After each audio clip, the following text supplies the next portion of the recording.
use it.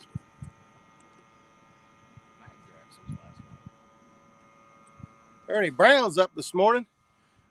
Morning, Ernie. Roger, you have a net man today. Hey, Justice. Good net man.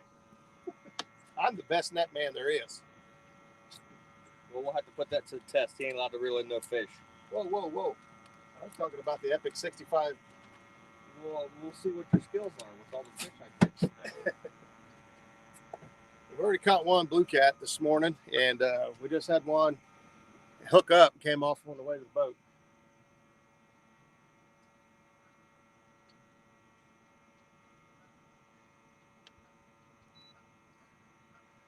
We're dragging boards up here on Hoover. Can you guys see all the all the rods? Yeah, you guys can see the rods.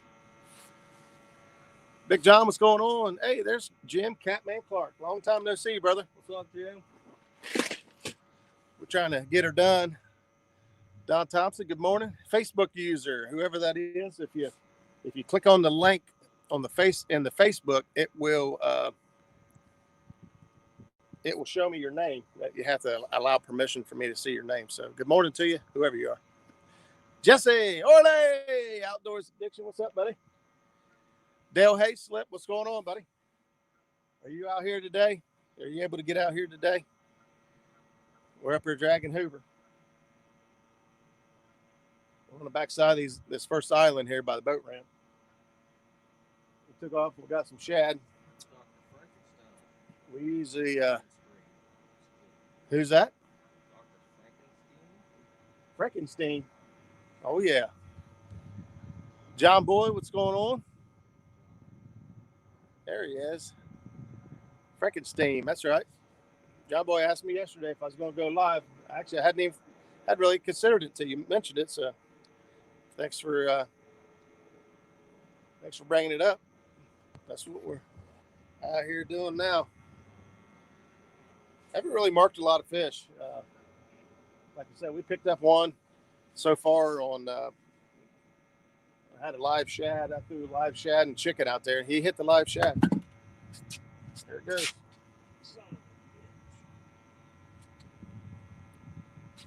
Can't have nothing. No. Can't have nothing. Especially with me around.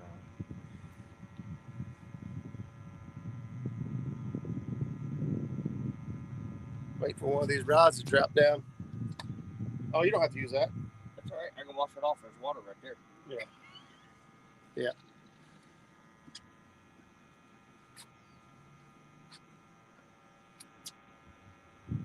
What's everybody else into today? Saturday morning? Huh? I didn't realize Mozilla was off.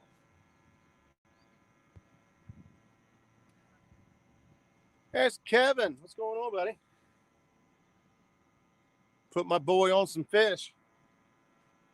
I'm gonna try. Hopefully. I actually the first one that hit, he took it. I got excited. Usually when we're out here fishing, we just take turns, that way not one person catches all the fish. And first rod that went down, he run back and snagged it and just made me net. I pushed Justin down and grabbed it. It was like a 5-pound blue. It wasn't. You're gonna get hung up a lot through here, so it's gonna be. I just seen it jump and it got me excited. It's gonna get a little snaggy. Made my heart pound. I'm gonna speed us up here just to get the baits up off the bottom of here. And kind of skim through this section. See bait popping right there around that point. I love fishing points. Right here we got 2 points. We got a point coming off this island, and there's a point coming off this island over here.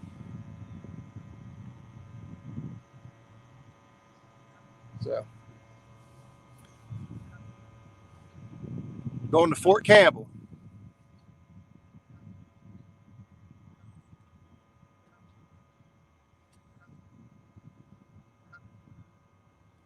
What are you doing over there, Jim?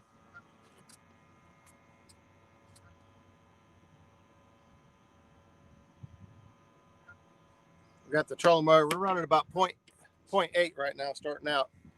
See, the crappie fisherman in me wants to go right there and anchor up. Justin, he can't stop fishing for everything but catfish. We started out, he had lines all over the place. dragging night crawlers and bobbers, but he saved the day. Got a couple netfuls of bait that set us right for the day. We got plenty of chicken and all that. Here's Evan TV. What's up, Evan? Good job on the show last night. It was fun hanging out with you. Love seeing kids getting into the outdoors. I was able to set the hook on you last night. So good job with 2 Stan. Stan will make anybody famous. He's just awesome. There's Laughing Catfish and Thomas Littlepage. What's going on, brother?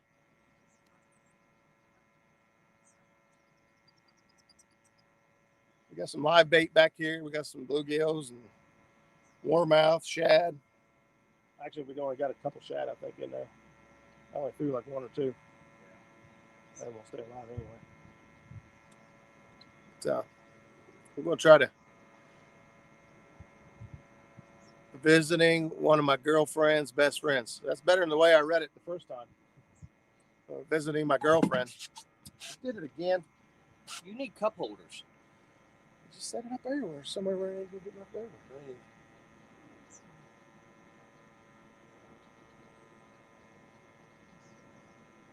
That's dadgum coffee abuse. Justin's pouring coffee all over my boat. I don't know.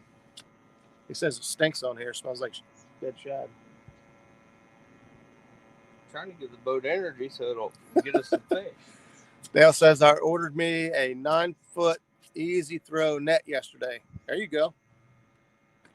Where are you going to use that? Yeah, that's illegal in Ohio. You can't use it here. Cough, cough. Yeah.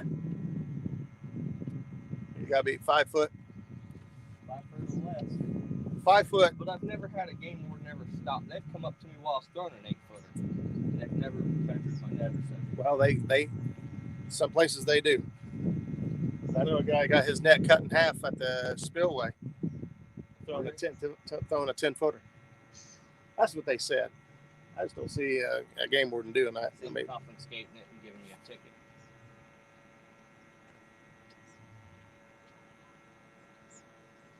I'm sorry. Yeah, I tear my nets in half all the time. I just sew them back up. Game warden come and do that. Guess what? I'm getting another ticket. Good morning, Zach. Zach, we found some shad. They were small. We got a bunch of 3 and 4 inch shad. That's about all we could get. We picked up a couple dozen. If it looks like I'm going to make it down there to a tournament tonight, I could throw a little bit, see if I can't bring some shad with me. I know they're tough to get down there right now, so I'm going to be dragging up to the shallow end of the lake. And so when I get up there, I'll try to throw some. I typically get bigger shad up in there. We'll see how it goes. Ernie Brown, good morning. I didn't look to see if anybody else was live this morning. We got other folks live today.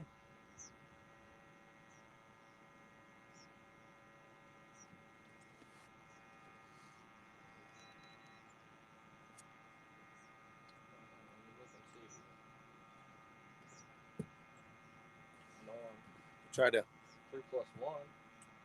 3 plus 1's live? 42 minutes ago. Oh, really?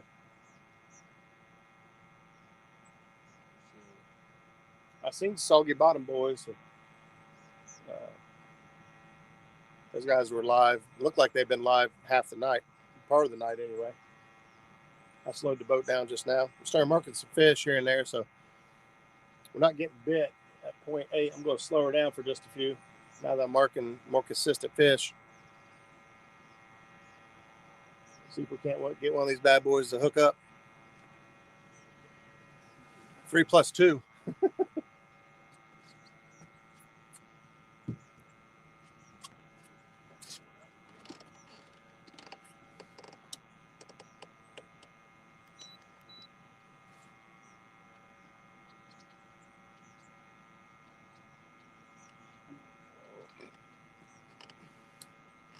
Playing around with our speed to find out what it's going to take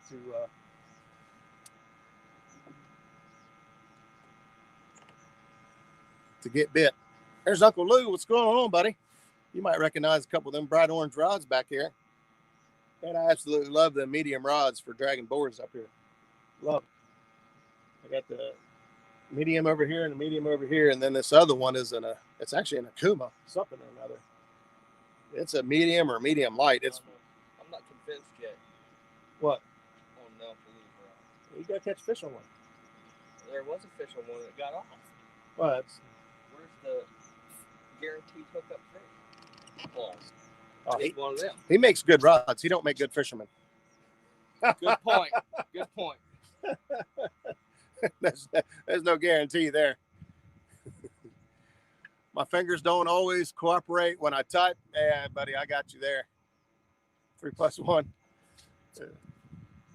No, they when they were on the show there last week, I can't remember. I think it was Luke Henges was asking if they would make it 3 + 2 and add him. I want to go fast. Yeah, we can't go fast here. Go about 6.5, 7 miles an hour is about as fast as I can go up here on this kicker motor. Zach's boat goes fast. I would have to go with Roger on Hoover. Ernie Brown, I'd love to have you up here one day. Love to. We'd have a good time.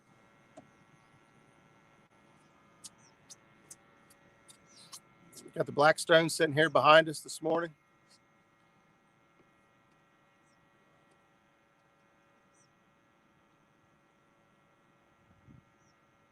Think about making some pancakes, some eggs.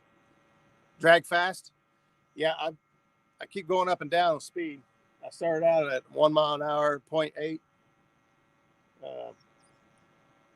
Then I kind of dropped down to 0.5 for a few just to see if anything triggers a bite. But I'm back up to 0.9 now. Justin is a stand-up guy. Yeah, he's standing right there.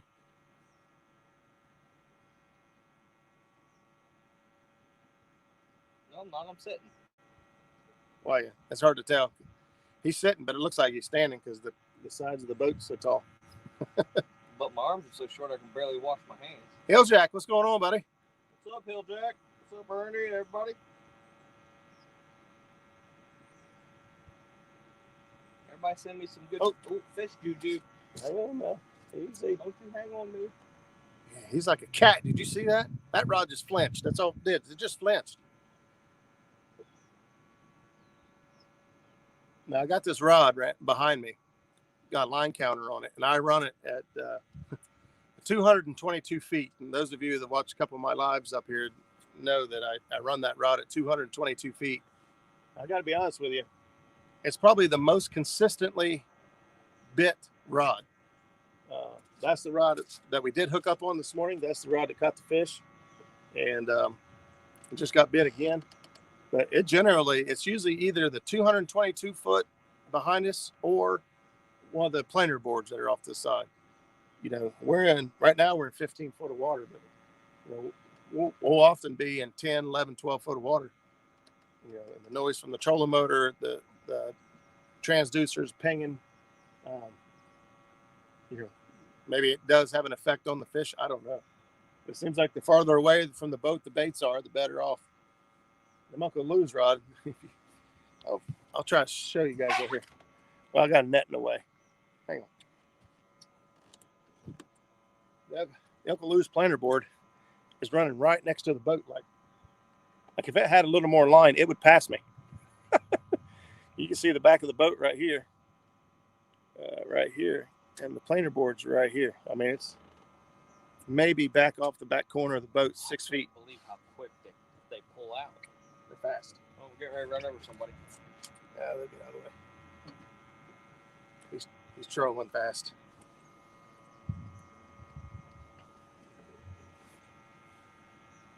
As expected, is Saturday morning we got a lot of boat traffic up here today. I'm usually the first boat up here, but today somebody beat me. They were probably here all night. Maybe. I didn't think about that. Michael Murillo's in the house. What's going on, buddy? Thanks for stopping in. He is. I'm picking on him. He knows why. Uh-oh. You got an inside joke with Ernie?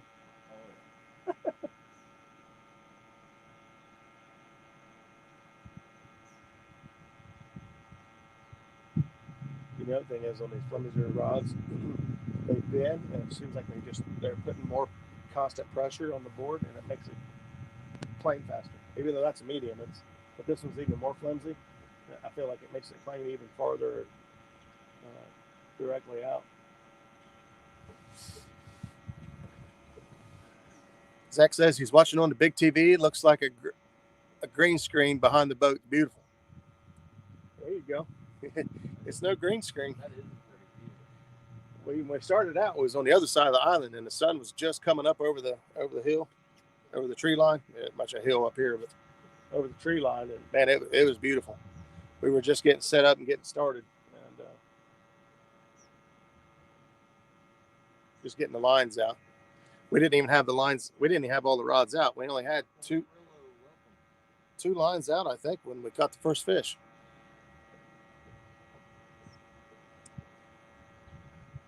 Uncle Lou was just asking about you. She isn't going to let me off the hook on buying 150 rods.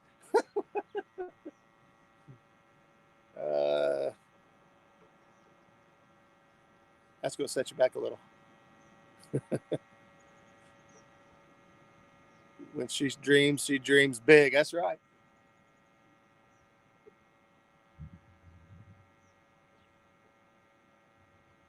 get some extra money saved up. I'm ordering a couple of Uncle Lou's rods. I like them.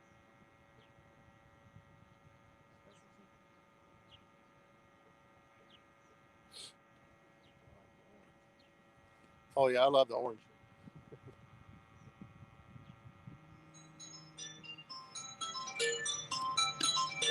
Yep, there's the wife. Hello. I'm live on YouTube. I told you I was going live at 8 o'clock. What time is it? Well, then I'm live. Yeah, be careful. I bet you are. All right, love you. Bye. She said, I know you was going live at 8 o'clock, but I thought I'd catch you in time. What time is it? 8:03? Well, then I'm live. She's a smart lady. That's right.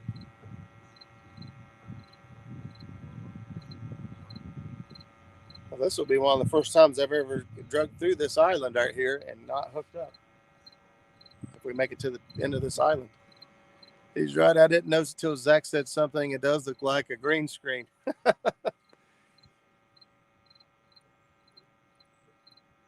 whole bunch of green trees. Yeah, this is green. We got green trees, and the water's got a green tint to it. It is green. The rods ain't moving, so we'll have to wait and let the rods. One of them go down real hard, so you can make sure that they're live. Larry Oliver, what's going on? Country boys in the house. Mike's Outdoors Adventures. Mike Coffin, what's going on, buddy?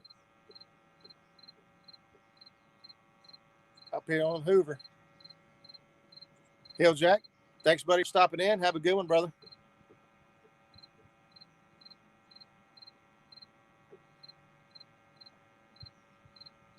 I've got a little hangy.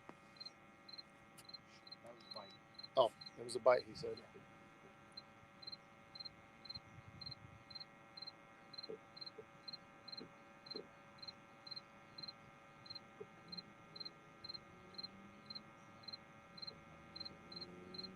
I'm looking forward to some fishes. Everything's a bite.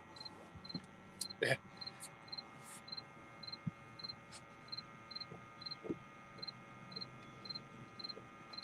Whether it's a fish or a tree pounder.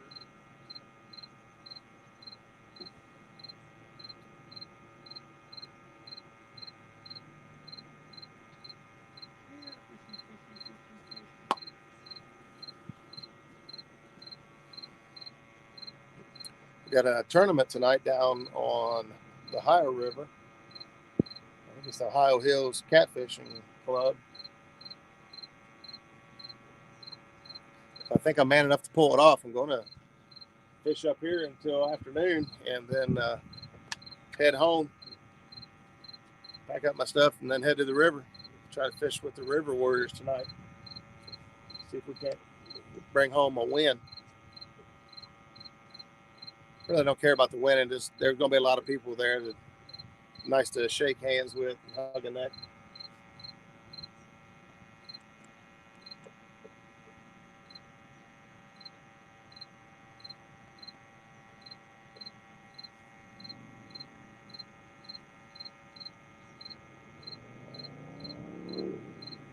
Make a little bit of a turn here. We're going to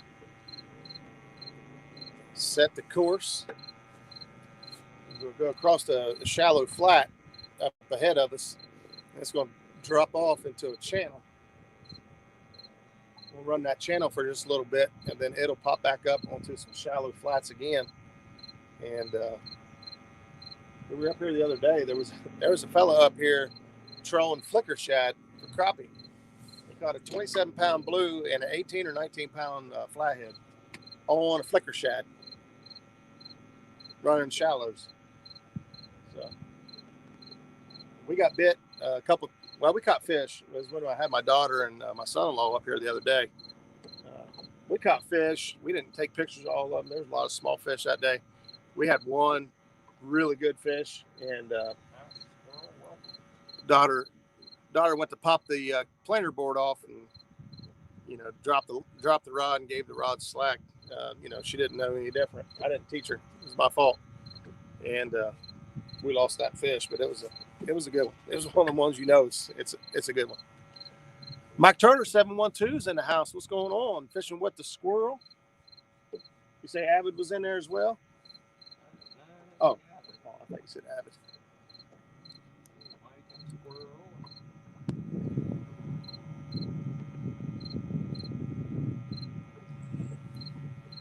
All right, fish.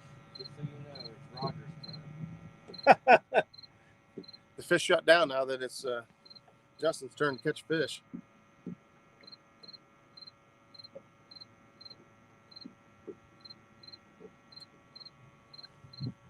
A little bit of wind this morning. We got to. Huh? Surprised that one ain't hit. Send this one out a little farther.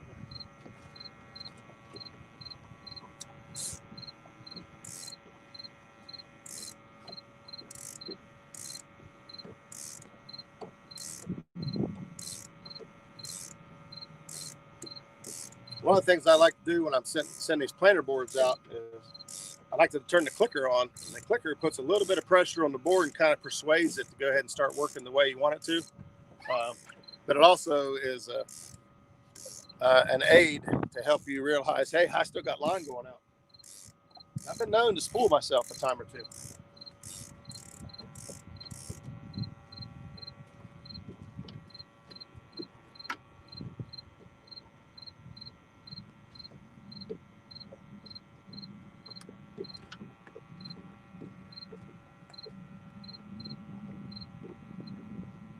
See that board back there, that rod back there just working.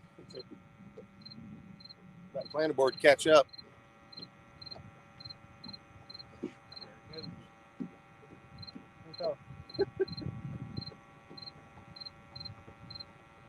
See what I mean though about it putting so much pressure on it? Keeps it tight, makes it really want to pull. Just like on this one here, if you start reeling it in, it would work itself up farther. On these lighter rods, they really work them boards really well. I see a lot of guys, mixed reviews on what kind of action they want in a rod when they're using the planer board. And I know Uncle Lou feels the same way I do. I like a lighter rod. I like a medium or a medium light even, which is about what these rods over here, the Kuma is. It's a medium light. And the advantage is that is when you're running a board and you get hung up and it pops free on them heavier action rods, medium, heavy, or heavies. That thing will jerk real hard and it'll pop your clip off, and then you got to reel it in and reset it and do all that. On these lighter rods, when it pops free, it's a real gradual, bring back to the boat, and don't pop your board off. Roger, you got the muskrat purring? Squirrel? I do not. We are on the kicker. This is a 9.9 or a 10 horse lake. So I've got my 9.9 kicker, which makes it perfect for up here. But I've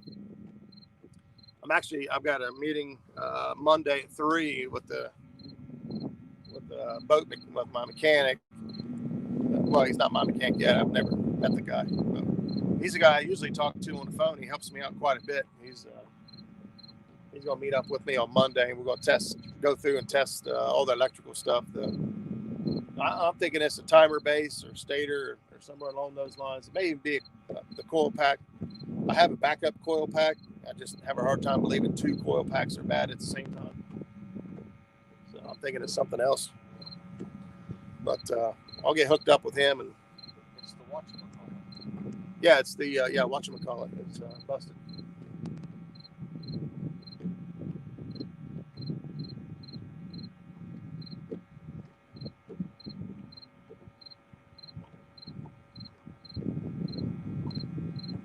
Make a little turn.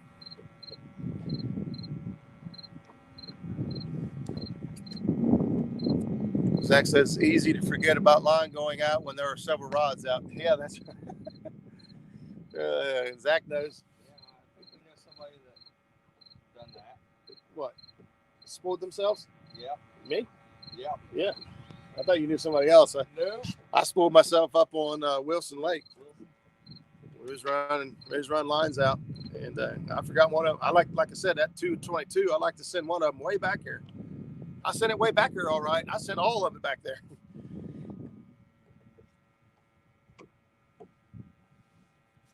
And a lot of these reels, I instead of tying a knot on the spool, I used to use electrical tape. You know, I just tape it on there, make it nice and smooth starting out. And that's what it was. It got the electrical tape, pulled that line right out of there, and it was gone. Make that story even funnier, I snagged this line with my other rod and brought it in, but it was in the middle. I couldn't figure out which end was which, so I went ahead and cut it, spooled it back onto the rod, and started reeling it in. No, I snagged another rod that wasn't out. I reeled it all the way up to the other rod.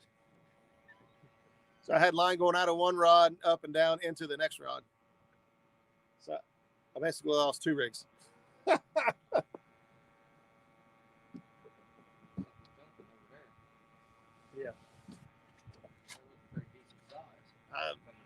Sometimes guys will sit over here and anchor. And we had some boys over here anchored one day. They had floats out everywhere and they had rods out everywhere. We drug right by them, and I think we caught 2 or 3 fish right in front of them. And we ran into them later on down the lake, and we caught another fish or 2 in front of them. When we got just out of sight, they started hooting and hollering and saying, "Oh, it's a big one! Oh, yeah! Yeah!" Well, it just so happens I have binoculars on the boat, because you just never know when you want to take a peek at what's going on. And I looked up there wasn't a fish. They were trying to get back at us for catching fish in front of them. They was acted like they caught a monster. I have missed everyone. Finally got a day off. Been working 12, 14-hour days, 7 days a week. Man, good Lord. I know how that goes. Yep. Roger, just show up tonight. Skip and I will have plenty of gear. Okay. Do we have cheddar butters? You guys need me to bring something for the grill?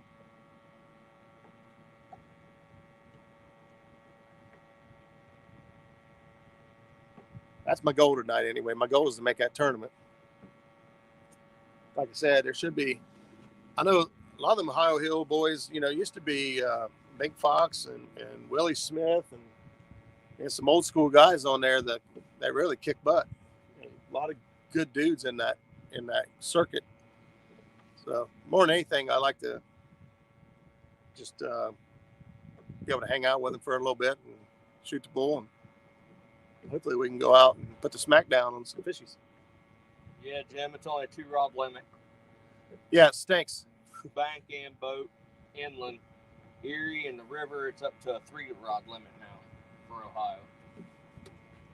Yeah, believe me, if we can put more rods out, There'd be rods everywhere. I'd have them suspended off the sides. I'd have 6 planer boards out, long line and a short line. But we're not allowed. So we actually, I thought when I invited Justin, I thought Gabby'd be able to come, and she's got other plans today, so she couldn't make it. And so I put some invites out for a couple folks. It was last minute, you know, I messaged some folks yesterday. And by the time I got all the replies in, it was kind of too late to really invite anybody else. So it ended up being the 2 of us. But I prefer 3 people. Come on, Cletus. I prefer 3 people on the boat.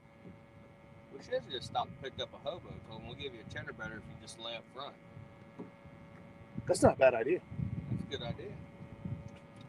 Let's snag. It's a bite. It's not. Justin's getting excited.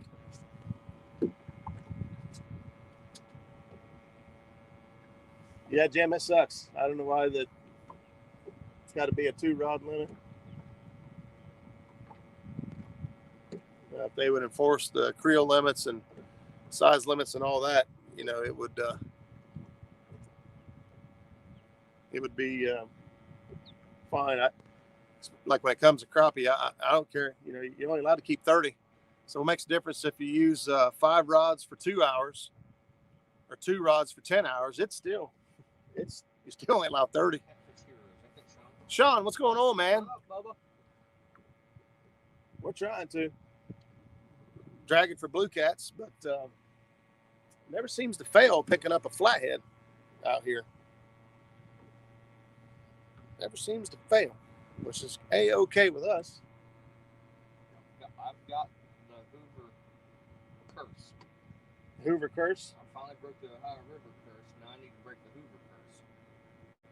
Yeah, if we don't catch any more. I have to reel a catfish in up on this lake. I come up here and catch crappie up left and right. If we don't catch any more fish today, you're not allowed to come back. Not with me. I'm not putting no bad juju. Then I'll come up here and sabotage you every time you come up here to fish. Are you threatening me? No promising. Oh.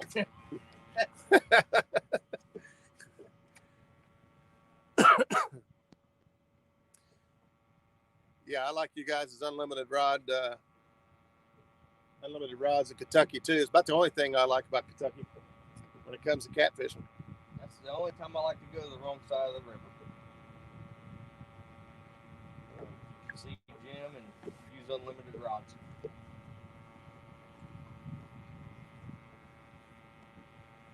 That's a lot of crap to pack down to the river as well. We go down there fishing. Oh, the bank fishing? Yeah.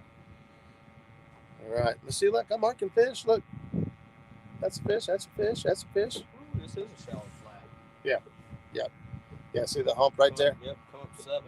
Come up to 7 feet. And see, it's going to drop down. When we get across this flat right here, there's a shallow hump right there, and it drops down to 27 feet deep, and the channel comes in right there. So hopefully, as we drag over this ledge and our baits fall down, I'll actually slow the boat down to make sure the baits maintain contact as we go down the ledge. Look, it's probably hanging up. Damn it. Seen the board shoot backwards. Oh, I didn't even realize where the board was. Wow, that's way out there. I'm looking back here for it. What's this? Right here, it's in my line of sight. Okay.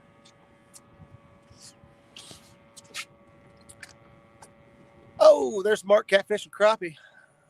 What's up, Mark? I know that lake too. There you go, Mark.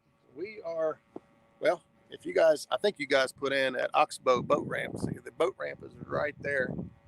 We actually started out and went around that island that's right next to the boat ramp. Looks like a hang up. It's consistent. Yeah, we're going 1 mile an hour. I think you popped the board. No? Nope. Didn't.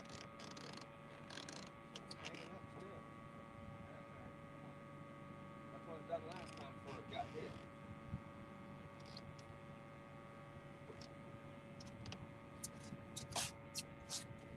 Yeah, I'm dragging 1 mile an hour right now, trying to cover some ground, cover some water, and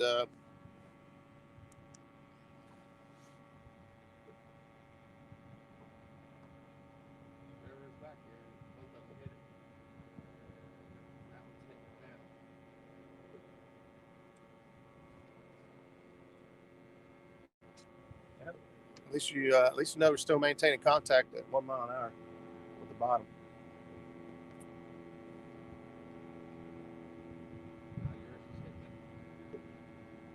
Yours is still dragging through it. There it is. You gotta be careful when it starts acting like that. Sometimes it's a fish just staying on there. Now that one's going. Look, this one dude over here. He's got 4 rods out. Now that one's going. Yeah, that one just hung up. There it goes. You got 4 rods out? I don't know. I can't. Yeah, he's got 4 rods out. He's by himself.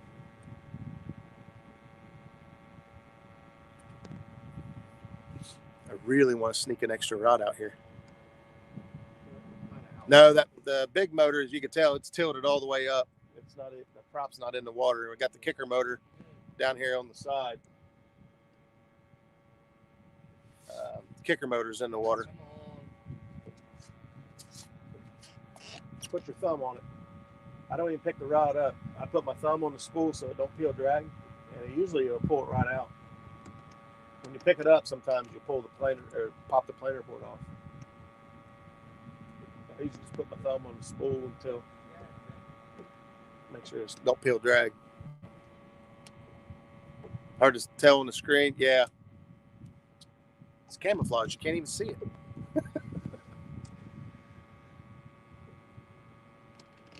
Yeah, there might be 2 guys in that boat. Maybe there is. They're dragging across the same way we're dragging. Well, they're dragging up the flat. We're dragging across the flat. We're going to head up the other side here.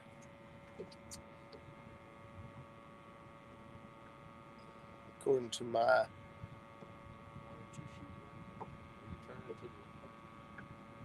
wind's pushing us that way. That's why this board's planning so hard and our lines are going that way. So we're kind of going diagonal. We're going across, but we're also getting pushed that way. We get in a straight line. We might try like what Mark Blauvelt says, and just let the wind push us up the lake. But there's a certain line I like to stay on that, right where there's these shallow flats, and then it kind of drops off into that deeper water. I like to run right at that ledge so I can keep my baits, a couple of baits out on the deeper side, a couple of baits up on the shallow stuff, and then the long lines are ride right along that ledge. And it'll tell me where I need to position the boat. I am not seeing a thermocline, Zach.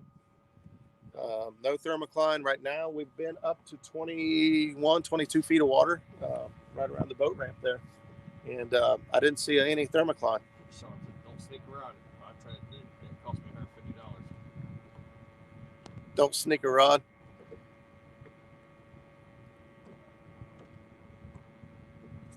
One's unmarked.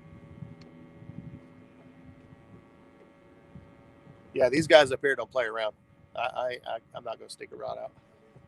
We sit up there with binoculars. They're all over the place up here. Spotting scopes, everything. Yep. They'll tell you the serial number on your chew can. Yeah, they don't play around.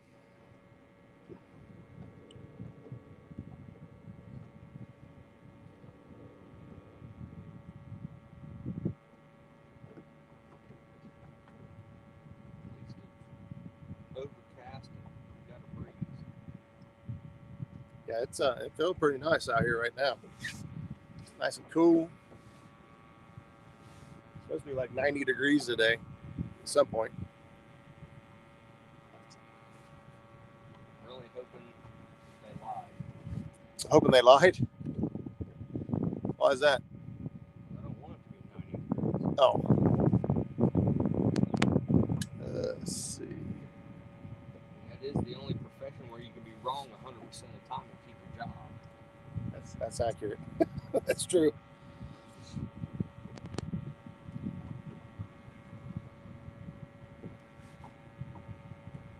I'm watching this other boat.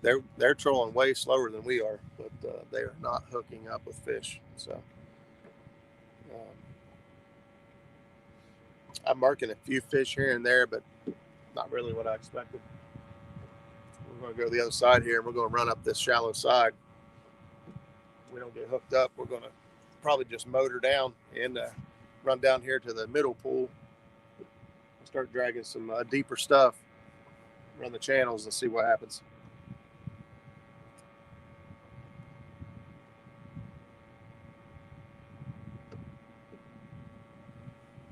Stephen Corley, what's going on, buddy? I'll tell you what the problem is. We need to drag baits where the fish are hungry. Oh, yeah, I didn't even think of that. Yeah. The sport fisherman and Justin, he busted out worm harness. Heading over to get a few gills for tonight. Got you, buddy. We're gonna hook up. I'm gonna try a worm harness. Matter of fact, I need some legal line. That way I can tie up a catfish worm harness.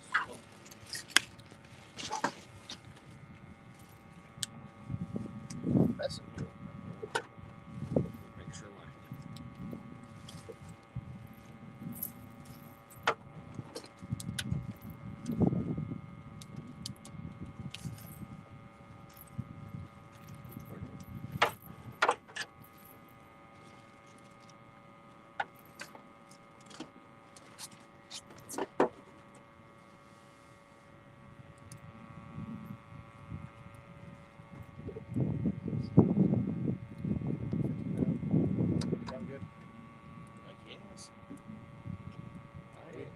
if you trust that cheap line, then I guess I will. I don't, but I use it a lot for like Kentucky rigs and stuff up here.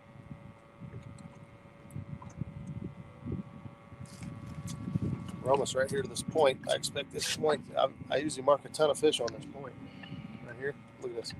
Shallow point, and it's surrounded by 25 to 27 foot of water. And the two channels hit it at the same point, the same part. Wampus Cat, what's going on, buddy? What's up, Justin?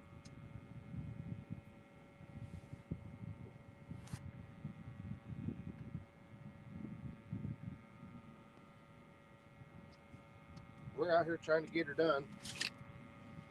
Trying to put some fishies in the boat. I think the hole is big enough it will work. What? The clubness for the spinner blade. I didn't know 50-pound test would fit in it. Oh yeah. Like a glove. Justin's over here rigging up something. We'll see what he comes up with.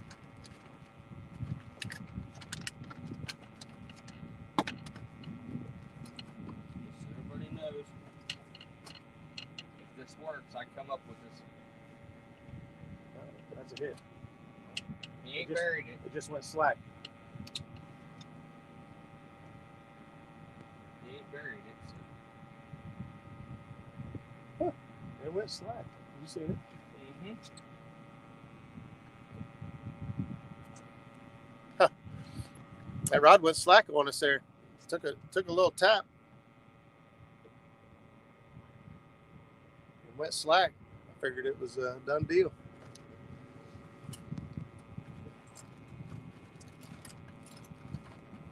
It'd be like the day I was up here with Zach and Matt Baker,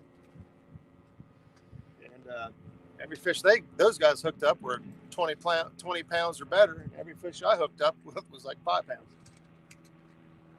I think those guys had 4 or 5 20-pounders in the boat before I caught a decent fish. I don't even know if I caught a decent fish that day.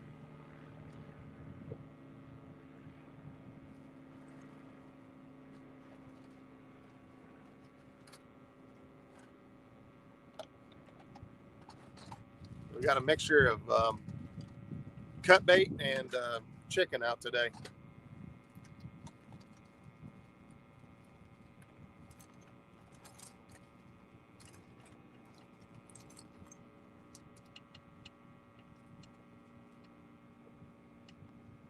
Working a few fish now, a little better than what I had been.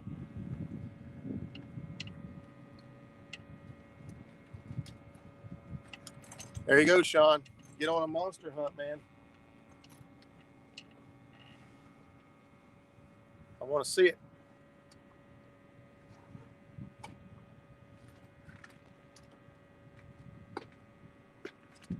John Boy, we haven't caught anything else. Well, we caught the one before the live stream, but the curse of the camera, we haven't caught anything since we turned the camera on. And then we come to realize it was Justin's fault. He's got some kind of curse, he said.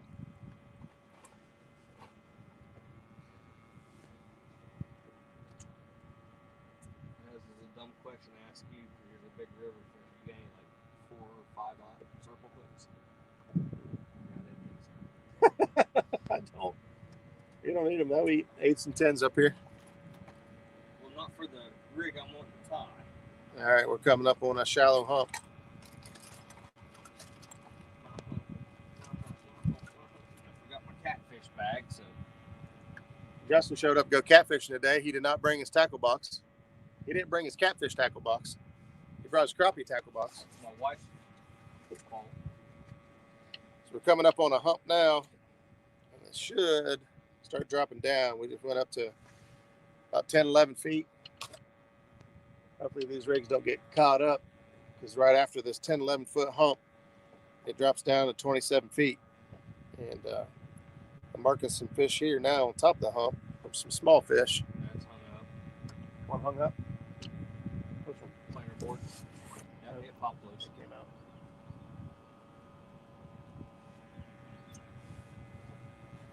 These people love fishing this hump. I'm driving right across top of it. Look at that ball of shad. Oh, wow. There's more right there. So I'm marking a bunch of bait up on top of this hump.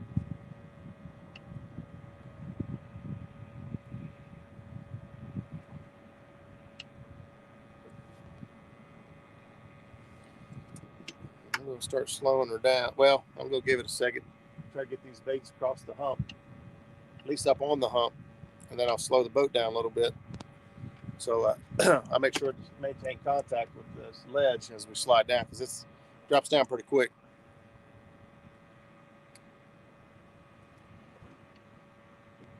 There's another one hung up.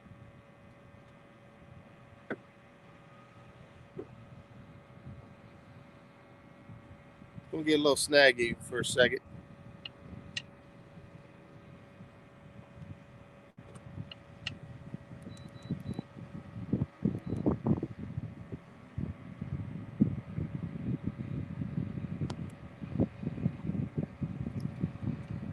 Well, if I ever get to go fishing, I'll have a sharp knife to cut bait with. Is that right?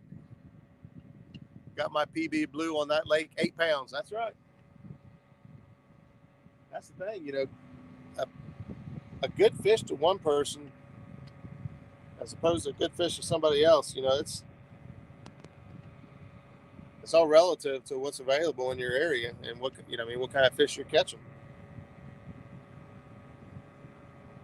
Well, look at it. Every fish is a good fish to me. Look, the planer board's passing us. the planer board passes.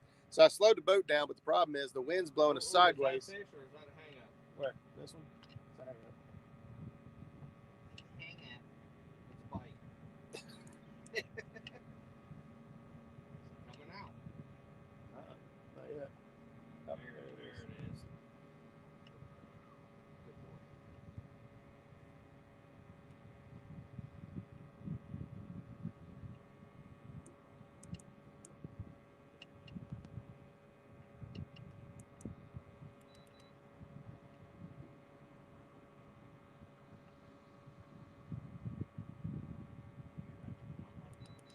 This stuff ties.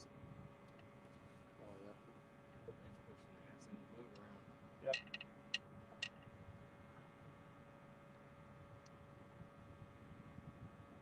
Planer board. It definitely passes. The planer board has passed us.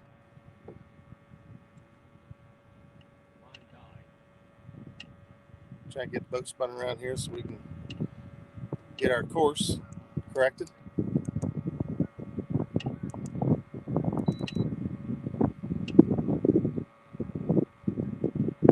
Now the planer board's going to work.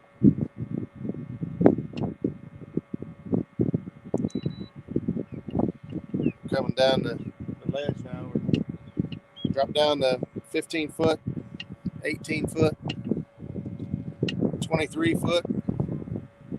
We basically shut the motor off and let the wind just push us.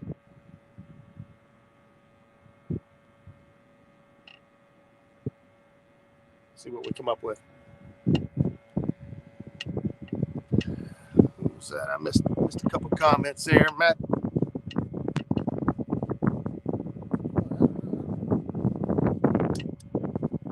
Matthew Robertson, any luck yet? Just got on. We had one live fish right before the live stream, but we haven't caught anything since we started the live. I haven't really marked that many fish either.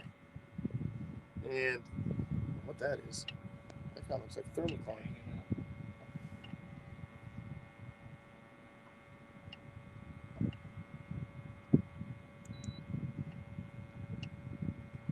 Look at all this bait. There is a ridiculous amount of shad. Mark will vouch for that on this lake. There is a retarded amount of shad up here. It's hard to believe you catch anything, to be honest. There's so much food. But that's one of the reasons why these fish are growing at a crazy rate. For some reason, I find sharpening knives relaxing. I do not. I suck at sharpening a knife. Matter of fact, I ended up resorting to buying those pocket knives, outdoor edge knives, where you could just pop the blade out and pop a new one in like a razor blade. And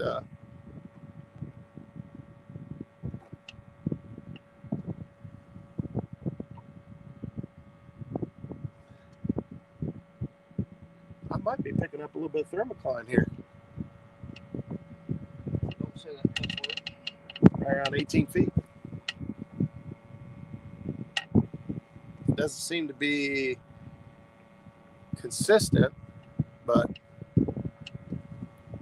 it also could be the millions of 1-inch shad that are in here. Throwing a cast net this morning and looked like a Christmas tree when you brought it up. It was all twinkling and shiny because all the stinking shad were in it. But they're only this big.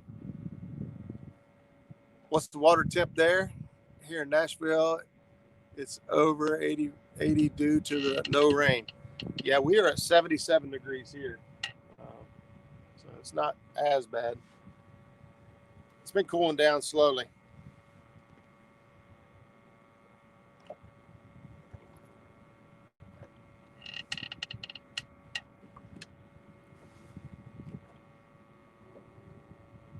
Pretty surprised we didn't pick up anything coming over that hump right there. The hump or the ledge, to be honest. So we'll make our way over here. Come down here by these islands. See if we can't pick up anything there.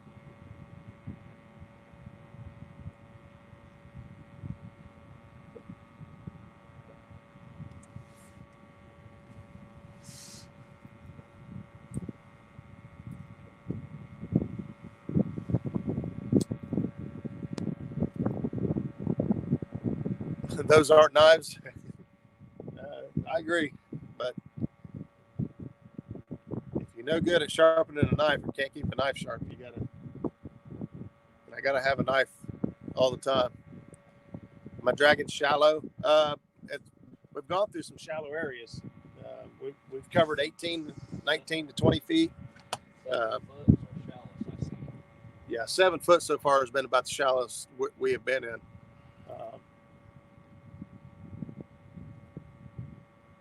We're down in 22, 24 foot right now. And Brandon Cross, what's up, buddy?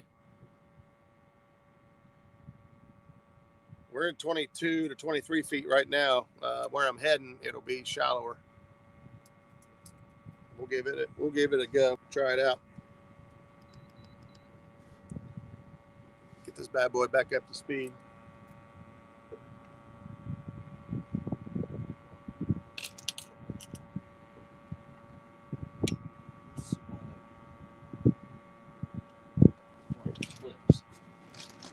One of the quick clips.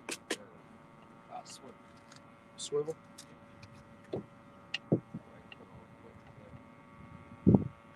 quick hook on the end of every Yeah, rod. that's why I said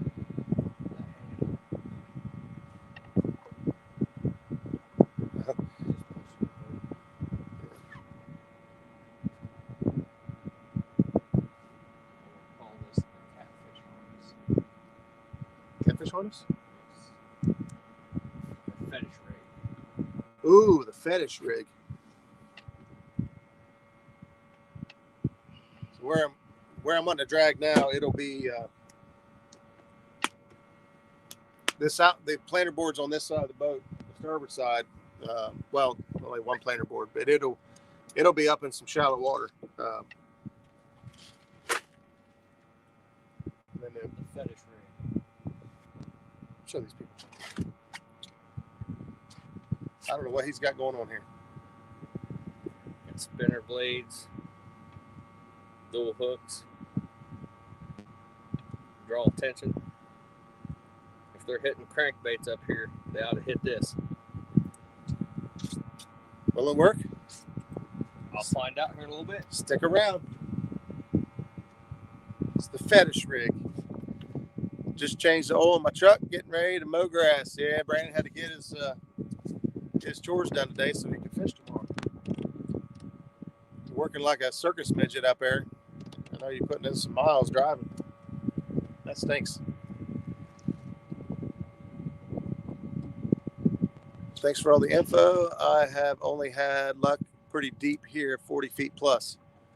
Yeah, I was dragging some 40 foot, 45, 46 foot water the other day here, running the channel edges, and I wasn't picking up anything. Wasn't marking fish at all, to be honest. We're still going to probably give it a shot today. We're going to take a look at things. I'm going to scan. I always start out I like to start early on the in the shallow. Two of your hooks are bare. Yep. Fishing on credit. I always like to start shallow in the morning. Fish are still actively feeding up in the shallows generally, and so as the day progresses on, I work deeper. Next time we're up there, I'm going to try the middle pool. Look like there's a lot. Looks like there's a lot more structure. There's some good structure. Up here, I like to, on this north end, I like the very top third of the lake on the, I don't know, looking up the lake, it'd be. I let it 7,000 foot long. He's making fun of my leader because it starts here and it goes, there's the hook. 7,000 foot long. There's the hook. And there's the hook.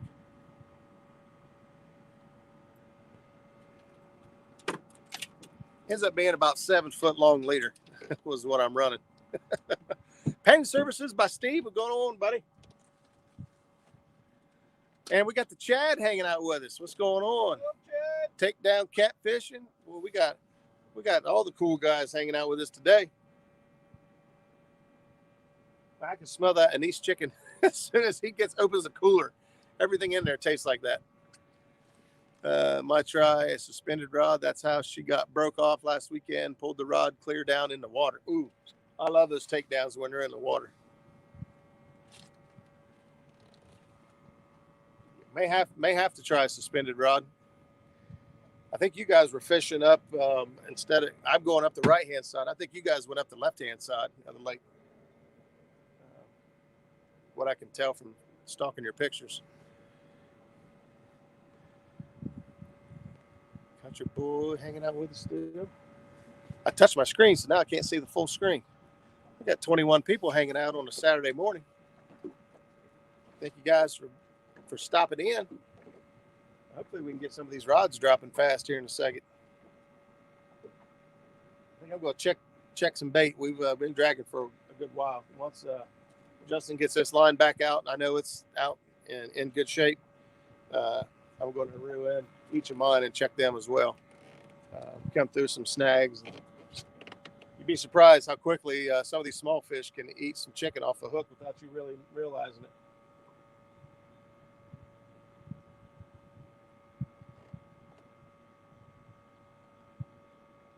We're using the really long leaders, so anywhere between 4 to 7 foot, basically how long the leaders I run up here.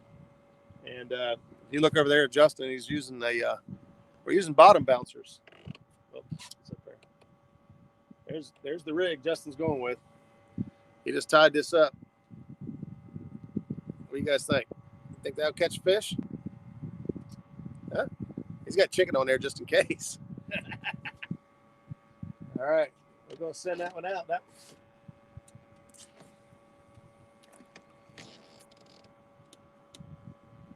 usually don't cast them because they're so long sometimes that bottom bouncer twist up on it. Now you got me second guessing. Should. If you do it, you got to really toss it easy and watch it. Because it looked like at the very end it may come up and cross. I couldn't tell for sure. Couldn't tell for sure. Boom! Painting surfaces by Steve. Long leader does the job. Fun. Thanks, brother. I appreciate that. I do got to get some more leader line. A couple of my favorite leader lines is I like the slime line heavy cover leader line. It's probably Slime line's my favorite. I think that's my favorite line. It has the best knots, I think. Well, I'll tell you, I've used a little bit of the Zach's runs some Cast King 80-pound leader line, and I really like it as well. I haven't liked many of Cast King's lines, but that leader line really seems to be pretty good. So, but I appreciate that, brother. Got some of that Andy leader line, and I don't like how it ties knots. Yeah, the Andy leader line steel. It is super tough, and I like Andy Monster line. Actually, most of my reels have Andy Monster on them. That Andy Monster or the leader line material, pretty thick. It's tough, but I don't think it ties a good knot unless I'm mixing them up. But in my opinion, the slime line is very limber. 80-pound test, and you can tie a really good knot with it, which is obviously critical when making these rigs. Now, the way I do that other rig air is it's kind of like, it's basically like a Kentucky rig. I tie it exact same way as you do a Kentucky rig. I start out with the leader or the swivel up at top, and I come down and tie my first loop. You can see the knot there, and put a hook on the back of it. That's an Uncle Lou's 8/0. And if you're not sure how to tie this knot right here to make this loop, check out Fishing with the Chad. Chad's got a really good video that explains how to tie this Kentucky rig. So basically it comes down, and I run another dropper. Now the droppers I'm running are about 10 to 12 inches long. I like for them to have plenty of action. But then at the bottom, instead of normally we would hook a sinker here to suspend under the boat, and I've hooked a float. That's a whisker seeker float, and with a hook on the back of it. So it's a lot of line, but I feel that being that long, it gives a more natural presentation in the water, and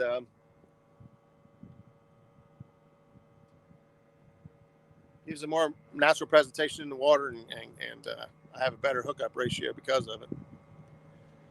Justin's back there. You got to be careful up here. You're catching fish and not even know. It looks like you're over this other line. Over or under, I'm not sure. Something on it? Something on it. Whether it's big.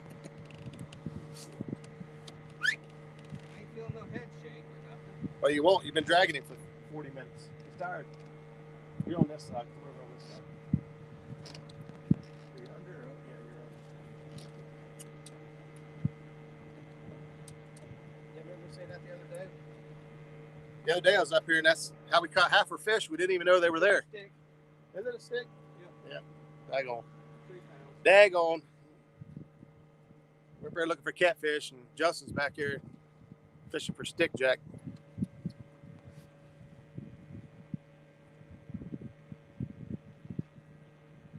Take a look at that wood and see if there's any mussels on it.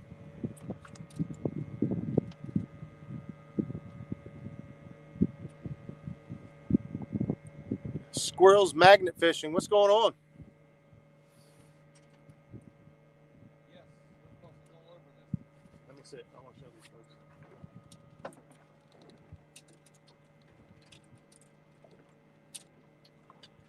I've had a lot of people lately try to say that there are no mussels up here on Hoover, and I don't know if you know what mussels look like, but there you have it. Those are mussels all over this wood up on Hoover. We just snagged this piece of wood and brought it in, and there's zebra mussels all over. So that's one of the, in my opinion, it's one of the reasons. And these are pretty good sized mussels. If you look at them, those are pretty big. These are mature. I don't know what their growth rate is, but that's.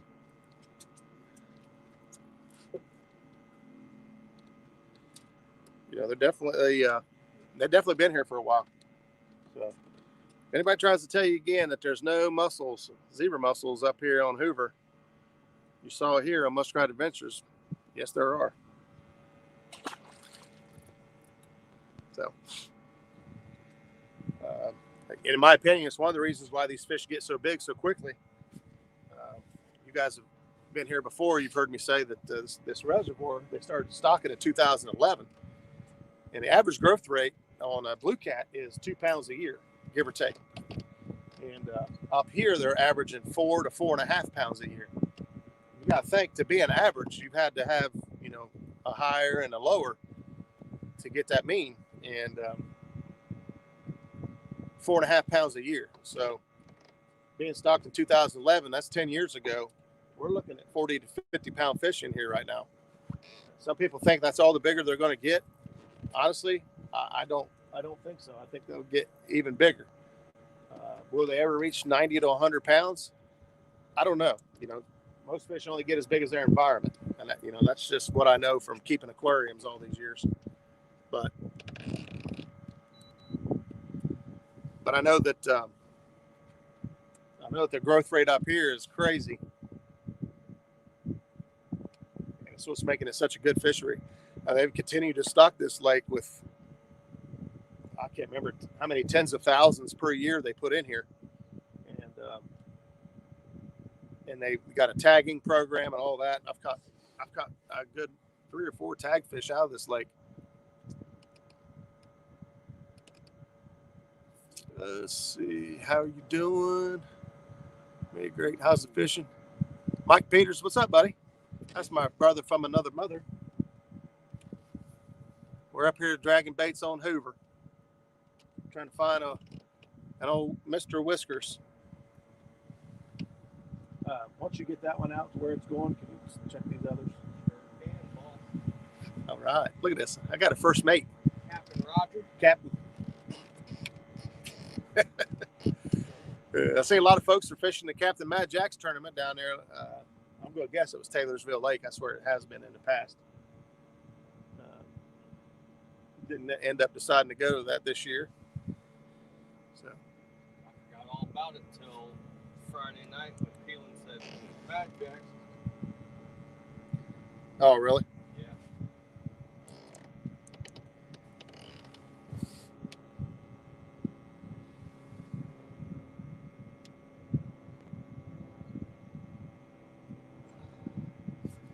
Kind of moving along here. I'm not really marking a whole lot of fish on the bottom, so I'm going to keep trugging at 1 mile an hour. Once if we encounter some fish, I might slow her down and see if we can get a bite, or I may keep her cranked up. Stan 3, what's going on, buddy? How's the saltwater fishing going?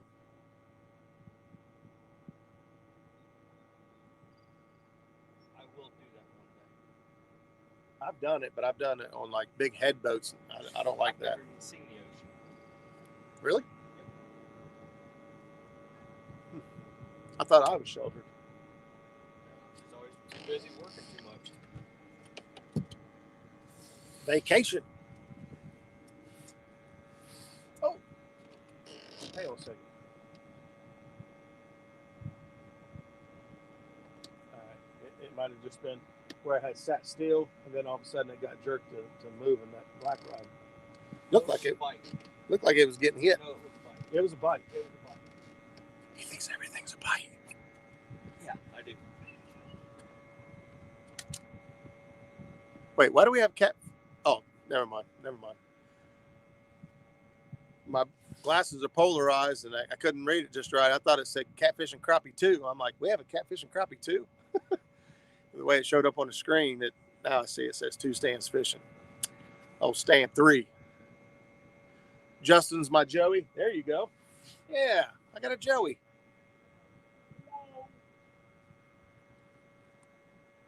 Hey, make sure you shut that cooler when you're done.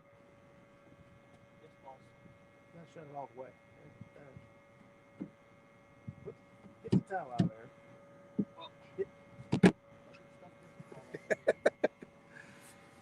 There's only one, catfish and crappie. That's what I'm talking about. I was a little confused. I thought we had a catfish and crappie too. I thought, boy, somebody's got some guts to try to swoop in there and do that. I can tell you they wouldn't make it very long. We got bait on that thing? Yeah, there's bait on it. Okay. Unhook this. I've got like 3 left thumbs.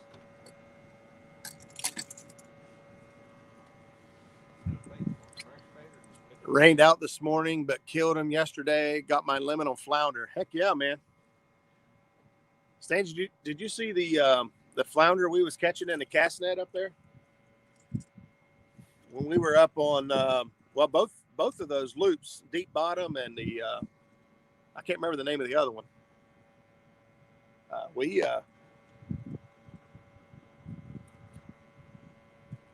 was catching flounder in the throw net up through there. A little weird. Okay, fakes need to start my day. I got grass to mow and a boat to wash. All right, Mark, man, thanks for stopping in. Appreciate you, brother. We're going to keep on dragging. Good luck. Thank you, man.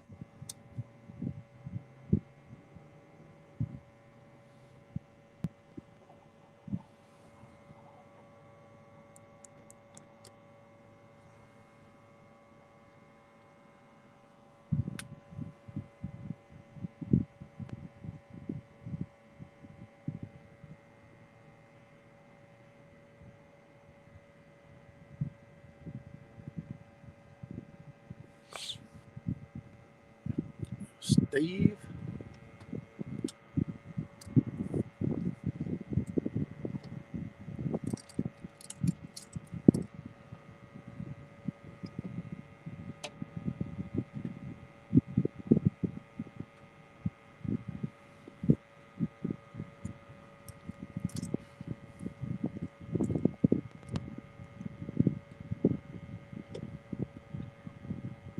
We got a lot more wind than what I thought we was calling for today. We're calling for like 2 mile an hour, 3 mile an hour winds, at least for a while. Sharina, what's going on? Good luck out there. Thanks for stopping by. We're going to do a run up through some shallow water here. See if we can't change our luck a little bit.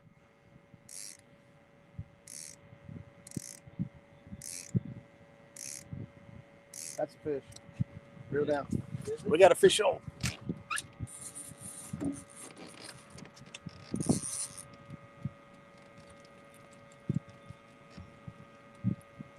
Got it? No? Are you kidding?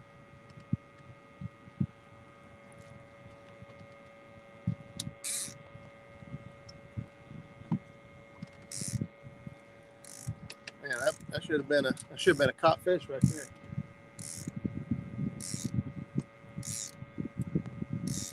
Yeah, it is. It's just little. You got a little guy on there. Those are the ones that end up riding all the way across the daggone lake because you don't know they're there. I seen him hit it. Hey, the fetish rig works. He hit the. Oh, he did. Did he hit that rig? It's in between the two. Yeah, fetish rig works. He caught it. He caught it on the fetish rig. Those of you that have been sticking around for a minute. Look, he got part of it in his mouth.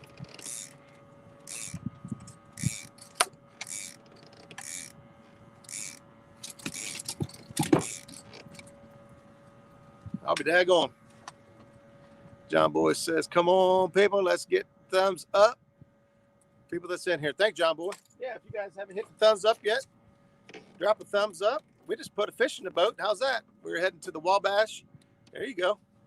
On my new invention rig. Look at that. Fetish rig. He made that rig up like a worm harness. Like we're fishing for walleye or something. And it's got a catfish on it. And he hit the chicken. And he hit the chicken. So the actual hook that had the harness on it was shad. No, it's in between both hooks. I put it in between them to draw to both hooks. But there we go. It worked. Let's take a picture. It's your first Hoover catfish. It had to be a daggum channel. Daggum. There's a lot of channel cats in here. There used to be. Everyone says that the channel cats here used to be really big, and now that the blues have gotten so big, the channel cats are getting smaller and smaller because there just aren't that many of them. Got it. Back to the depths. Chad says, Alicia says, hi, Roger, and Gabby's dad. Good morning, Alyssa. Thanks for tuning in.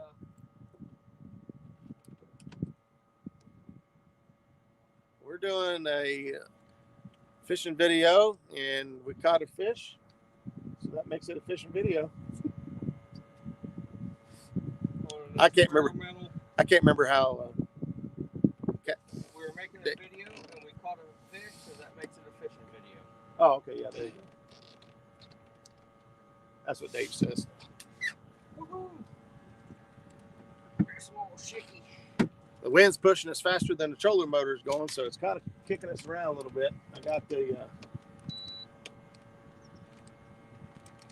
I slowed her down just a little bit there while we were swapping baits out, checking things out, but got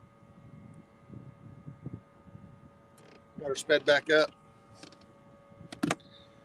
The wind's pushing us about 0.8. I could throw a drift sock out and kind of control it a little bit better, but I don't mind running 0.8 to 1 mile an hour. I actually bumped it back up to 1 mile an hour just so we can maintain a heading on the trolling motor.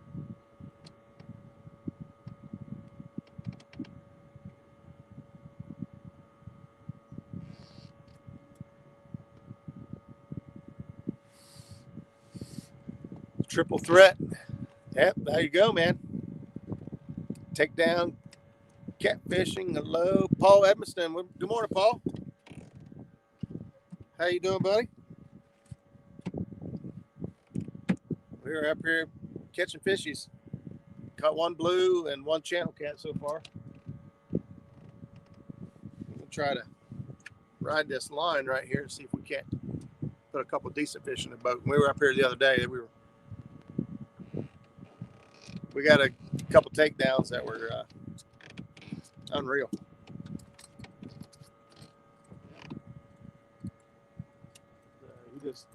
He put back out the fetish rig.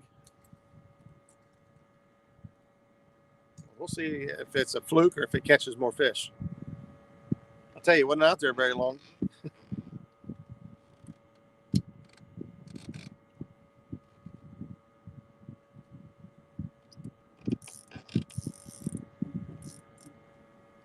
the rods back there in the corner.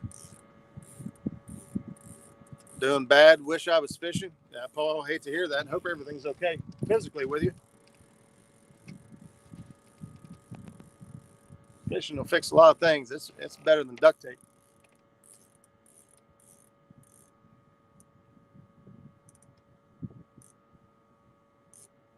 I didn't see any pictures. I heard Chris was going. He said Chris was going out last night. Did he do any good? Catch anything?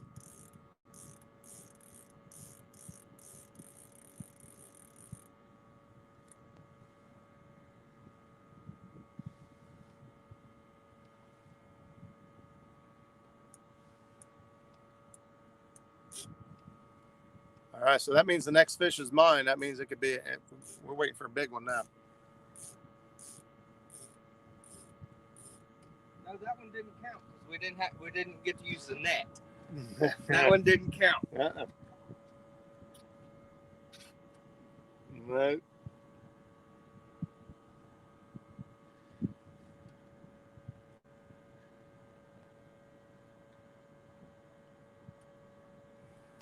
Sweet. Hopefully we can get some. I'm just excited that rig worked. That is pretty cool. That's kind of like you guys tying your hand tie jigs and stuff. You know what I mean? I love you sit down and tie those up and create something, and then go out and use it and catch fish on it. I can imagine that being a pretty satisfying feeling. I love doing that. Did we check 222? I hadn't had a chance. I started to reel it in when that one went down. I'm gonna clean up my mess here. Gotcha.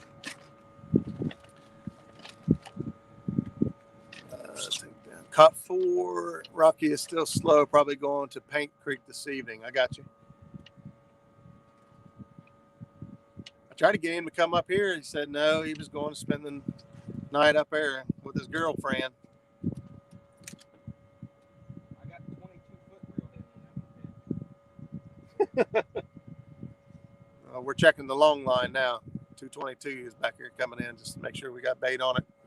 We're coming up on the area that I typically do pretty good in. And so I'll make sure we got all fresh bait. We got no bare hooks back there. Hopefully we can put some fish in the boat for you all here in just a minute.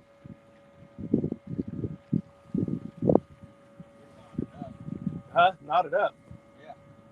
I'm glad we checked it. That's what happens if you don't put it out the swamp. Drop it straight down.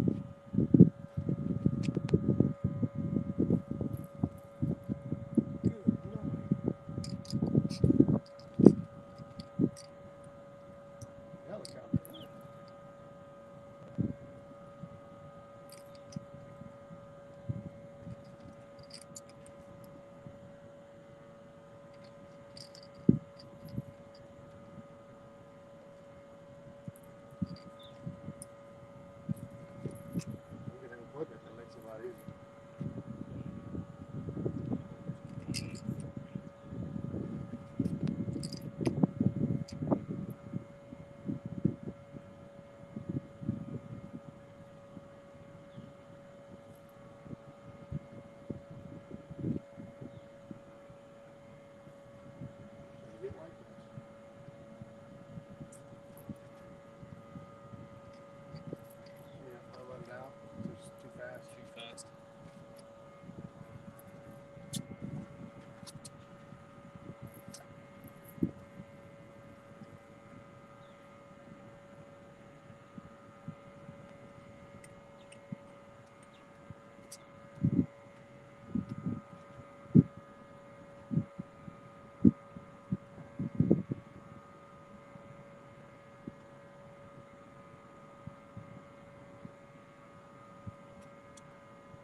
All right, try to keep this boat heading in the right direction.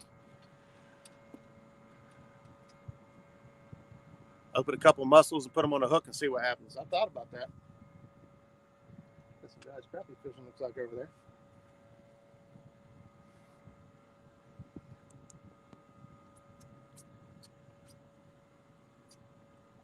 Try to maintain this line right here and see what happens.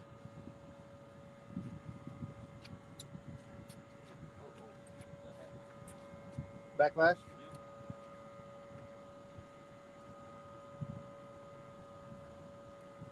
The line got hung up a little bit. Got backlash. Mike Irvin's in the house. What's going on, buddy? We are up on Hoover trying to put a couple fish in the boat. Got a blue and a channel so far today. That's it.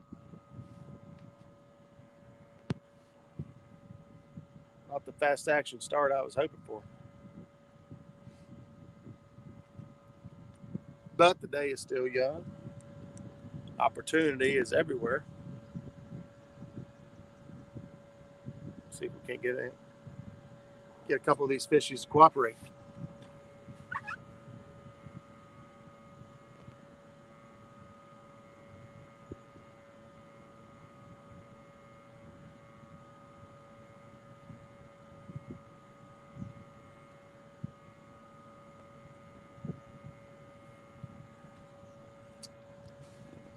Just getting home from work, boy. That's a long night.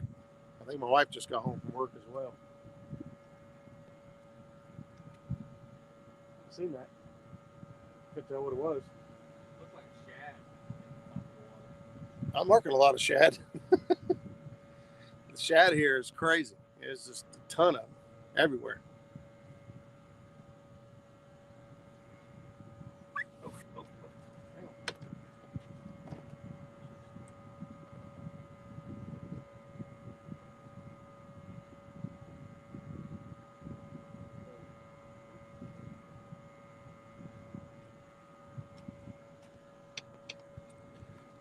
Working our way up a little bit shallower water here. That outside planer board now is going to start working up a pretty shallow ledge, so I have to keep an eye on it. One, for hang-ups, and two, hopefully it picks up a fish over there. That'll let me know I need to work the boat over a little bit closer to the bank. I try to stay out here in this 14, 15 foot water and run the board over there. Over there, it's going to be about 8 or 9 foot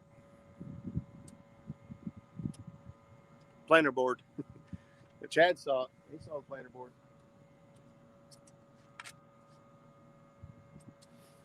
I'm running at about 1 mile an hour, so a hang up looks like a takedown pretty quick because I'll get out of the way. It looks like a takedown because we're moving so fast, but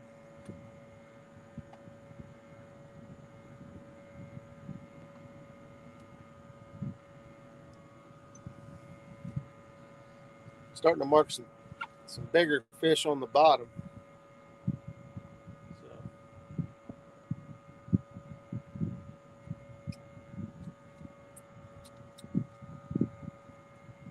I try slowing down the wind because the wind's blowing right at our back, so I'm kind of letting the wind push us through here. I'm only really using the trolling motor to steer, keep the front of the boat. Looking for it. I put my coffee thermos Right there, behind the rods. No, that's my cup. The thermos was up right here. Right here. Yeah. Your big balls were hiding it. You gotta watch out. Big balls will ruin everything. So, got the rods all spread out. I'm going to try to move the rods in a little bit easier to see. More towards the center. A little easier to watch. There we go. We got them spread out so far that our big heads was blocking them most of the time. Get them piled up back there in the back of the boat. You don't have to see them. You can see the Uncle Lou's rods pretty daggone good, can't you? Moonlight fishing. What's going on? Thanks for stopping in. Anybody ever use Akuma reels? Yep. I've used I'll tell you my experience. I use the Akuma Cold Waters. They're a good durable reel, but I don't like casting them for crap. They have a great big handle on them, and those reels are self-engaging. So what happens is, at least for me, several times, I'd go to cast and my handle would flip over and engage the spool, and my line would just stop midair. I'd either throw my bait off. It's a couple of times it, snap the line, or the weight, 10 ounces going through the air and stopping immediately. I've had them, throw off. So actually I had two of them. I sold them both to Skip Stewart. Skip Stewart went in and he thought he'd like them. He did the exact same thing. I told him that's what happened to me using them. And he thought he would still like them, and he had the same experience.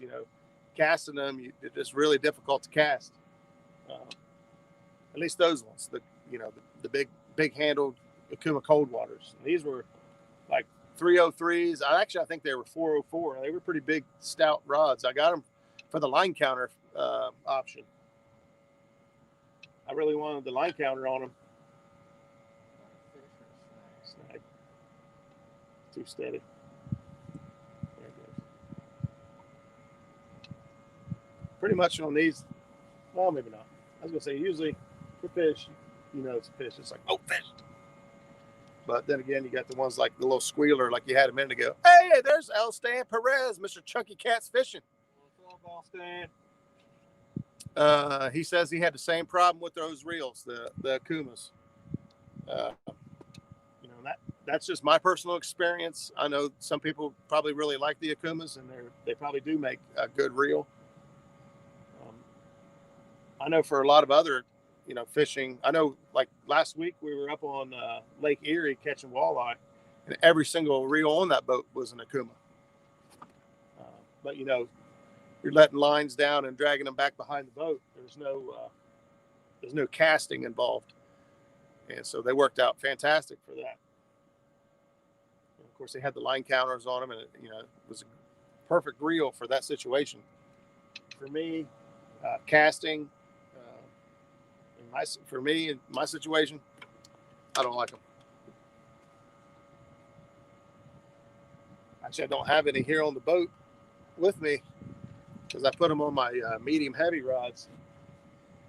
But I picked up a couple more Lew's laser cast LX60s. Yeah, LX XL 60s. I found them, they're usually like 60 to 70 bucks. And I found them for like 50 bucks a piece. So I bought a couple of those to put on two of my new Uncle Lou rods. And I really like them. I've got one I've ran for at least 2 years. And it's still right up there. One of my favorite reels to throw. It's got good line capacity. It casts really smooth. It's got the funny thing is it's got a 4:3 reel ratio, but its line retrieval rate isn't that bad. You think it would slow it way down, but it really don't. It's got a lot. It's geared lower. It's got a lot of power. You just lose a little bit of pickup speed because of that. Kyle Kilborn, what's going on? Real time catfishing, what's going on? Thanks, guys, for stopping in. We're up here dragging baits up on Hoover. Hoover Reservoir is just north of Columbus, Ohio, just right outside of town.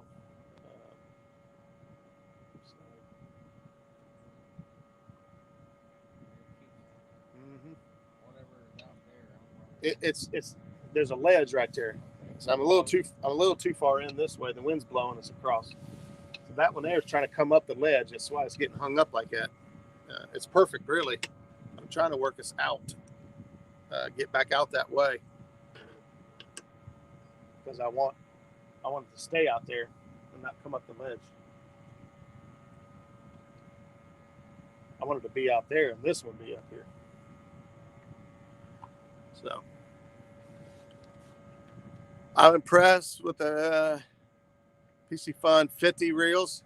I actually looked at the PC Funs. They were completely out of stock. I wanted the 60s. I just like the line capacity. But I've got two of the 60s. Yeah.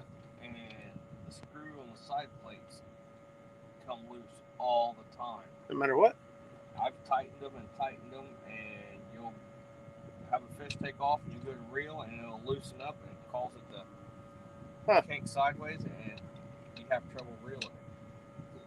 You ever tried Loctite? Man, there's fish stacked right here. Look at this. See, I don't want to put Loctite on them. Yeah.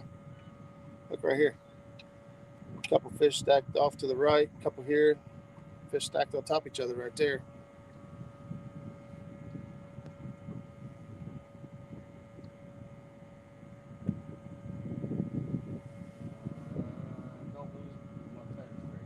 That's the only one I got. Solo Texan, what's going on? Ricky, thanks for stopping in. I'm missing some chat here. I have the Akuma Classic. He's got the CLX 300. No problems. Is it?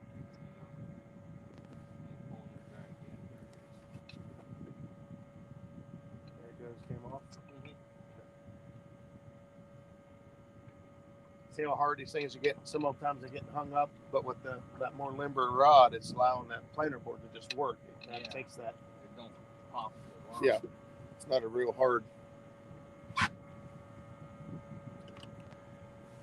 Kind of crabbing down through here. The wind's trying to push us sideways. I'm trying to keep the front of the boat straight, so otherwise it's going to blow us right into the bank. So we're kind of going cockeyed down through here, but the fish don't care. We don't care. We're only allowed 2 rods per person out here, so it's pretty easy to manage 4 rods. As far as tangles and stuff go. Tangles ain't gonna be that bad. It looked like a fish at first.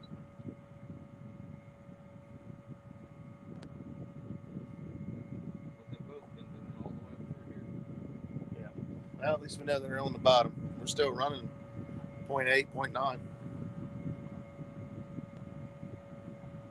Can't really go any slower. That's how the speed of the wind's pushing us. I'm just trying to let the wind kind of push us down through here.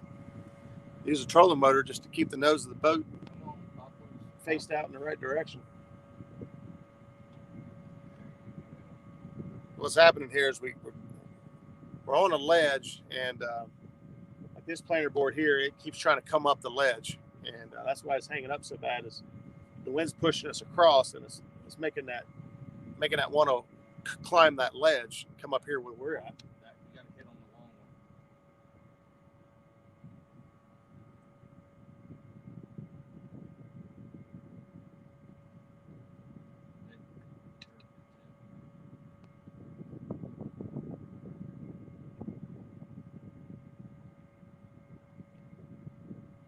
It's funny, sometimes I'll come down through here and I'll go one direction, and I might only get a couple hits, and I'll turn around and go the other direction and pick up fish. The natural flow up here would be the water should be going that way. There's not much. There's a dam down on the other end. There's a couple creeks up here, so the only flow there is I'm going to assume it's very light, but the only flow there is it should be going that way towards the dam.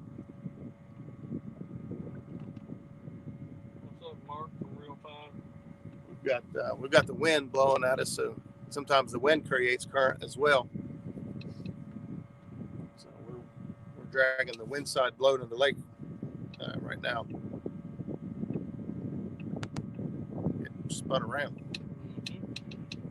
We'll put a drift sock out to keep us from going crazy here.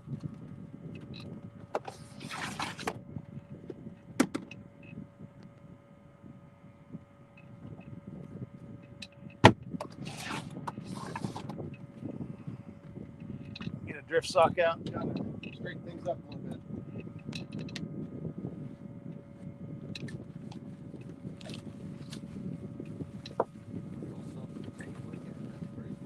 Yeah, they quit making it. People couldn't figure out how to use it. I like that. That's pretty. Yeah.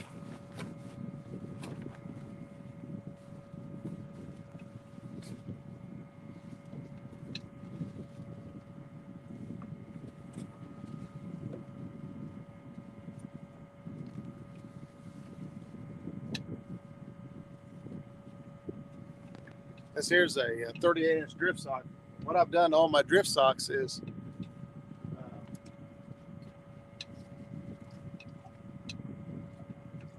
those of you who use a drift sock, you've got your yellow strap that you got to pull, and the yellow strap is right here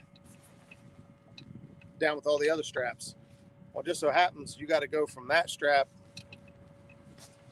Now, you normally don't have that yellow rope, but I've added the yellow rope all the way to where it connects to the boat. Normally you have to drag this 6 to 8 feet of black rope with the current pulling and everything pulling against you. Sometimes that's really, really hard.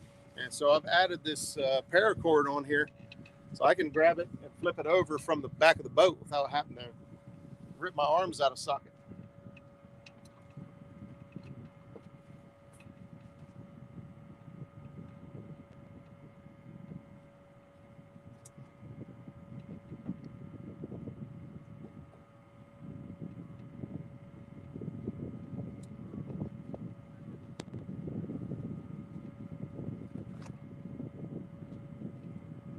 You guys will see here in a minute. You'll watch the tree line back here. As soon as that drip sock opens up, it's going to pull us around. That's exactly what we want to do. The rear end of the boat's trying to slide this way here. Trying to pass us. Yeah. Trying to turn it sideways. Yep. Drift sock just opened up. Now you guys can see the tree line behind us starting to move because that put some resistance on the back of the boat.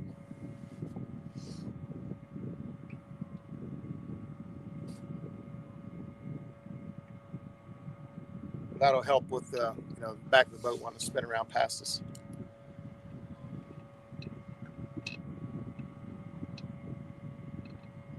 We got that working out the way we want it to.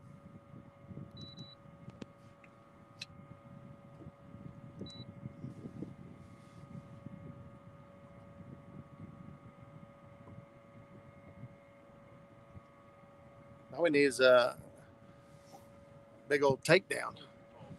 Paul Frick, hey bud, hope you're doing better than us today. We are fishing, watching fishing, if that tells you anything. Paul, I've been there, buddy, many times. Well, I'm fishing, watching us fish. Yeah, what's I say to Justin? He's actually here watching YouTube of us fish. He's going to see a takedown on the screen before he sees it in the back of the boat. Clearview Outdoors, what's up? How many in the boat? We have got how many was it? 2. We've got 2.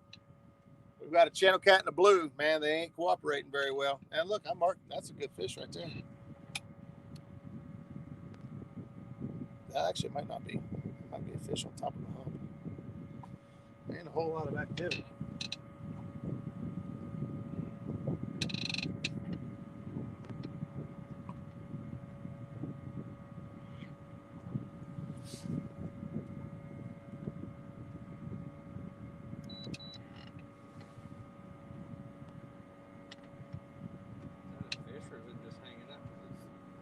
This one back here? Yeah. It's active fishing. I think it's because the boat slowed down. Yeah, it's active fishing. Might be a fish hung on there.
Coming up here pretty shallow.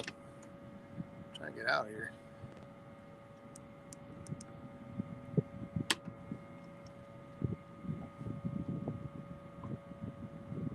once we get down here and spun around, it'll cooperate a little bit better. We'll be going against the wind. I know a lot of guys, this is how they prefer to do it. They turn everything off and they just go with the wind. Fortunately, if I did that, we would be smack up against the bank.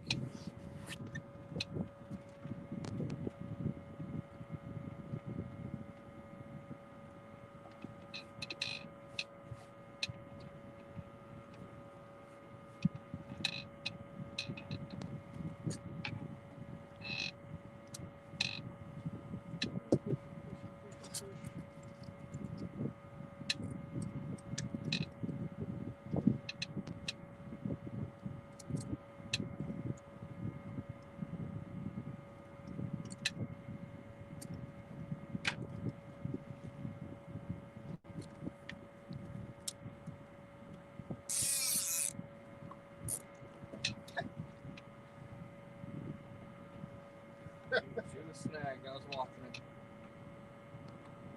That's why I like leaving the clicker on. That's why I left that clicker on the list.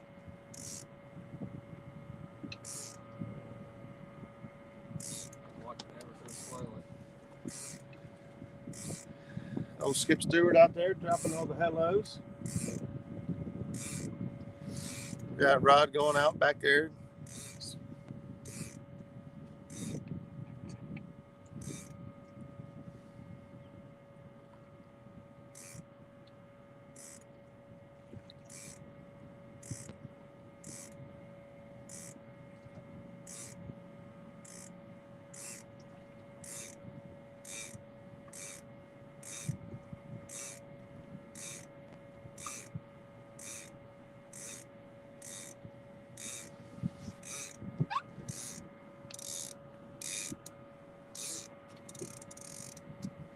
I don't know if you can see it. Watch that planter board take off back there.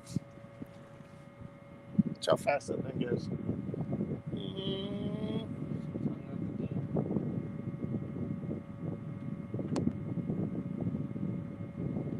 I guess it's going to have a hard time going that fast with the wind blowing against it. It's kind of pushing it instead of it getting pulled out the front like it should be.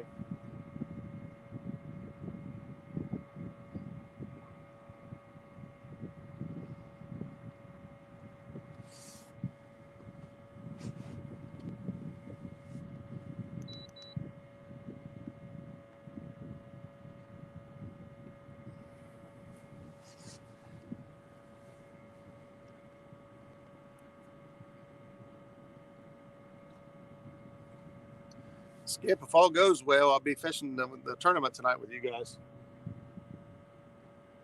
For some reason, these fish turn on at noon o'clock. We just can't leave them. Well, I'm not going to make it. Shared it out. Thanks, buddy. I appreciate that. Imagine there's some other live streams going on this morning. It's Saturday morning. There generally are.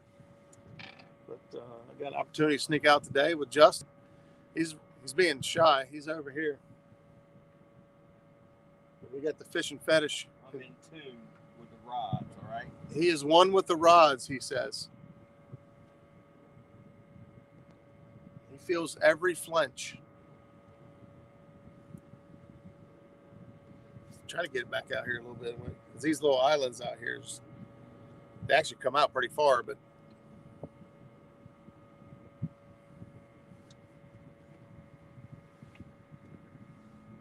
I haven't seen old Dave Funk out here today. I don't know if he's not fishing or he's in a different part of the lake than me. Probably didn't see me. I'm camouflage. Don't you love that? Hunting and you go in somewhere to eat and everybody's like, oh, I didn't see you. I didn't see you. You're camouflage. Yeah, I've never heard that. My favorite line is, did you catch a deer? Oh, yeah, I hate that. I hate that. Did you catch a deer? I used to say, no, they're really fast. You wouldn't bite my line. Skip, I'm on the, we launched out of Oxbow. I'm heading up towards the shallow end, the creeks and stuff. We were up here the other day, like I was telling you, I think yesterday, guy up here running 2 mile an hour, trolling flicker shads. Maybe we're going too slow. Caught a 52 pound,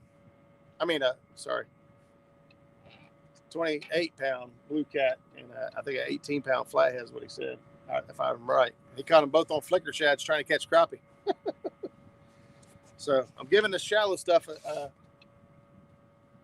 fair chance, especially since it's early this morning. I was hoping they might be up shallow feeding. Find some active fish this morning. And I'll probably turn around and run back down through this, at least for a little bit. See if we can't catch a fish or two. And then I think I'm just going to motor up and run to the middle pool and work those channel ledges. See if we can't pick some fish up out of there. A little more diversity up there as far as options. You got some canals that come in and out. You got a couple big flats up there. You got deep channel ledges. So you got a little bit. You got a lot more structure.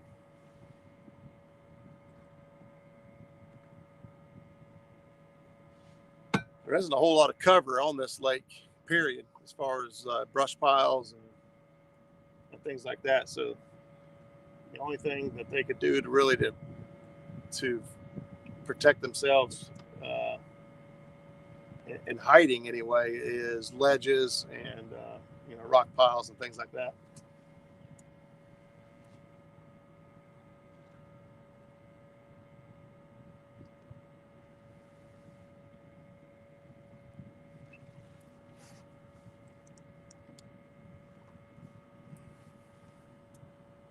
Where are the fishies at? I don't know.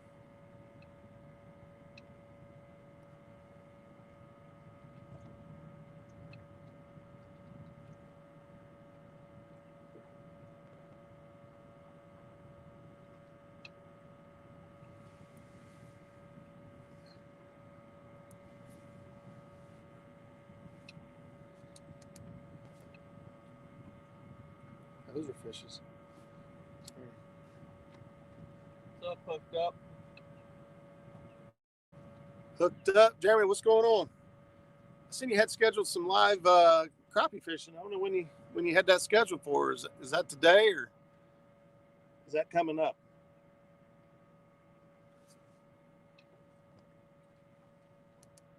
This would be a good lake for him to come up and hit. Hit for what? Crappie. Crappie, yeah. This would be an excellent lake, especially for kayak. It's a long drive for him. Yeah, this is a really good crappie lake. There's some really big crappie in this lake. So they say. I caught one crappie out of here a few weeks ago now, I guess. Dragging baits.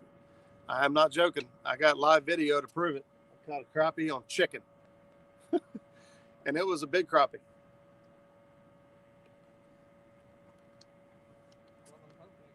That was the same day I caught a 42 pound flathead on chicken here. I can't make this stuff up. Get out of here. Crap. No matter how much I try to work out. Keeps pushing you over. Yeah. That's why we're actually going like this. It's not so much the wind right now. It's actually me trying to drive out here. We're in 6 foot of water and have been for a while.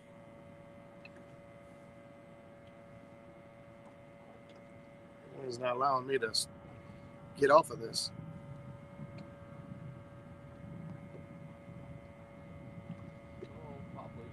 Generally do better right outside, right off this flat. This flat's 6 foot and it drops down to 15 foot. Up, get us out there. I did. Do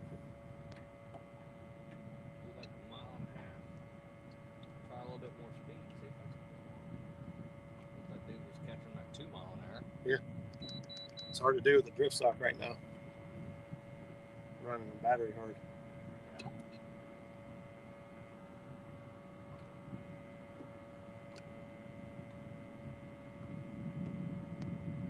There we go, starting to drop.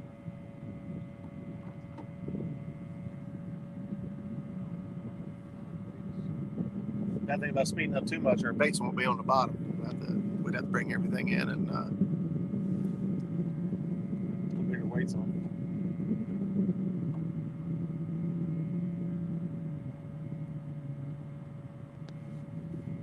There we go. Starting to drop down now.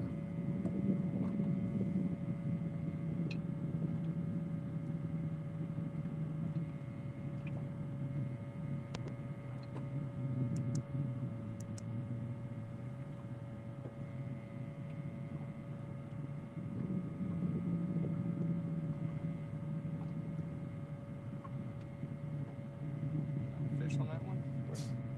Planer board? That planer board's pulling sideways.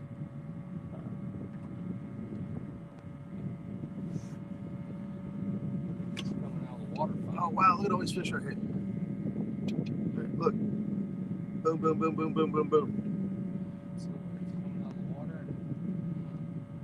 Right here on this drop. Look, it just dropped from 10 feet to 15 feet. And we just marked a bunch of fish. I'm going to turn, stay running right on this ledge. There we go. There we go. Now we're cooking with Crisco.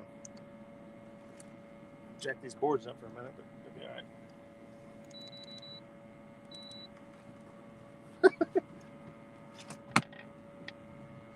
I hear the board back there jumping. Oh man, look at all these fish. Look. Right up that drop. All right, we mark us some fish now. I feel a whole lot better. Bunch of bait fish, mark us some catfish.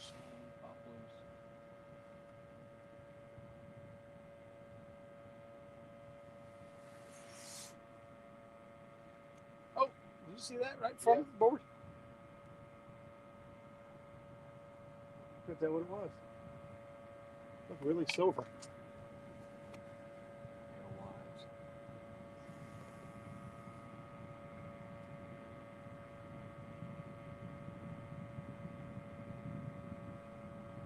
That might be a fish.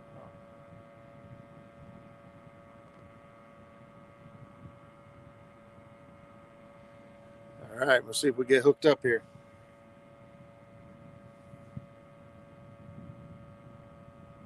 That's it, trying to go up that ledge now. We come out too far. Well, not too far, but we should be trying to run right on that ledge. Now here's where that boy caught those. He passed me. I was going in, he went right between me and the islands.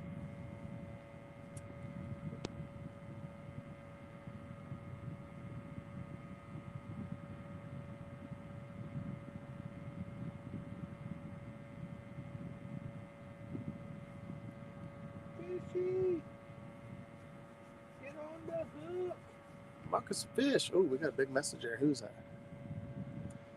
Okay, for what's going on, she's on the boat more now. She was going back to bed, started to get a headache, but she says she got dizzy a little bit. Slower right back now. Out of the norm for me. Well, you make sure she takes it easy.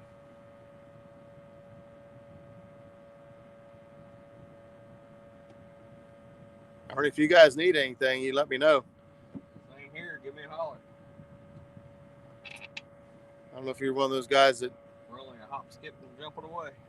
If you're one of those guys that have a hard time asking people for help or anything, but that's what we do. We help each other out. You guys are good people. You've been good to me. You've been good to pretty much anybody I've ever seen you guys deal with. You're just good people. And if you need a hand, that's what we're here for. We'll help each other. We're family. One big dysfunctional family. I spend more time with you guys than I do most of my family. I definitely do. Which is A-okay when it comes to some of my family. Dysfunctional, we're dysfunctional. Dysfunctional family? Dysfunctional.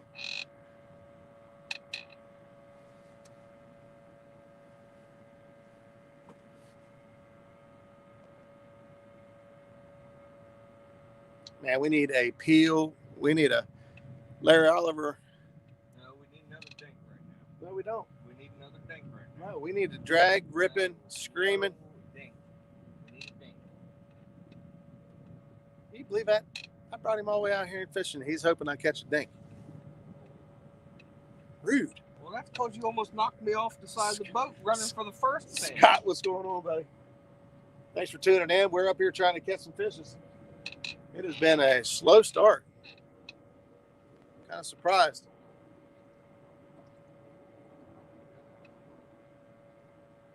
Come on, Cletus.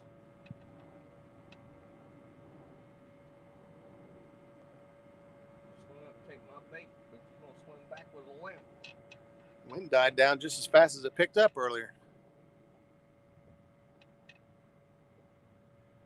Already no problem, man. If you, I don't know what resources are available to you out there, but if you need somebody to get you out of the house or go pick up something or run the store or whatever the case may be, don't be afraid to ask. I'll hit you up privately so that, we don't have to put it out here, but Uncle Jeep's in the house. Good morning, buddy. Thanks for stopping in.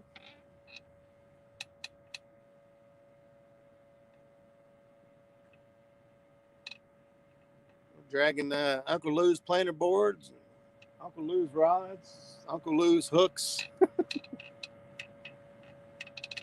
Look, they're both planer boards hung up at the same time. That one freed. That one freed. Yeah.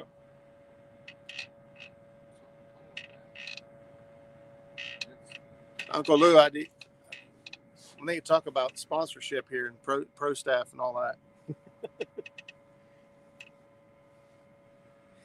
Yeah, I don't need nothing.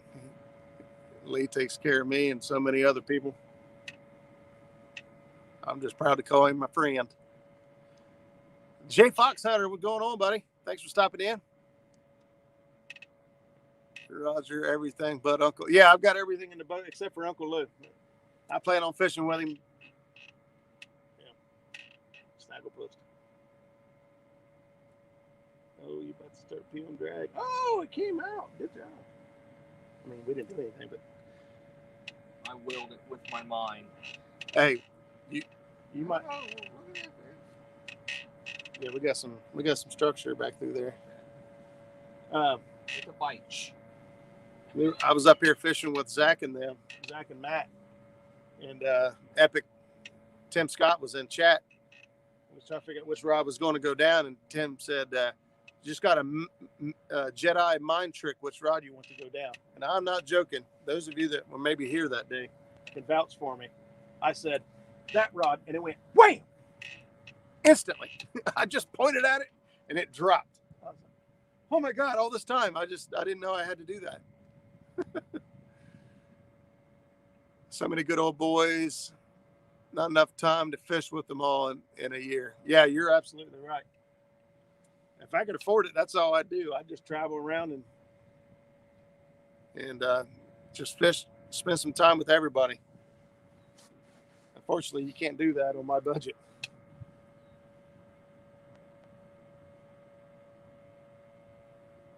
If this boat was running a tip top, I would just go all over. Fish with anybody who's willing to get the boat.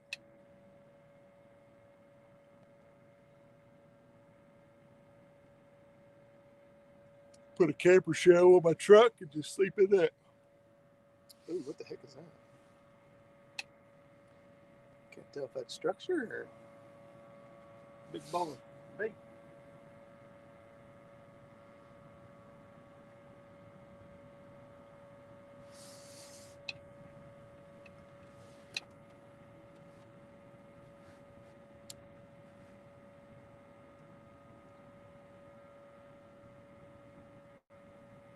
Bait. Holy cow. These big blobs of shad.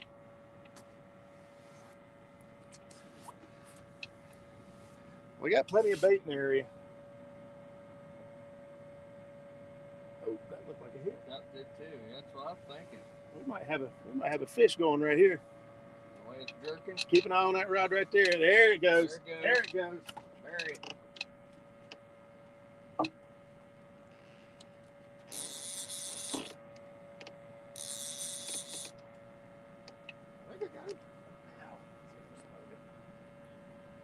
got him. Fish on. There goes the fetish rig again. Is it the fetish rig? Yes, sir. You better hope you don't need a net. Oh, something just surfaced. Look like a gar.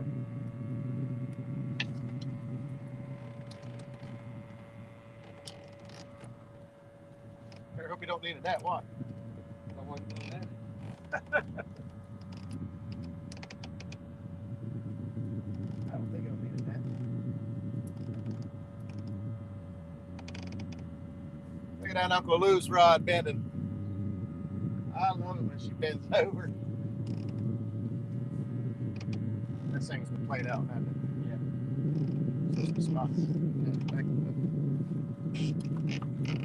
Oh yeah. Oh. Yeah. Oh. Oh. Here, we'll turn it this way, you guys can see. Huh? Nothing. So that's how you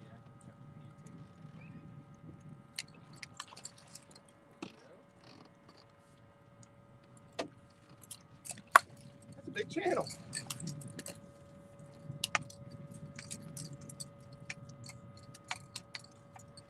A big old channel cat. So, what do you think of my fabric cobbling now? Did he hit it? Yeah. Did he hit the chicken? Well, that's in between them. They're draws on both. Yeah, but they're not hitting the rig back there. They're hitting the chicken up here. But it draws them to it. Oh, you wussy. Get you some catfish. No. Why would I do that? Why would I say, hey, never mind these tools I have?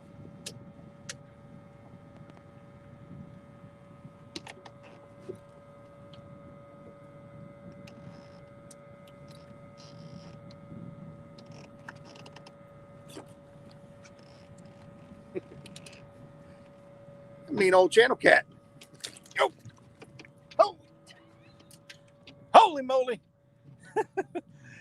Hey, looky there, Tommy Long's just in time, minnow dunkers. That's Hoover channel cat. He fought like a decent blue.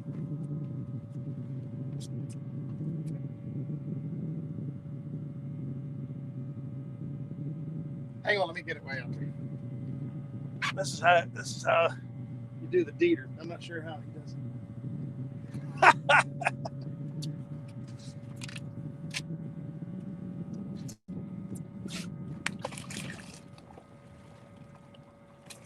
Let go. He didn't want to let go of the grippers. Sometimes they swim off with your grippers, don't they, Skip?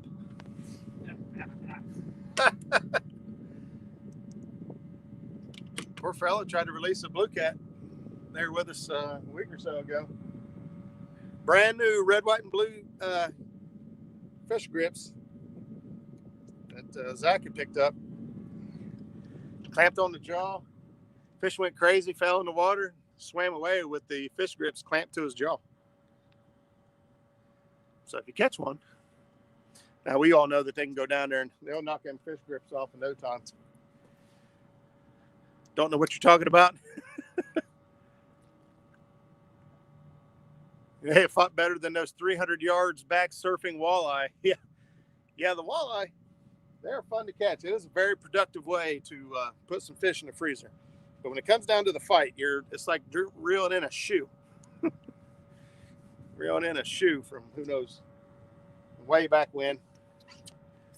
But I don't know. To me, it's the hanging out with everybody, and boy, we sure cut up a lot and made some memories. Cut up and not throw up. That's. How deep are we running? Oh, we are 13 feet deep right now. The wind's kind of pushing us along. We're set. I got us set at 0.7. That's about what we got to do to stay straight, and the wind's pushing us. We're going a lot faster than everybody else. But I don't see anybody else catching fish.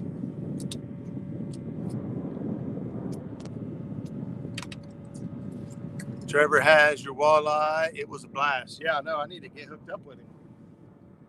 I'm hungry. I was going to try to. By the time I got all the answers back for who, if anybody could come up today, it was too late to holler at him. And I figured he had plans for today anyway. But I'd like to get you guys up here dragging around. I need to learn more about the South Pool down here. I know when I had Mark on the show, Mark Blavo said that that's all he pretty much fishes is the South Pool. Uncle Jeep, boom, boom, boom, dropping $20. Catch more, please. All right, fishes, you heard him. $20 and make you holla. How deep is the thermocline? We have not found a thermocline yet. I may need it once I go to deeper water. We may encounter one, but right now I've made it up to 21, 22 feet deep, and we have not seen a thermocline, which is odd up here. Boom, Uncle Jeep. That's what I'm talking about. He just spent $61,000 on a Peterbilt. Oh man. Yeah, he's gonna have to work a lot to pay that thing off.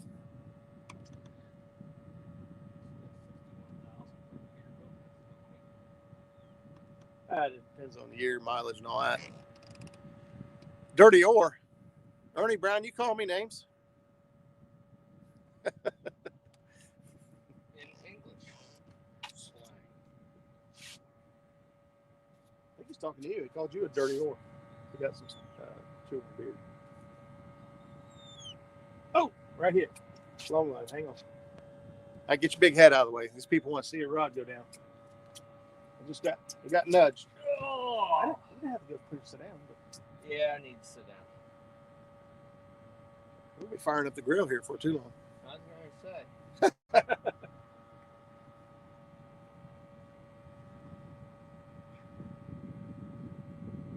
I got some granola bars and stuff in there. Right now, I know I do.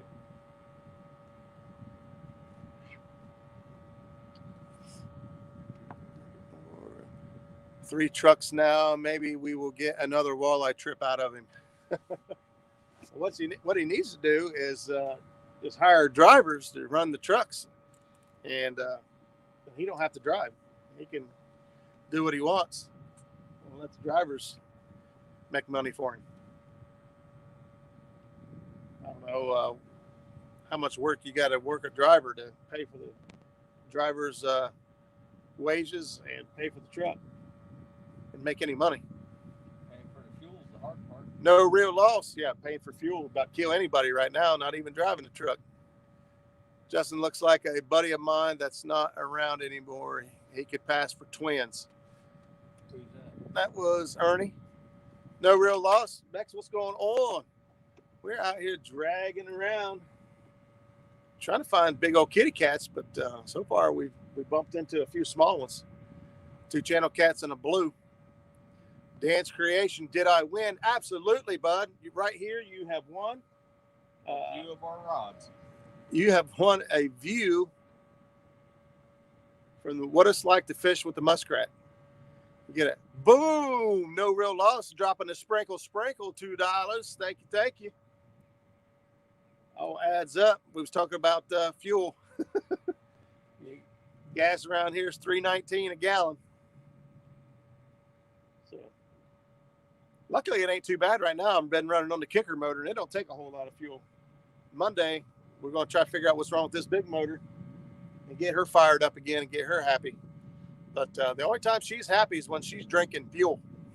She drinking fuel.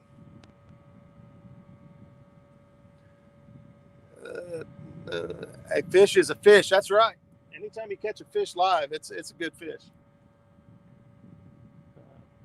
We've been able to put a few really nice fish on live stream before up here. So that's always the bar. We'll try to bring you guys some decent fish, but I have failed to find them here lately. I can tell you right where they're at. Where they at? In the water. This guy. 319 in Phoenix, Arizona. That's kind of cool, though. At least we don't feel so bad that we're the only ones getting jabbed over here in Ohio. Yeah, we're all feeling the pain. I'm happy for you guys. A buddy of mine just went out west. He said the most he paid was like $4.59 a gallon. $4.59 a gallon out west. Mm-hmm. Daggone. Dan's Creation said he gave $2.75 yesterday. Fins and Fines, Bob, what's going on, buddy? We're trying to put some fish in the boat. Fins. I got to meet a guy in Logan at noon for boat motor parts. I hope you fellers hit a 40-plus flatty. Ooh, that'd be nice. Now he's just playing with my emotions. Right up here where I'm working to, we me and the wife caught a 42-pound flatty. It's been a while now. It's probably been close to a month. So, but the fish should be now the fish in this lake, they don't actually spawn. They kind of go through the motions as if they would. And I'm sure there are probably some fish that actually do reproduce, but the numbers are so low that it's not sustainable. That's why the state continues to drop in tens of thousands of blue cats every year in here. And now, based on the research they're pulling from this lake, I guess is what kind of helped determine the gun-ho effort to put blues into Caesars Creek, which in my mind should have been a huge catfish destination. Yeah, it's deep. It's a big, deep lake. I'm talking 40 foot on that lake. The average is 40. Mm-hmm. Doesn't it get up to 100? Yep. Yeah, that lake gets up to 100 feet deep. East Fork would be another good one. East Fork's a deep lake also. Caught some good blues in that area. Yeah, different times of the year. I get different results. We the other fellow that was up here the other day caught a 42 and about a 28-pound blue. I don't know why I keep saying 42. And an 18-pound flathead and running 2 miles an hour, pulling flicker shad, crankbaits. And he was running pretty shallow, and so kind of got me wondering if I shouldn't have worked these shallows a little bit more the other day. And I'm working them now, and that ain't paying off. So we're going to finish this run. I might turn back around and run back through a part of this that I marked a lot of fish on, see if I can't pick them up on the downward drag. Caesars Creek has some very good muskies too. Yeah, absolutely. I've heard they got monster muskie in there. I've actually seen muskies come up and hit. I believe they were crappie. It may have been shad. I was crappie fishing there off 73. And so it was, I've seen some big ones in there.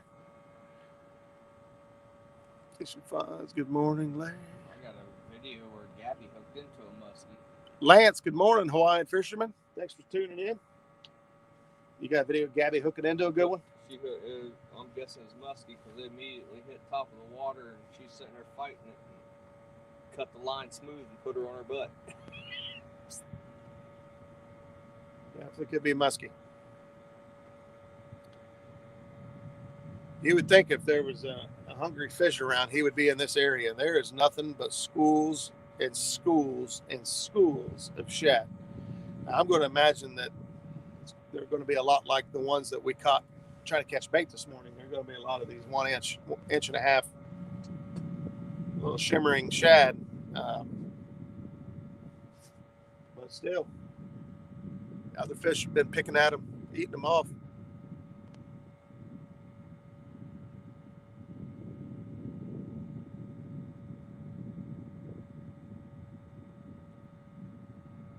Waiting on that undeniable rod drop, just yank and drag, can't get it out of the rod holder, panic. That's the moment I'm waiting for. That's the moment that makes everything worth it.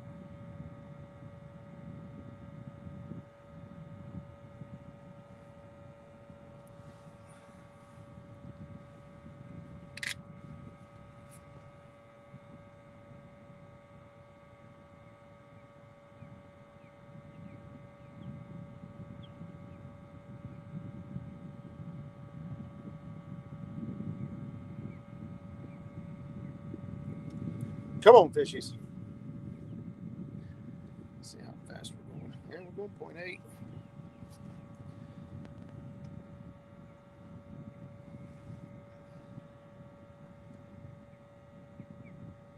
Marking a few fish.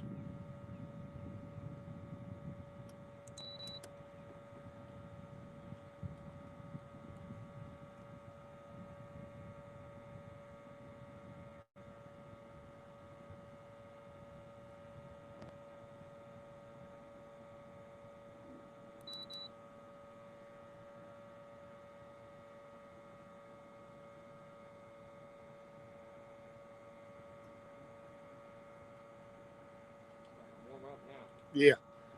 Yeah, that sun's coming out now. Heating everything up.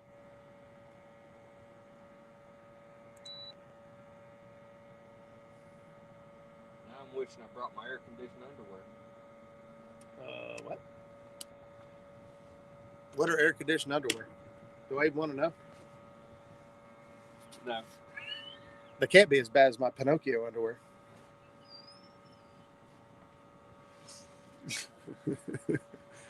I'm a fan of speeding up and the blues, like the Cannonball rig suspended. Yeah, I've been running about 1 mile an hour most of the morning. I'll slow down occasionally just to see if it don't trigger a bite when I start marking some fish. And it doesn't seem to be, well, ain't catching them 1 mile an hour either, so I'm not really sure. Martin Evans, what's going on? We are at Hoover Reservoir, which is in Westerville, just a little bit north of Columbus, Ohio. That's a great fishery actually for all kinds of fish. The crappie and the catfish up here are really good, hence catfish and crappie. That's for Mark. He's already been here and left, but let's see. I just saw where they seized $1.4 billion in cocaine and weed down in Florida. Holy crap. Randy, what's going on, buddy? Thanks for stopping in. Martin Evans, thank you, brother.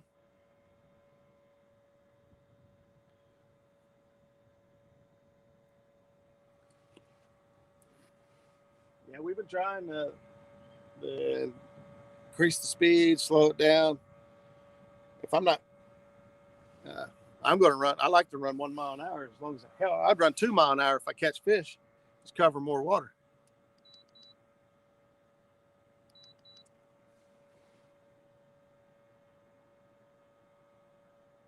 Because as far as I'm concerned, there's really, outside of running your big motor, I don't think there really is too fast.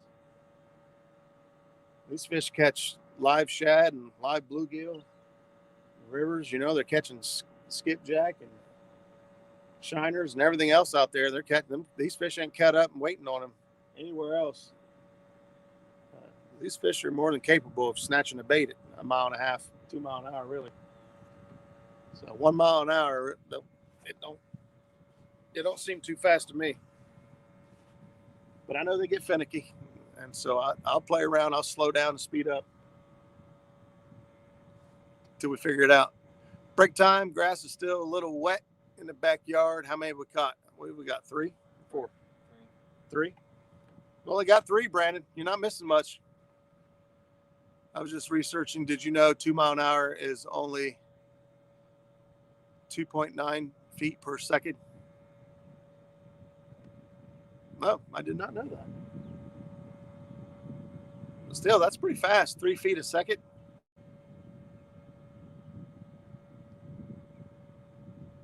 So if we cut that in half at 1 mile an hour, it's going to be about 18 inches a second.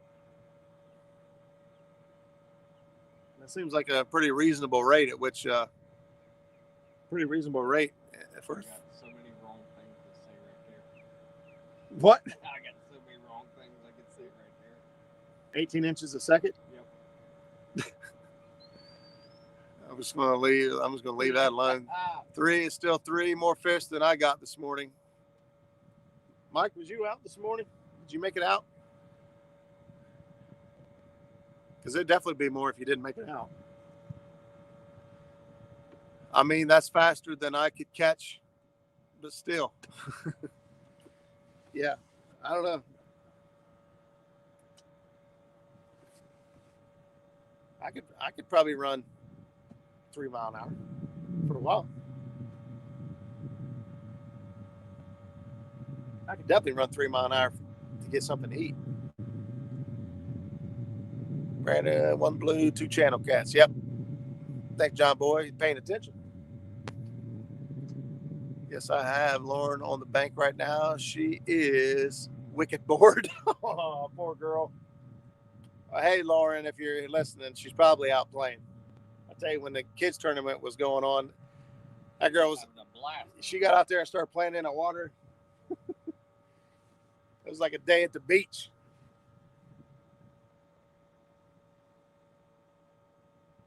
She did good. Dad's hitting Paint Creek this evening. Gotcha. Tommy, I guess there's a Ohio Hills tournament going on out of Shawnee tonight. I know Zach and Skip are going to hit it. My goal was to get off the water in time today to meet up with them this evening and go out. I'm not sure who all still runs with Ohio Hills, but I'll see about going down there and seeing who all I can run into.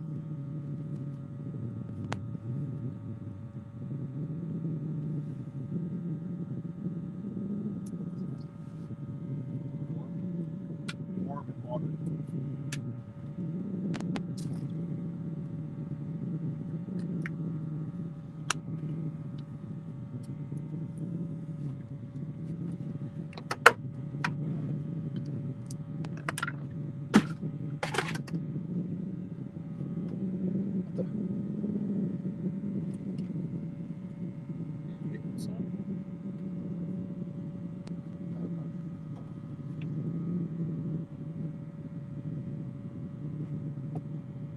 Rocks pretty hard last week.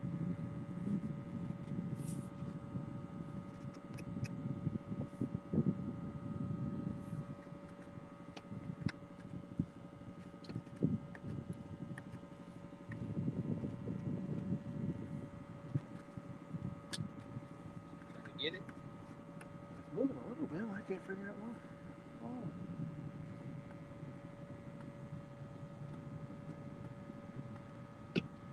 Feels like it banged or something real hard on the tip.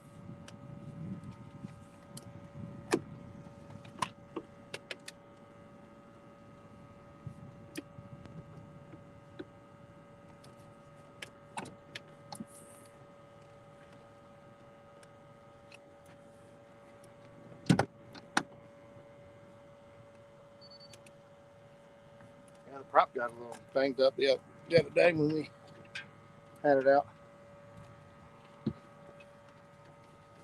Ran up on some rocks and chewed it up.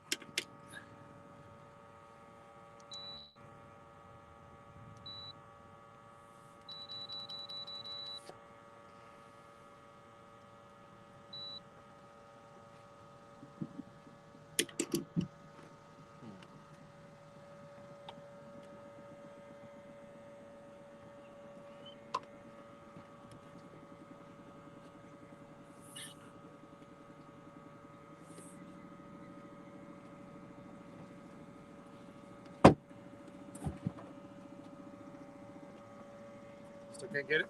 Let's try this. I'm trying to find something to fit down in there to hit.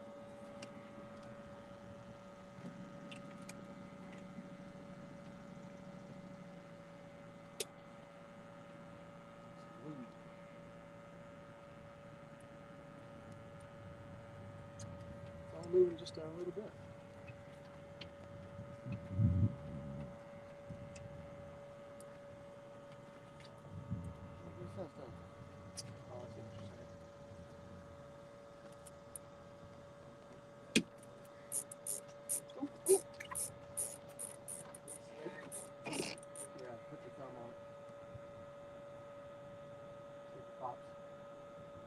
Get up this way here, there's some snags. Ain't popping? Well, if you don't want to lose it, we can.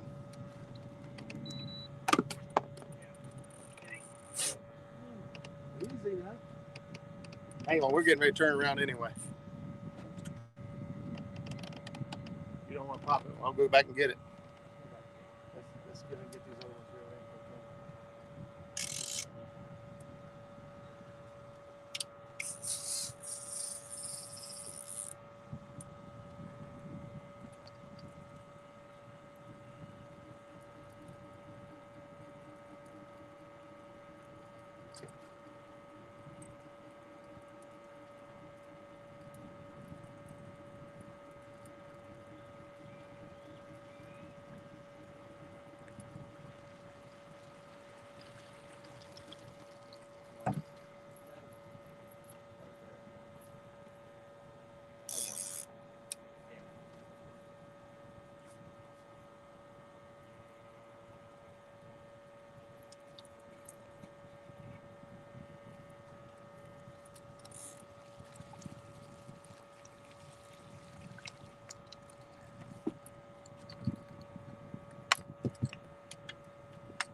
We'll spin around here real quick or back up. Justin lost his fetish rig, and we're about ready to spin around anyway. I may investigate up here just a little bit in the shallow, but turn that off, turn that on.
Hey, there's Tim Scott. What's going on, Epic?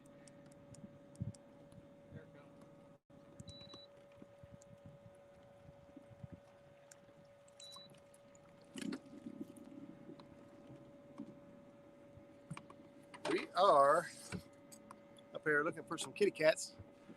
We ain't doing so hot. We've got a couple, got 2 channel cats and a blue cat so far. About to do something I haven't done. I'm going to go between 2 islands. We'll see if it's a fail or not.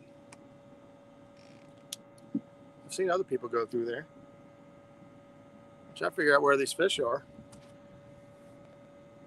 We have not found a thermocline yet, which is kind of odd. I expected to find one up here today.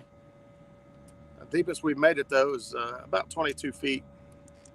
So once we get into 30 foot of water, we might see a thermocline back there somewhere. But so far, no thermocline. I'm not sure exactly what average depths are. We got seagulls right ahead of us. Those are Walmart eagles. Walmart eagles. They were diving down there, getting the shad. You can see them hitting the water right there ahead of us.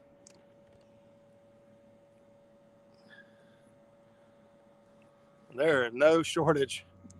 There's no shortage of shad in this lake whatsoever. Maurice Cason's in the house. What's up, Maurice? Run a 17 foot last weekend. Yeah, I was looking for it,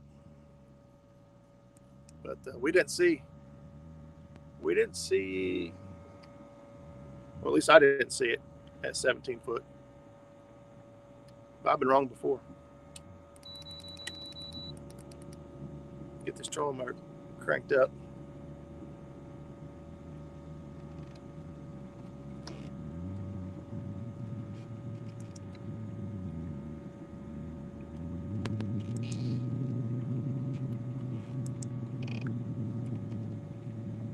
We're going to shoot right for these islands up ahead. I see a catfish out here to the right.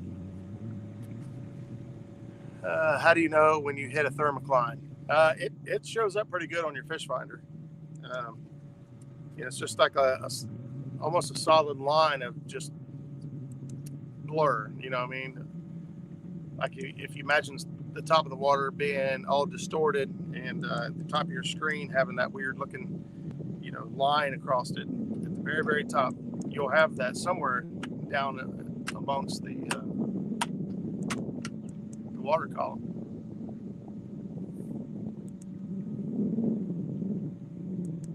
We came up to 5 foot of water. I'm not sure how shallow it gets right here.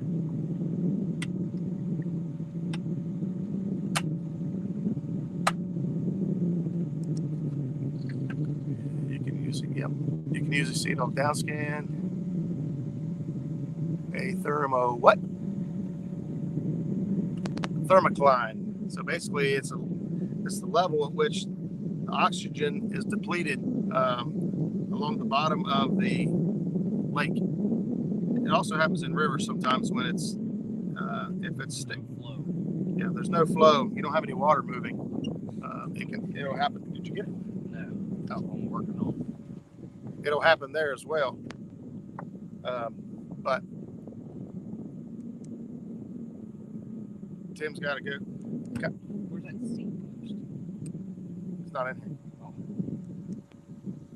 I need to see that front monitor, so I want to make sure I don't run too shallow. 4'6", 4'5". You still got a line out. Why? Because that's what it's made for. It's twirling back here really good. It's on top of the water. Oh, that one, yeah, but I got the other one out too, and it's not. What other one? Yeah, that one's on My top of the fetish water. rig, I know that one. Oh. That just come up on top. Yeah, we're running 3.6 miles an hour. Yeah, we're hanging right at 4 foot. 4? 4'2". That looks like I could tippy toe across here. There's a big old osprey nest. I ain't worried about it. There's the osprey.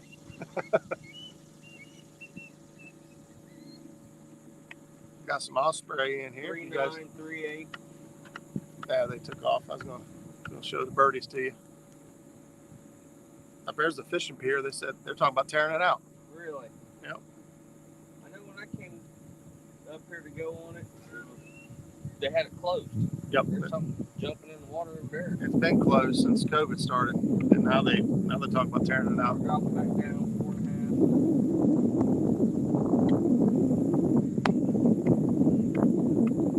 And I marked a bunch of stuff out there by that island. It might have been crappie, but I marked a bunch of fish out there. Dropping it back down to 5, 6 foot.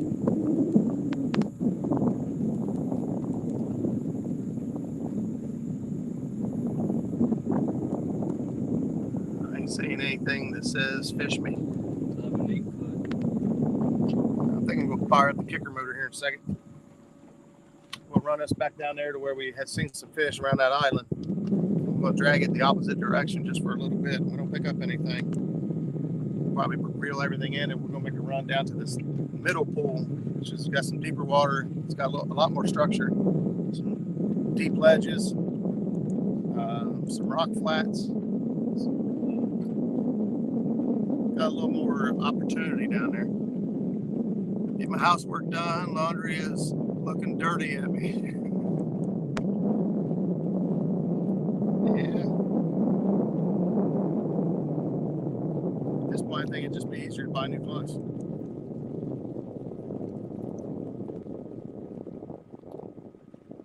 All right. The wind has changed, which is why it died down. So go ahead and reel that other one in and move it out of there so I can reach the kicker motor. Oh. All right. Let's see if we can't get this bad boy fired up.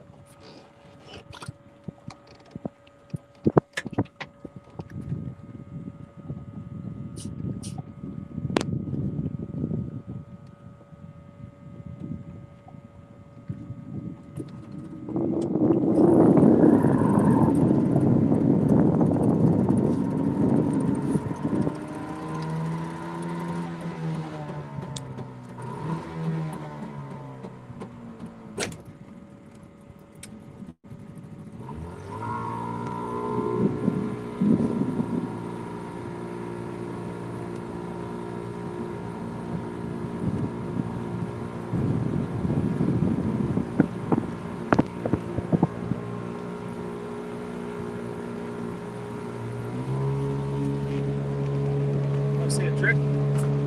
Using the kicker motor, I don't have to turn the controller motor on. I can steer.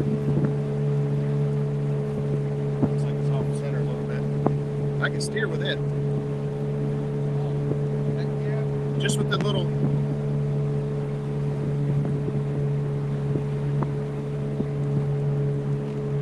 Yeah, And basically I just move it back and forth until it starts to go completely straight. See how right now it's starting to go right? And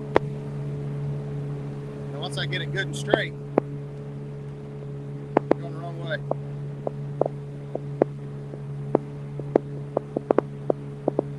Keep going the wrong way. There you go. That's good. See, now that it's straight, it's good. Now that it's straight, I can steer. If I really need to, like, adjust quickly, I can just turn the prop on.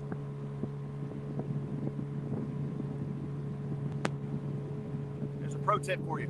I don't know about a pro tip, but did you know that Doc Lang got ran off of Hoover by the state boys because he said his boat was too long? Yep. It was 24 foot. It was a 24-foot sea arc. And they said it was 23, you're only allowed 23 feet up here. And this boat's 22 feet. So, I ain't worried about it. So we're moving along at a whopping 6.7 miles, or yeah, about 6.7 miles an hour.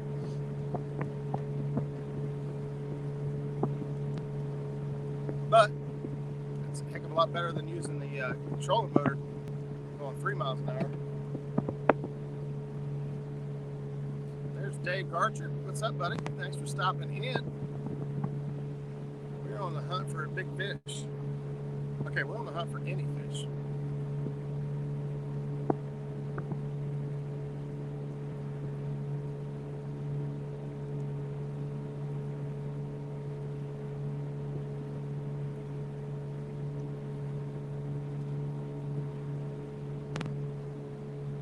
Anybody else doing any good fishing out there? I heard there was a couple other live streams. I was wondering if anybody's hopping back and forth. Anybody else is having any luck at all?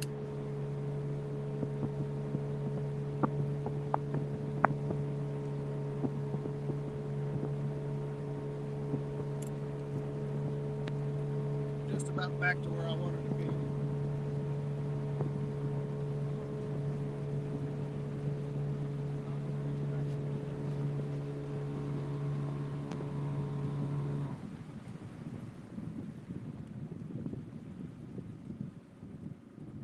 This, all you gotta do is put it in the idle down and put it neutral. I don't mess with these or not. All right. Wind's kind of blowing us a little bit. Try to get this bad boy turned around here. Get heading back the right direction. Get some baits in the water. Can't catch them. Let's see. Baits in the water.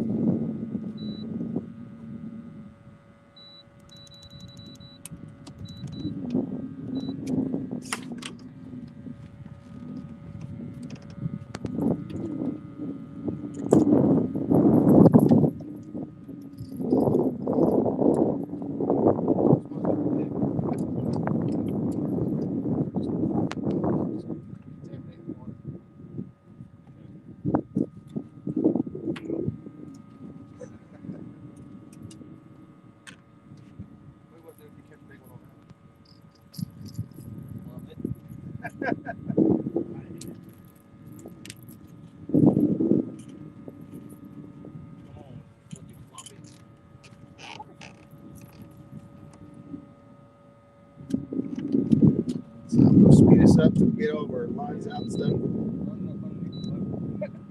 Huh? Running up underneath the boat. I don't know what's going on. Oh, The bait. I got you. The bait. He's running up. All right, we're moving.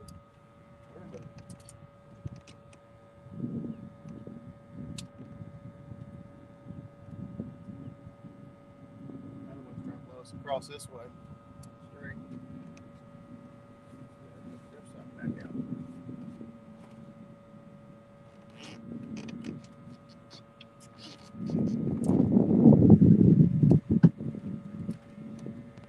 All right, get things back in order here. Mike Chavez, what's going on, buddy? brisket tacos. Heck yeah. Ooh, that sounds good. Man, I haven't remembered to record any of this stuff on the GoPro. I'm on looping. The bad feature, the good thing is it'll get the takedowns, it'll get all that if you remember to hit save. If you don't, you just lose it all. Fortunately, I'm not very smart.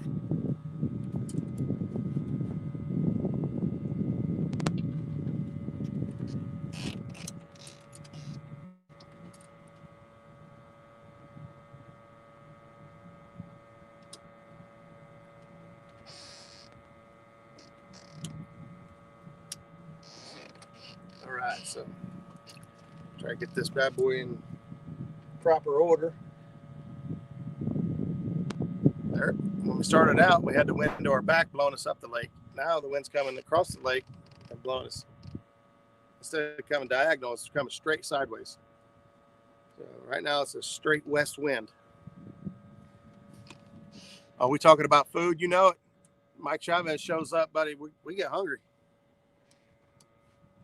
We get hungry.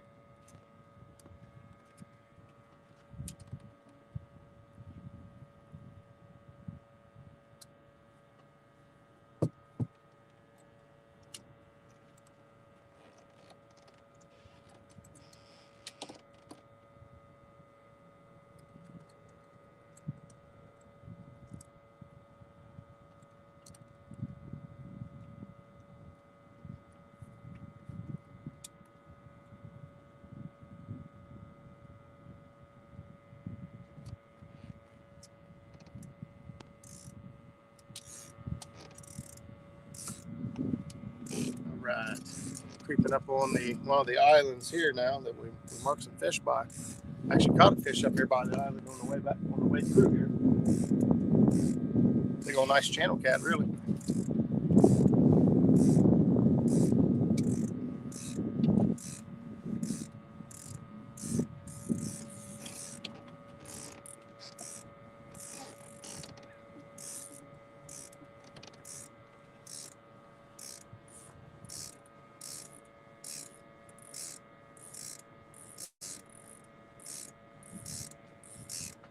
Get the planter boards going back out there where they belong.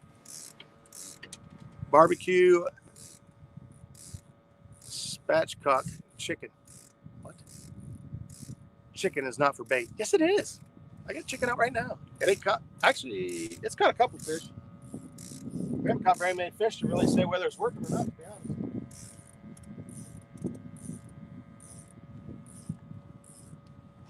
We're about to find out. We can keep the boat here off the bank. Trying to blow me sideways again.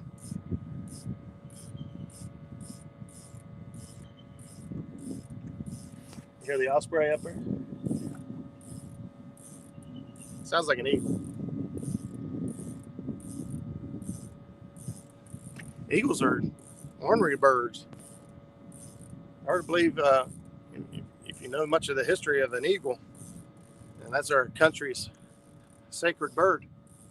The eagle is more of a bully.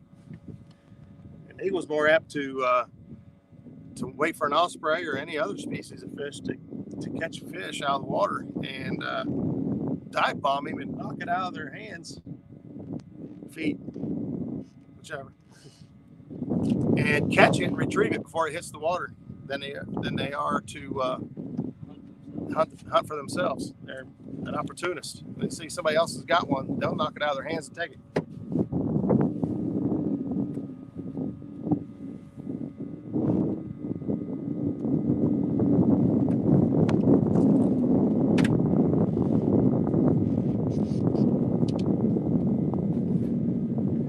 Country Boy Fence 5, my wife informed me she wants to meet Al. Wants a new metal detector for her birthday. Want her to get her a good one, I'm not sure. And there you go. See, in the community, awesome. So many people do so much more than just catfishing. So many other talents and hobbies out there that you can get some pretty valuable information from reliable people.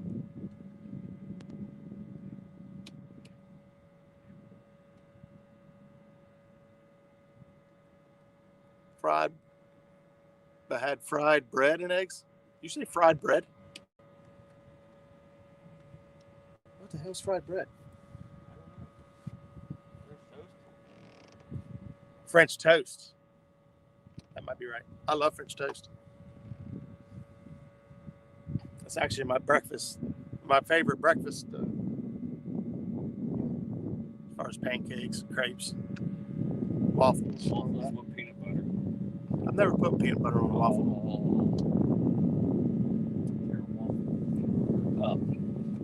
Oh, is that right?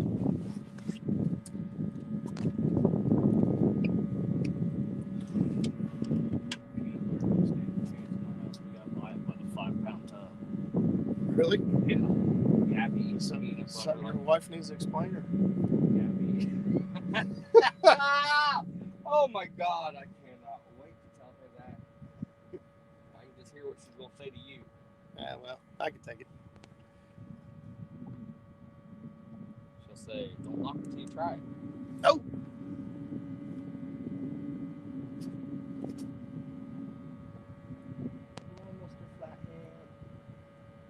Which one's it on? 7,000.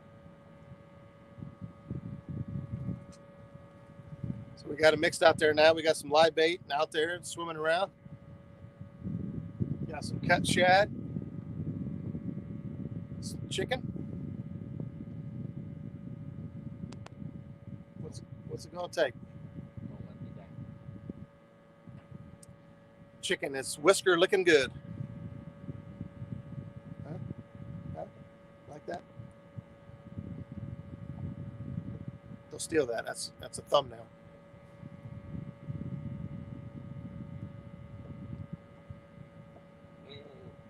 Some people could take that the wrong way too. Whisker looking good? Oh. Whiskers. Biscuits and sausage gravy. That's one of my favorites right there. Biscuits and gravy. Heck yeah. We stopped at the Mickey D's this morning. Had a couple sausage McMuffins. Hard to beat the dollar menu. Calvin's back in here. I missed it earlier.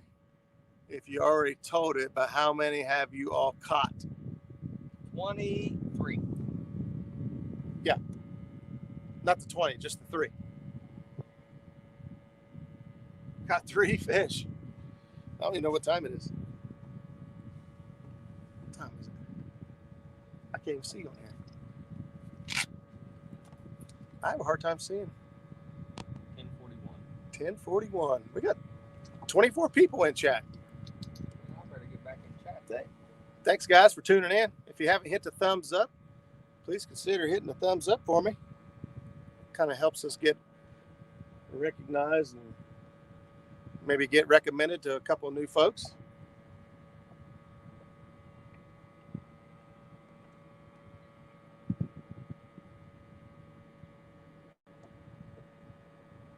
What we want to talk about this this Tuesday night? I had a couple ideas of what I wanted to do, but haven't really made up my mind. Anybody got any hot topics they would like to talk about, or a guest you guys would like to see on the show? I've been kind of slacking lately because it just feels like, so many people. There's so many shows right now that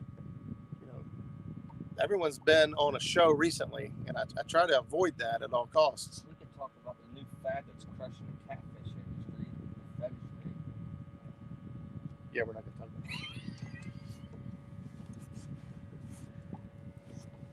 that. Talk about food.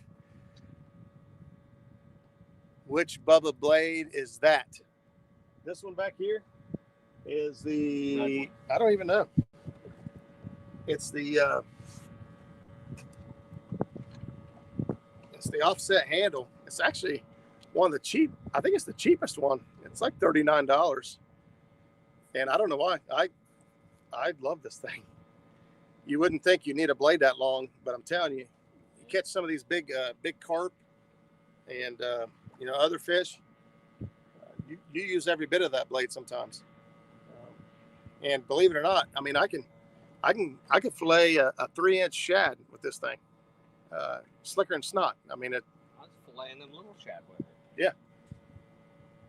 Yeah, these things are super sharp, super durable, and I just like that grip right there, that like trigger grip, and the blade is down, flush with my knuckles. I just feel like I got a lot of power.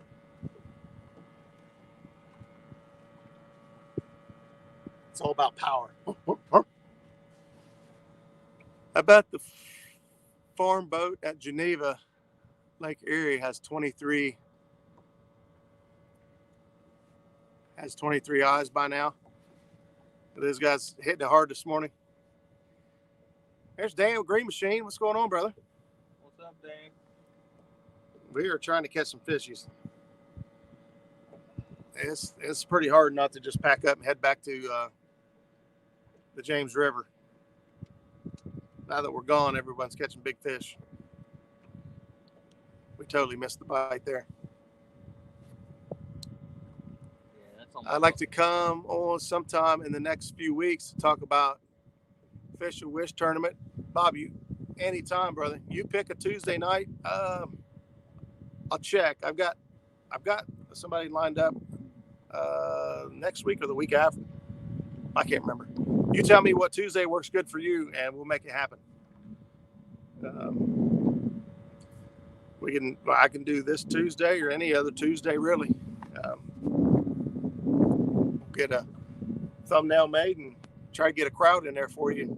Help push this thing along. 4 trips in a row with at least one haul. She's back to her normal self. Well, she's a punk. Okay. No way around it. She's a punk. And I can't get this boat to get out. Yeah, well, it just keeps pushing us that way. The wind is just straight sideways. I got drift sock out. I could run a bigger drift sock, but it's just going to make it. No, the nose I'm pushing out. The buckaroo's trying to come around. Well, France just beat Russia for gold indoor volleyball. I ain't paid no attention to any of that. I got to be completely honest. All I like to watch is beach volleyball. Women's beach volleyball is about the only thing Justin said he's interested in. I'm not even interested in that, to be honest. I am, dude, because the beach volleyball shorts make yoga britches look sad. Well, there's too much internet to watch 10 hours of volleyball to see something.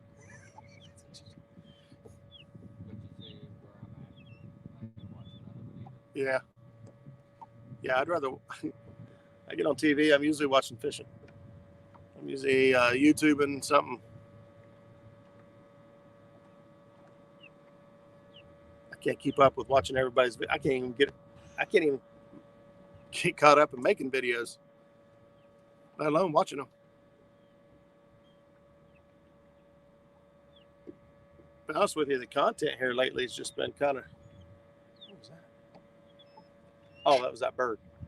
I just seen a big splash. I thought that guy casted something over there. I'm like, holy cow. He's spider rigging. It looks like it. Try to keep this boat on the straight and narrow.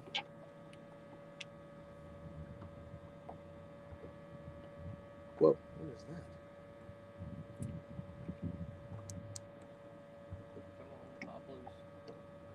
Got one hanging up. Shallow hump out there with these islands, so it's going to be there he goes, popping wheelies out there, trying to slide over off this daggone.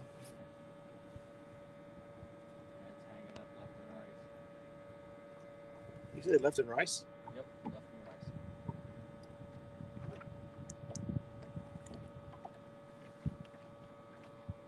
Behind the board back there going crazy.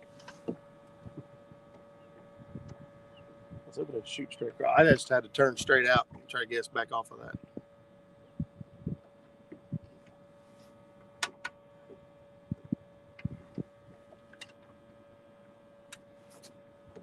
Green Machine says, I'm back to work, 8/16.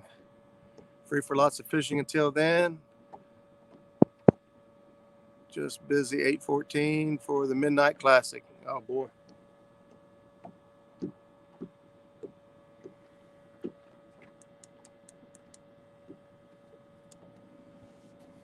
Come on over and let's get it.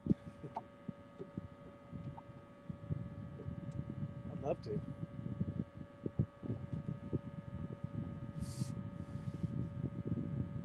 I know Has went for his James River Redemption tour.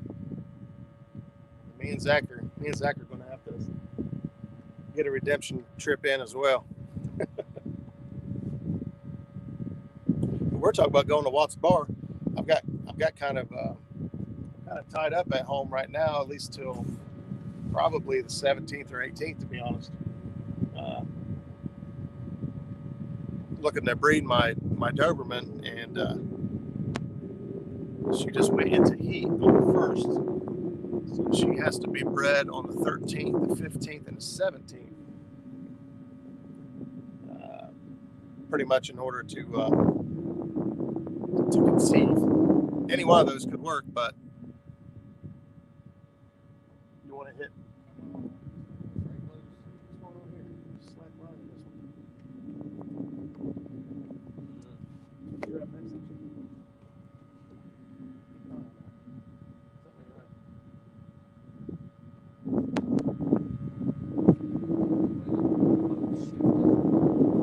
Yeah, we're getting blown pretty hard.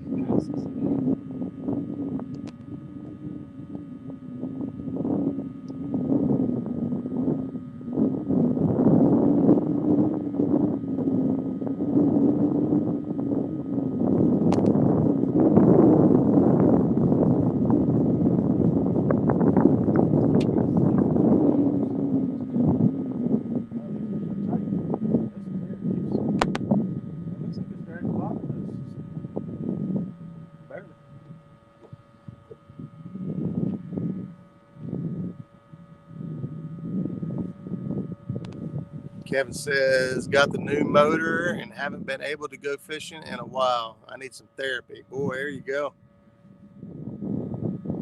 That's awful. Put that new motor, brand new motor on there.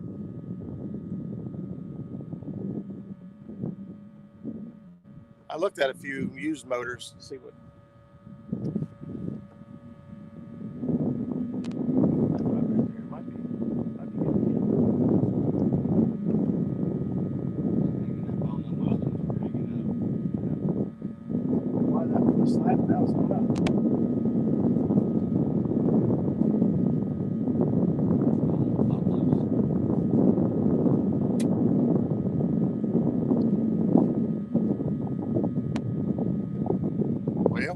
Got one snaggle bust. Where are we fishing? We're fishing Hoover Reservoir up by Columbus, Ohio.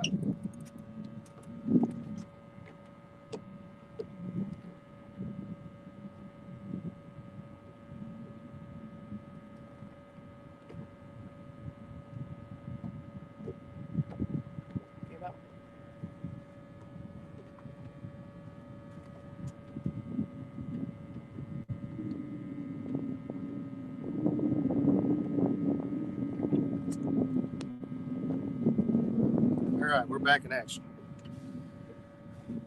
Hey, Dan, did you see Chris Souders this week? Hey, yeah, that's good. That's come on, man.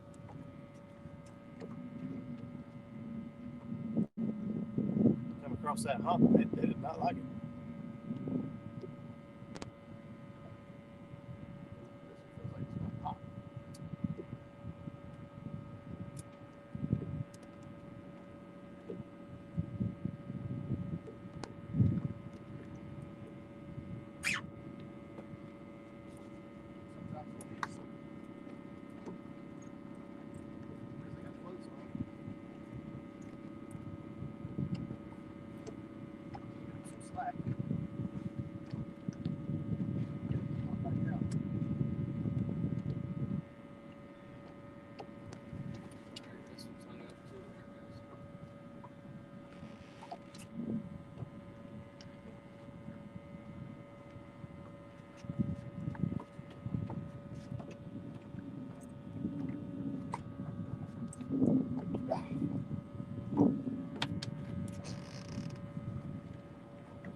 Got broke off. Now I'm going to re-rig it. Oh, yeah, it's your line counter one. Yeah. Yeah, I'll just. Oops. Where's the bunks that you were using? Underneath.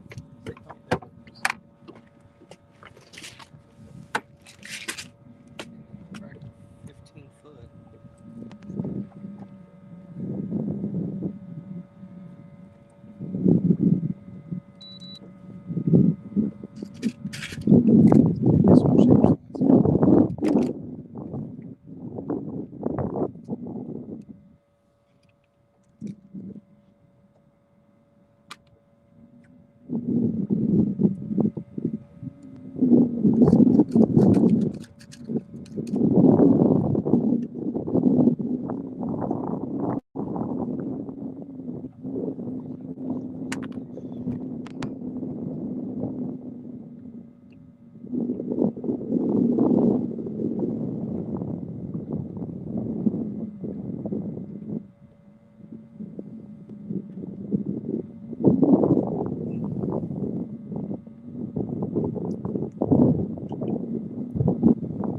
That's why I do these quick clips and rigs. I do all my rigs about the same way.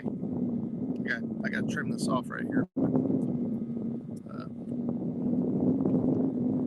All my lines are set up the same. I got a sinker slide, a bead, and then a quick clip. And when I get to the quick clip, all I got to do now, if I hadn't taken the time to explain, I could have already been back in the water. But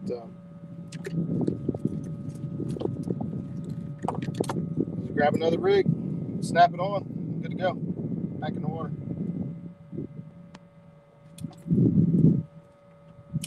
We'll grab this real short leader here.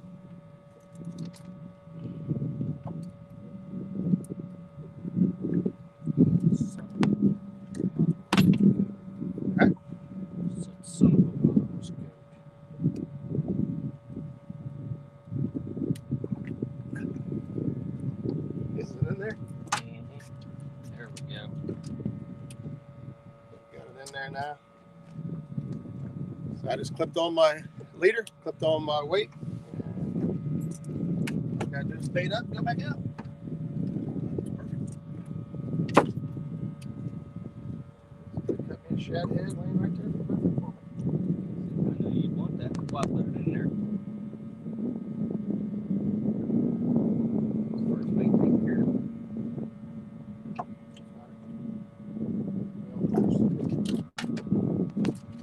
Are we on course? Don't mess up. We're all county wampus. County wampus.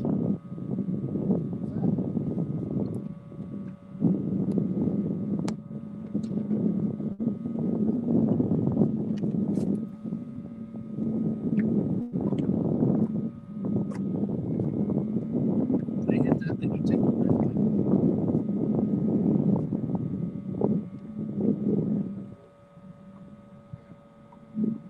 Going sideways.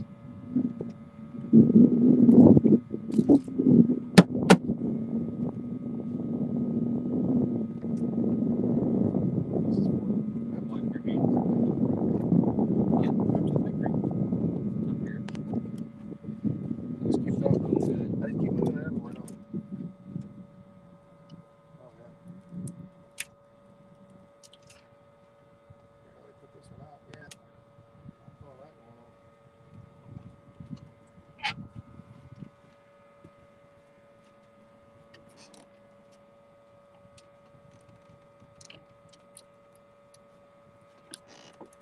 Give you guys an idea how long my rig is. The leader's at the very top of the rod. It's a 7/6 rod. And the leader's down here. I'm about an 8-foot long leader.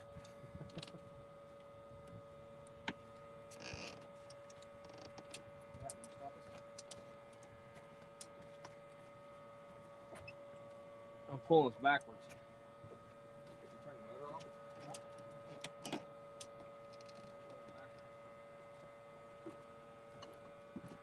Yeah, something happened. It's off. Oh, it didn't turn on because we were going backwards faster than what I had it set to go forward. We can just go get it if you want. Is it hung up that bad?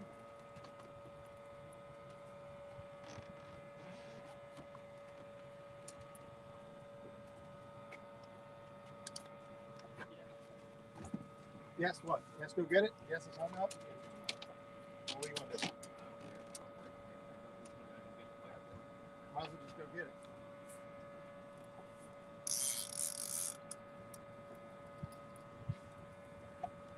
That one hung up. It's on the planer board, so you pretty much, your options are go ahead and go back and get it, or break it off and go back and get it.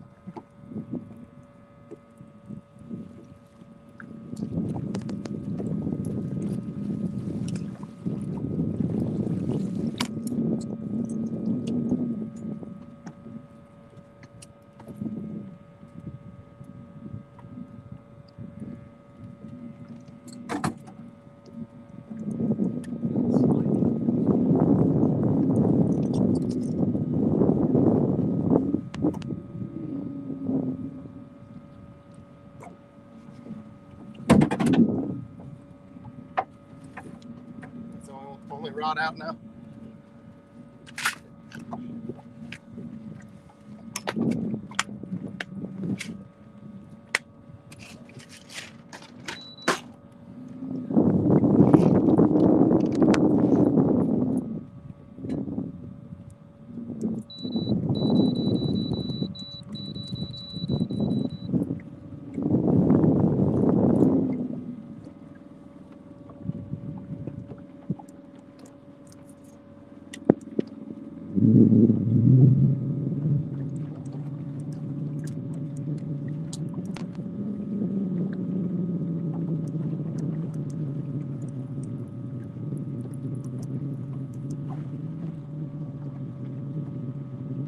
Man, look at all that crap on the bottom. I don't know if that's bait or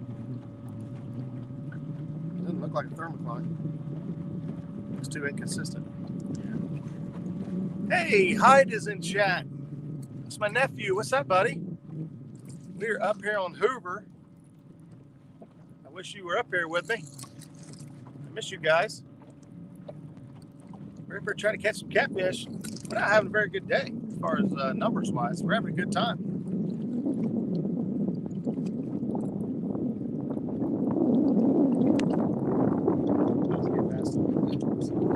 There we go. I see a big old gar ahead of us. Did it come out? Put the planer board. Oh.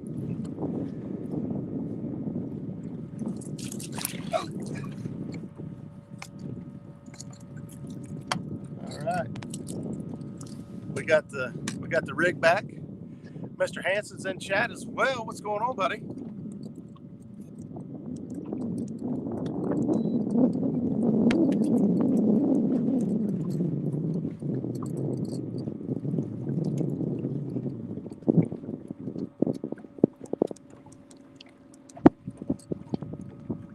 Morning, country boy.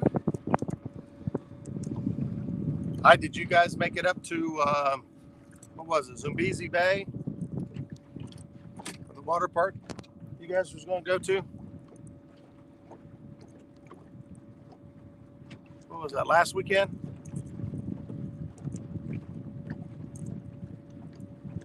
I hope so, sir, because I sure could have used you as a partner for the kids tournament. So hopefully you guys got to go up there and have some fun.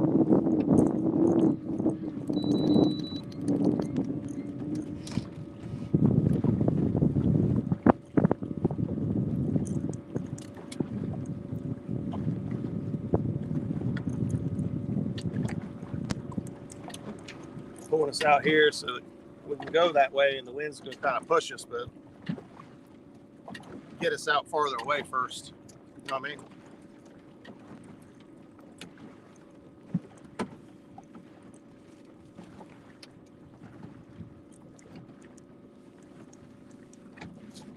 Bill Hopper, War Pig, what's going on?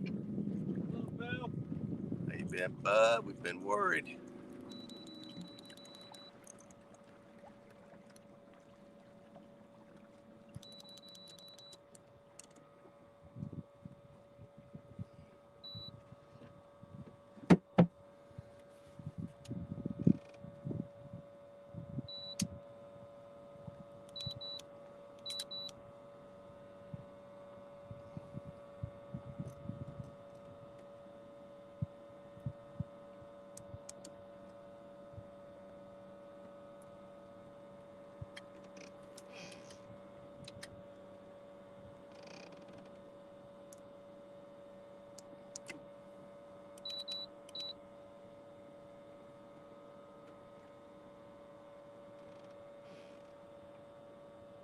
Try to get us turned around here, heading in the right direction.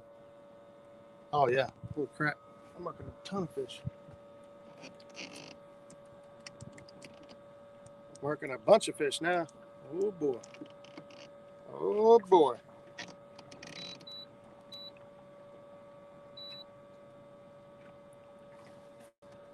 All right. You ready to put that one out? Mm-hmm.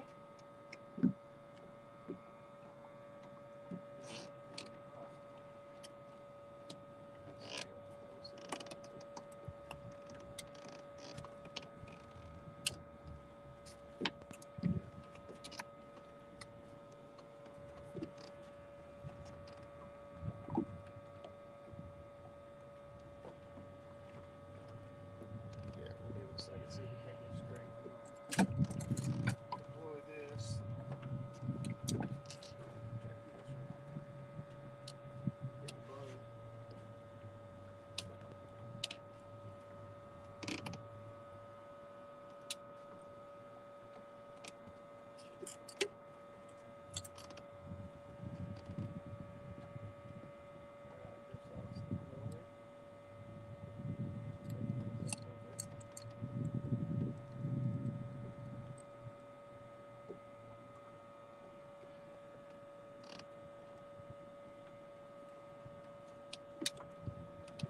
See what happens here. All right, we're getting things lined back out, put in.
All right, try to get this thing going the right direction, get the right speed.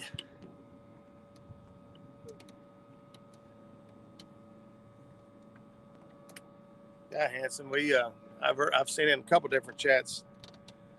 Folks wondering where you've been, what's been going on. It's hard to keep up with everybody, but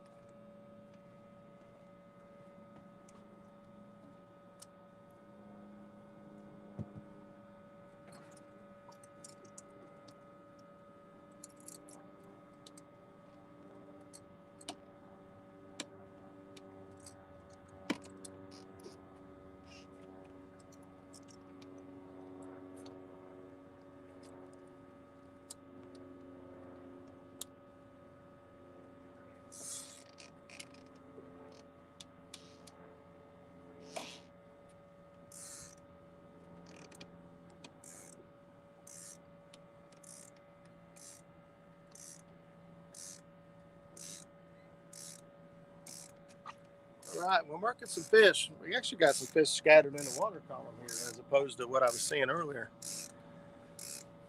Be back in a few, no problem, brother.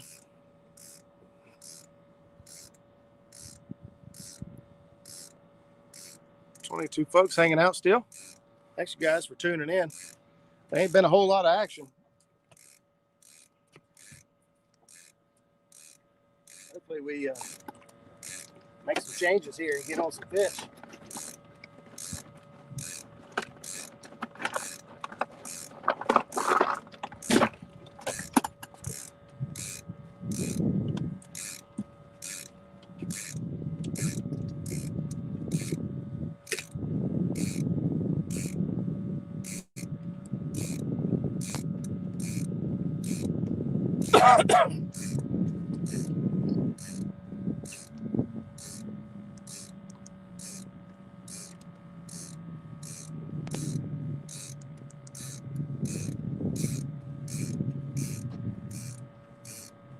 Watch her go. Click. There's a planter board back here. Take off. Where's it at? Yeah, there it is. Yeah. I don't care how many times I put these boards out. It still amazes me how fast those are. Fish dance time. That's what I'm talking about. What's a fish dance? That's not it, is it? Going for the epic Jedi mind trick. Fish on. There you go. Fish dance. Gabby teach you that? Sure did.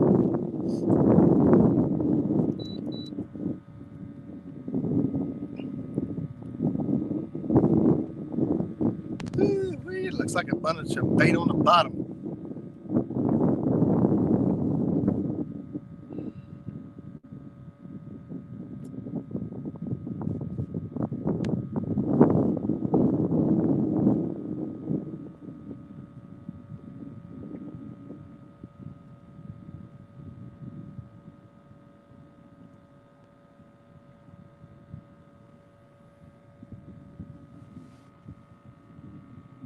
We need a massive takedown. Need a massive something. Yep.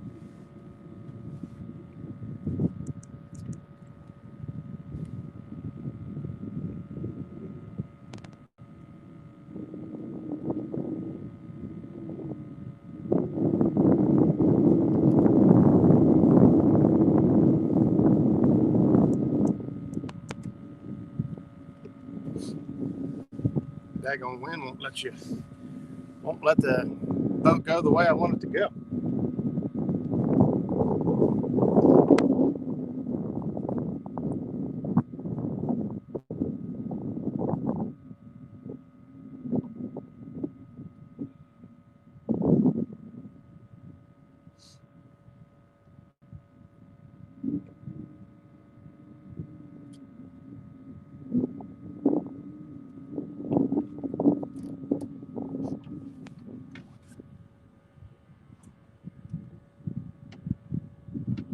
Still holding up.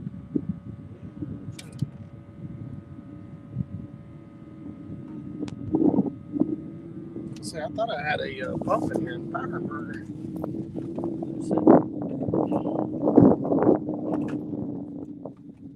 That would run off the pump. But, oh, I got a solar powered pump in here. Well, I got the box. Oh, there's a pump. I don't know if we got enough sun to run it.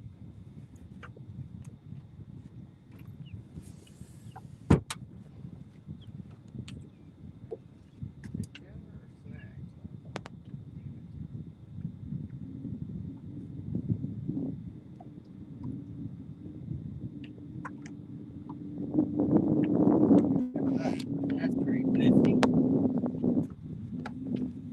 Right there, he was his battery was dying or going dead on his power pack running the air bubbler. I've got a solar powered air bubbler.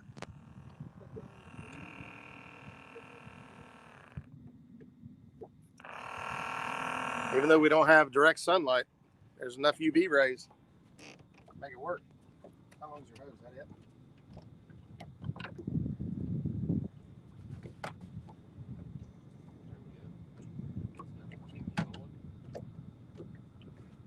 We'll use the power of the sun. I'm sorry. I'm talking to the camera. People think I'm crazy. What? The boat's getting pushed. It's the only one hanging up. Oh.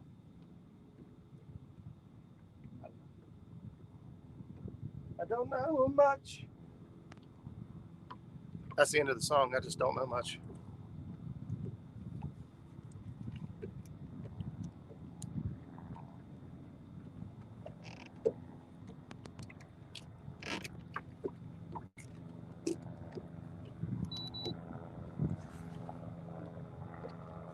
I'm marking some fish. I just went off the screen there. There's a couple catfish out to the right. There's another one.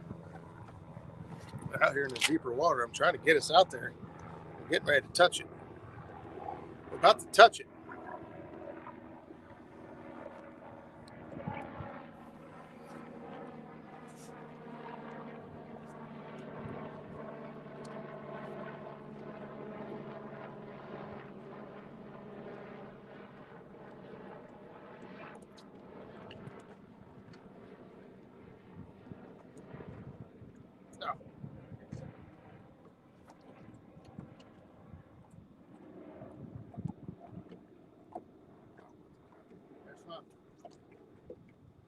For 5 seconds.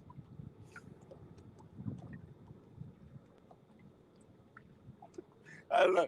Apparently, I had a timer on this thing. I tried to sneak a picture in on him, and I had You stood there and done it. I was watching this. I wouldn't even have seen it. 10-second timer. I was checking to see. I thought I heard my phone go off there earlier, but I did not. Well, the chat got quiet. People were debating on leaving. I was like, man, I don't know. I should probably leave this. It's getting old.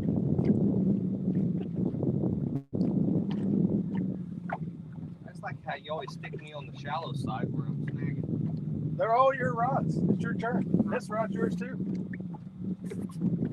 That's the great thing about taking turns. There is no, I'm shallow, I'm deep, you get the good side. Okay, you tried to say that.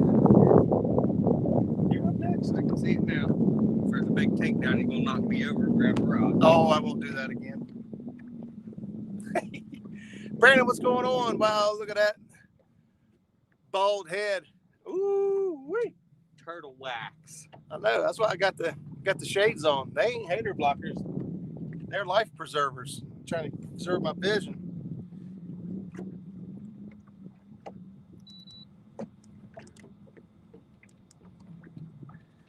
About to put a little bit of turn in it.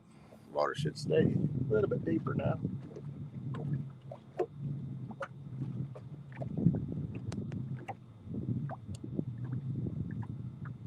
I pulled enough twists and turns, man. We should be able to vary, variable speeds by just turning as much as we have to. That inside rod, gets hit on a turn, then they want them slower. Outside rod gets hit on turns, and they want it faster. That's a big fish right there. A couple of them. Look at that. There's 3 more over there too. They're all on your side of the boat. That one there's a good fish though. Not so much by this line. That line just means he's moving. But this right here, showing how thick he is right there. That's a good fish. I can pause it and I can blow it up.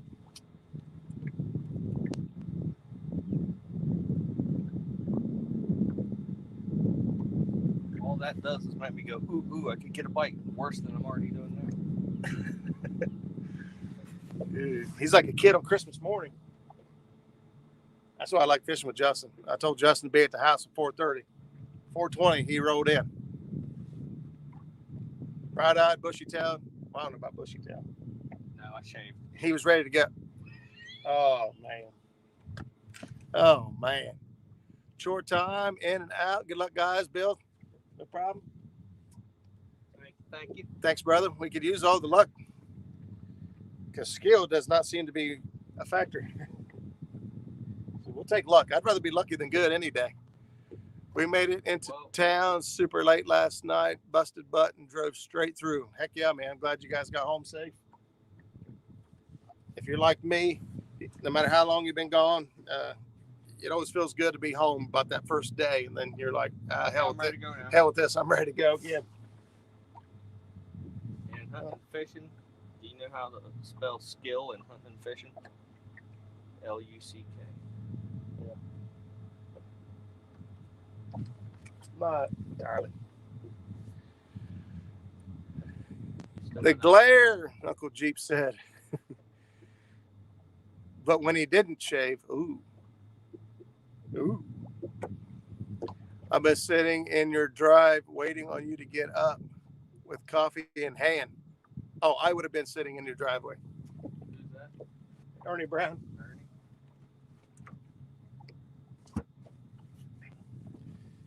Well, hopefully we can plan a trip and come up here and do this.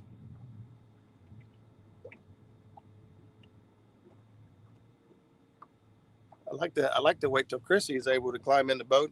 I don't know how well she'd be able to get around. It's a good few steps from. I'll show you. It's not that. From the. Well, you can tell from this. When you crawl up on the fender, See, it's there's the seat there, right there. and now it's a ways back here to the back of the boat to get to the rods. It'll be hard to do with 1 foot. So, Paul Frick says, looks like the bite is turning on for us. Hope it will turn on for you all. Man, that's good. Awesome. Where are you fishing at, Paul? You got room for more? I'm glad to hear somebody's getting on some fish. That's how you are. I'm usually waking people up. You play pretty hard to wake me up or to beat me. I like to be early. I've been known to run it tight a few times, but I do not like to be late.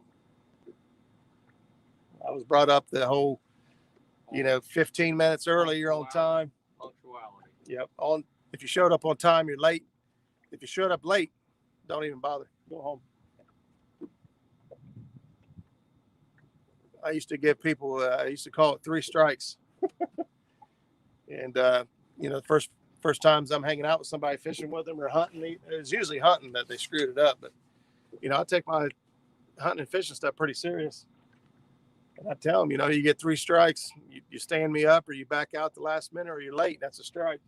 3 strikes. I don't hang out with you no more. We don't fish or we don't hunt together.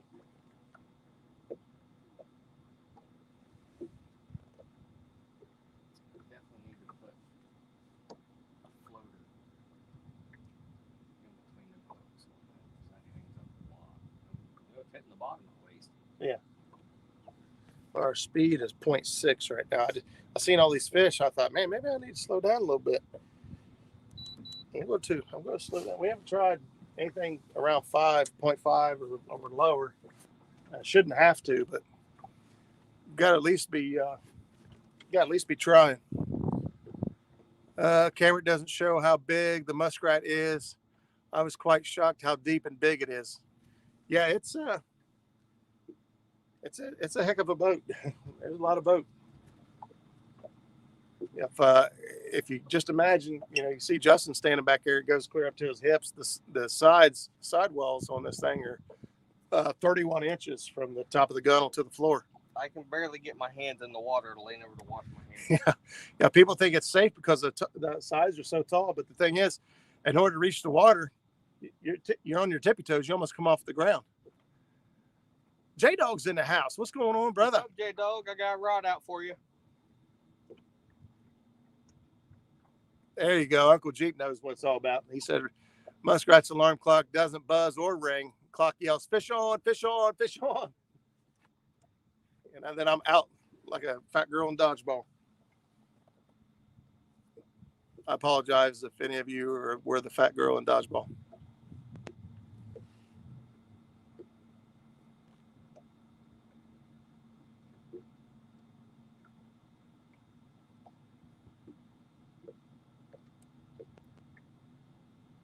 I expected him to hang up a little bit more. I slowed her clear down to 0.4, which is probably going to get us going sideways. But where we're at right here in relation to the water, we've got some deeper water. It kind of cuts back in right here.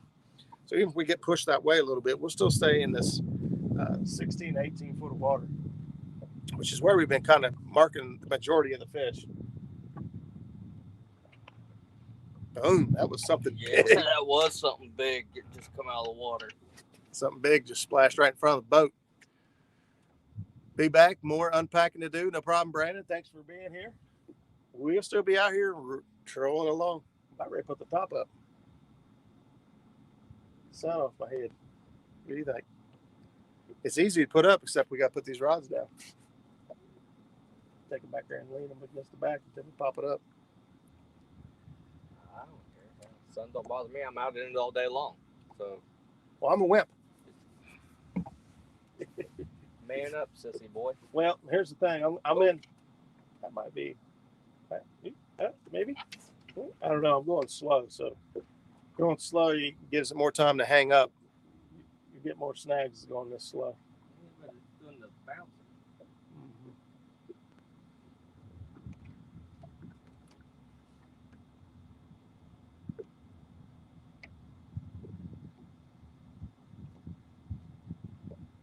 See how we're tracking. We're still tracking pretty good. The wind is not giving us as much as. Down a little bit. Yeah. Yeah, the wind's kind of sporadic today as on how much it's gonna, what's it gonna give us. That's, J-Dog says, look at Muskrat. He is the new Sogo, sun's out, guns out. Hey, it's hot. That's what I was saying. I'm in there for the long haul today. If I go fish that tournament tonight, and by the time I get home, I'll be up 24 hours straight fishing. So I don't need to be getting all exhausted, burned up by the sun today. I got a night tournament to fish.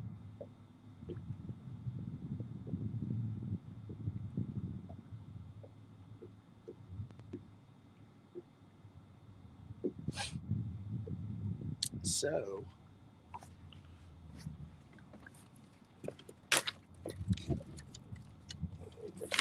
down. And once I get it up, they can come back up here. Except for like, I think these back two on each side. Yeah, we could just take them and lay them down facing out front. Keep them out of our way. Or, wow, you got to lift it up here. I'll just take them back here. Yeah. I think everybody thinks we're fishing with a 27 rod. Yeah. That's normal.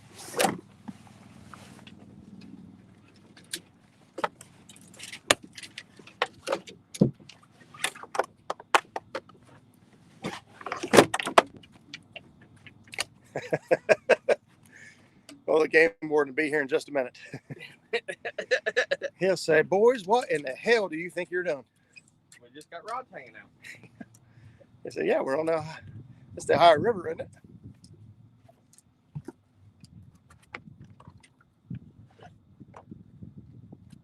You mean we're not in Kentucky?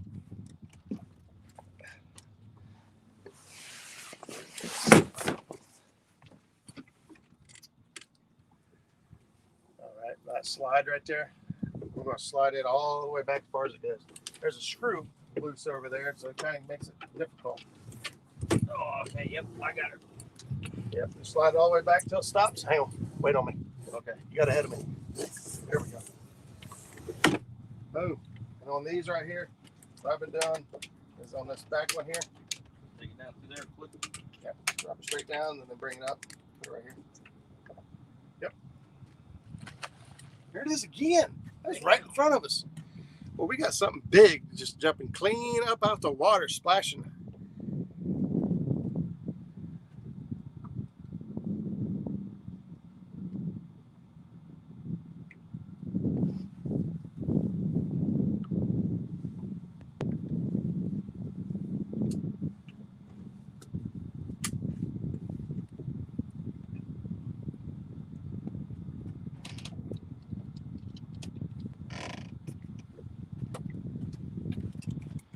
All right, we got the top up.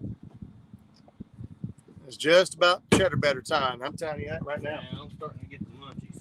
Getting the munchies. Okay. Everybody's still saying hello and hi and all that. We're still getting pushed sideways, but not nearly as bad as we were.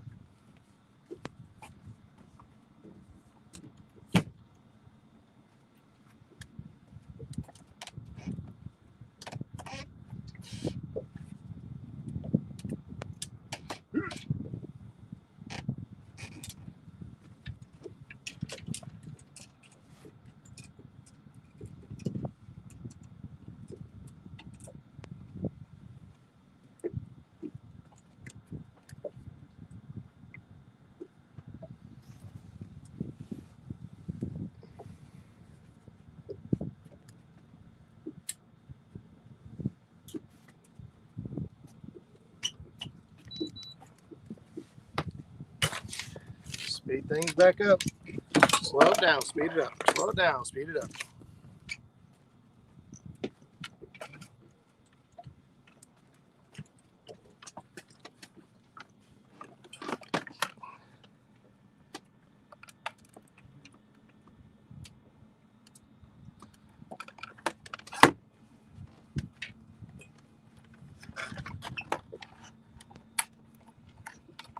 By the way, You're right. I know. Yeah. Is that good to your battery? Huh? Is that good to your battery? Yeah. Oh, sweet. Yeah, plug in right there. I can plug in whatever I want. The remote battery's getting low, so I'm going to charge it up.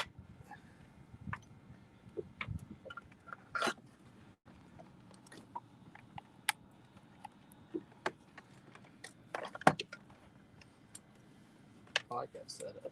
What? Oh, yeah. Walmart clearance aisle, $5. Really? Yeah. We're talking about a power inverter I've got here that we can plug in all kinds of devices. You can plug in regular 110 volt. Man, this thing gives me fits on charging.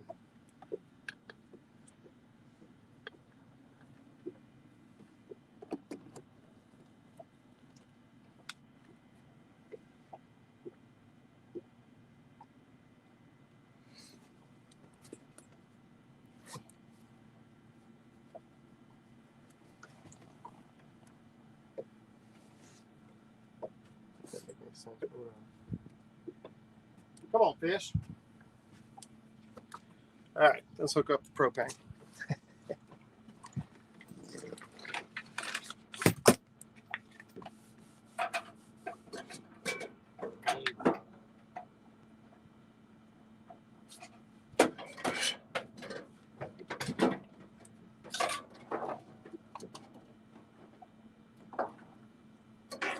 Ooh, that looks good. This thing, What's that?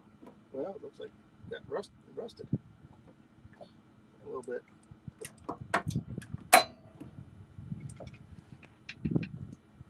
It's more iron for your diet.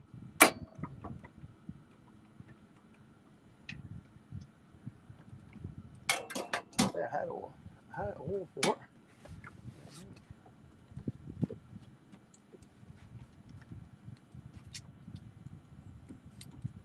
Oh, thing's still pumping. I got some.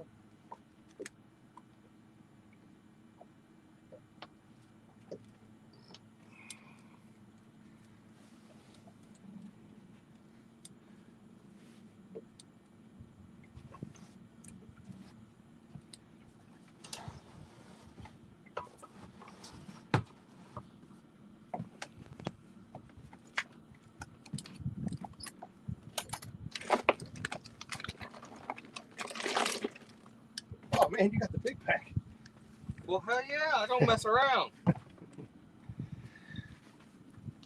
Today's fishing trip brought to you by Johnsonville. Johnsonville better cheddars.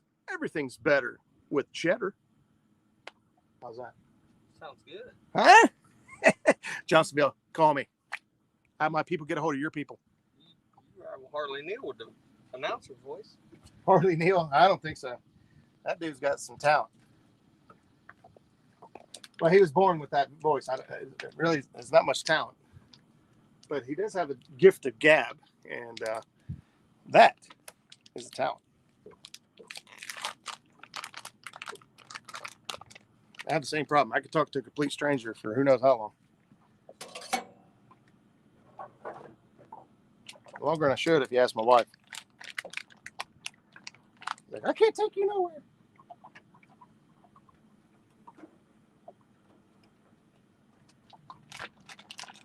You want 2, 3, 4? I'll take 2. 2 it is. 2 Johnsonville cheddar batters coming right up.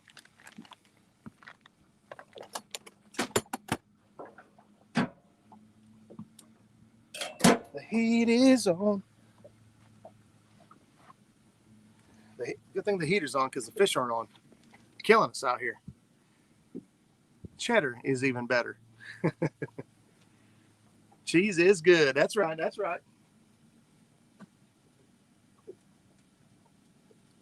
I played around with some of the other flavors they got. They're all pretty good. They got a chili cheese one. It's actually pretty good. Chili cheese is good. I made about every Johnsonville there is. Yeah. The jalapenos, they ain't bad. Those are my favorite. Are they? I usually can't do jalapeno. I'm a wimp, to be completely honest. But when we went to the James River, that's all Zach had was jalapeno, and it was jalapeno or nothing. Old fat boy learned how to like jalapenos for a week.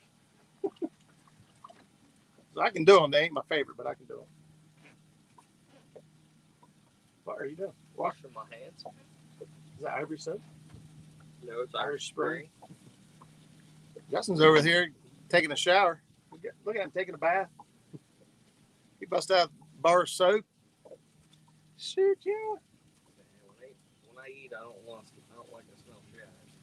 Oh, I call that river lettuce. I eat that shad scales right up. Yeah, can't do it. Can't do it. I ain't like J-Dog. Yeah, J-Dog. That boy is crazy. He's right there. Roger asked Justin when Tara can pick up her truck. Oh. 15,000, she can have it. 15,000 is yours. Anytime you want, he said. I'll even leave the stickers on it. Oh, look at there. That's worth $5,000 right there.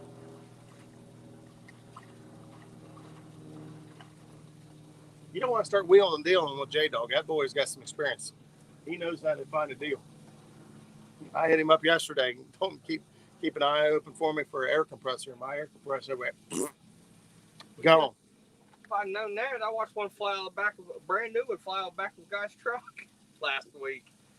Yeah, just bought it from Lowe's. Didn't strap it down, and he's driving it just right off the back. That's bad news. Big 60-gallon 2-stage. Really?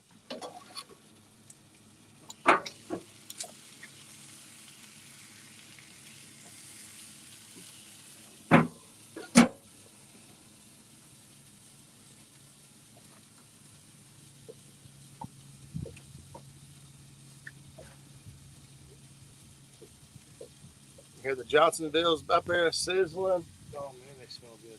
The sun's popping out. The wind is laying down. All we need now is a big takedown. I mean, like, If they're eating Doritos, they can wait.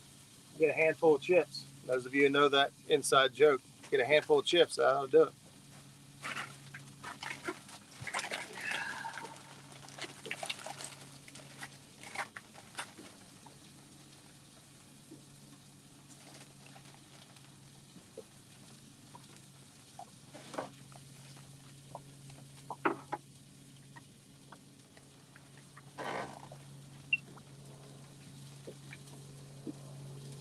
Back there, you can actually see the strips. Mm-hmm. That's what that used to be for. They used to have, there was blue strips on this side too. I'd Velcro that down there and the pump over there.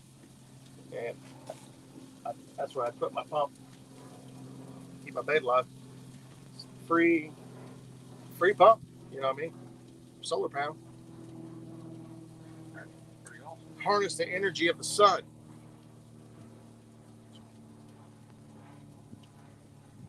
Superman aerator. Yeah, Superman aerator. Jalapeno is my favorite vegetable. There you go. Bob at Fins and Finds. I love jalapenos. Jalapenos it is, he said. Jalapeno, walla walla menyo. No. On a stick. Jalapenos on a stick?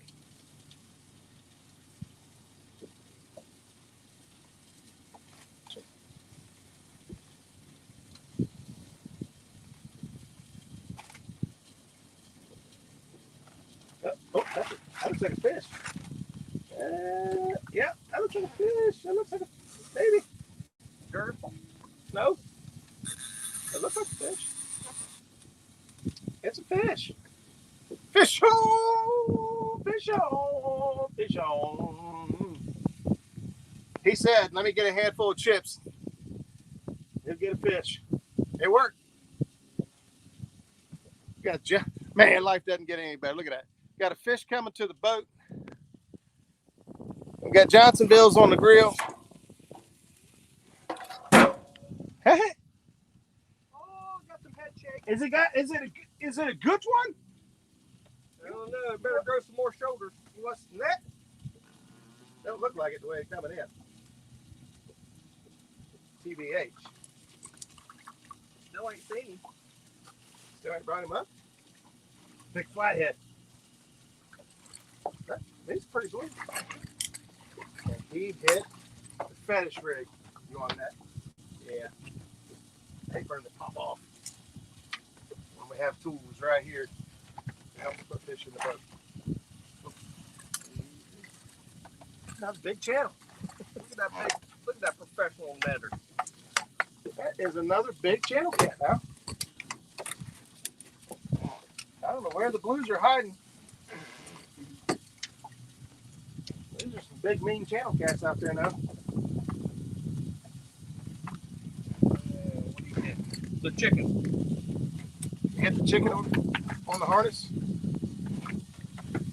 got another rod? Hey, it's not your turn.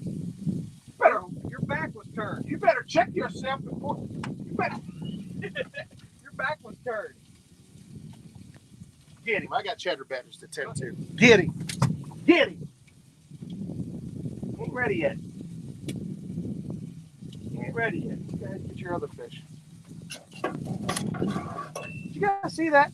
He waited for me to turn my. I'm fixing this boy lunch. Hey, you're cooking. And I turned my back. You shoot. And he tried to take my fish. You shoot. You're cooking. That might work at home. That'll work here, pal. Woo, them Johnsonvilles. They're smelling good now. On the fetish rig. Hang on, let me get this. It's through the. Oh, there we go. Hang on. I want. Hang on. I'm going to try to get a picture of your rig. So you're trying to get a picture of. All right. Go ahead and show everybody. Get up a little closer there. Ooh. Come on, don't hit me in the face. That's what he's catching them on right there. Some spinners. All right, let me get. Oh, that's a selfie. I'm going to get a picture of that, and then we'll get a picture of the whole fish. That's a big, bold channel cat, ain't he? What's going on here? All right, look at me like you just caught fish we've been dragging for 10 hours.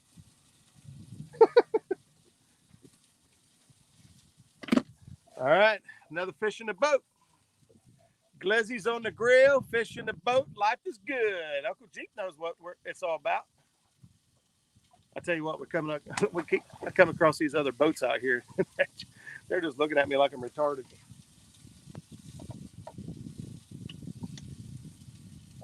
You better get that bad boy back out there. Here, hang on. I want some chips. No. Don't touch my chips. Look at that. I got Doritos. Oh.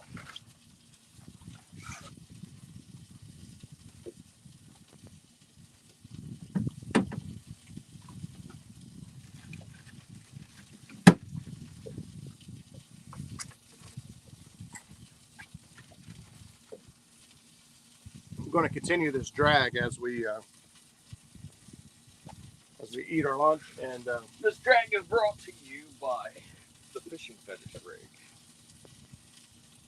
there you go. The fetish rig. Fetish rig. Freaky fast, freaky fresh.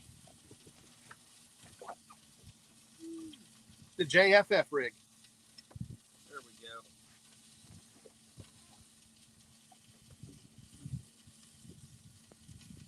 The other rigs we kind of made up here. The triple threat rig, the 3-hook, modified Kentucky, Carolina.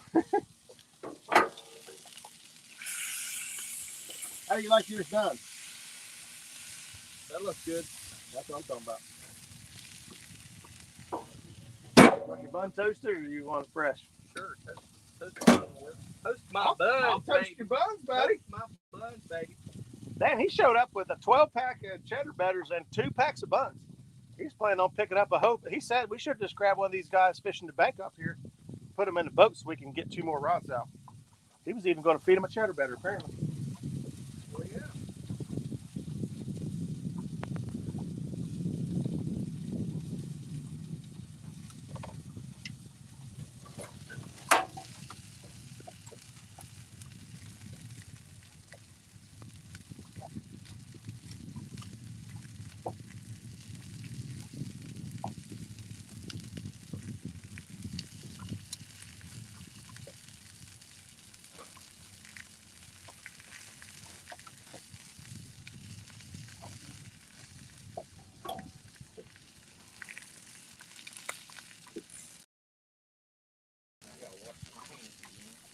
Oh, he got to wash his hands.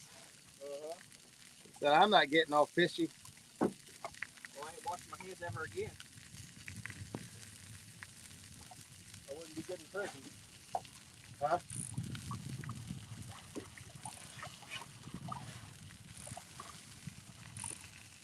I wouldn't be good in prison. I just dropped the soap. Did you really? Yeah. Well, that's the last time you're washing your hands today. That means you can't catch any more fish. Oh, yeah. If I got to eat catfish or shad slime, I'll be all over it. There you go, boss. I'll get some ketchup mustard out here in a second.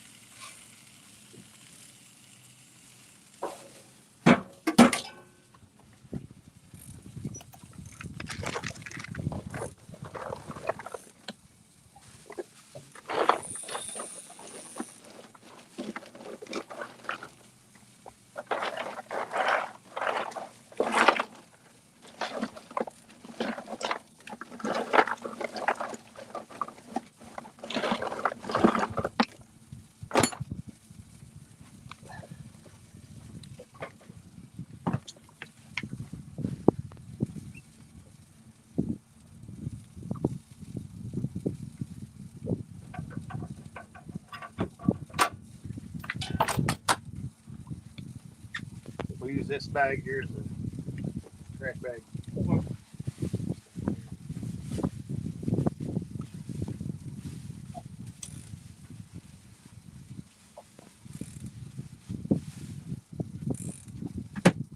Oh, let the chicken out. It's worse than the kids. They got to tell him everything.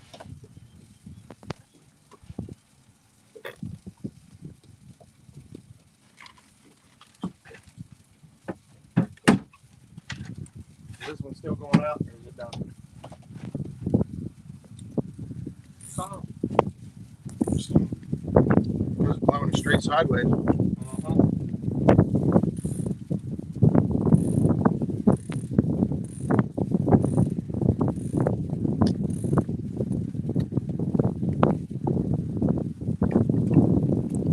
Yummy, Johnsonville. That's probably not polite for the rest of you that are hungry right now. Hey, muskrat, make mine with mustard and kraut. Coming right up. We can do it.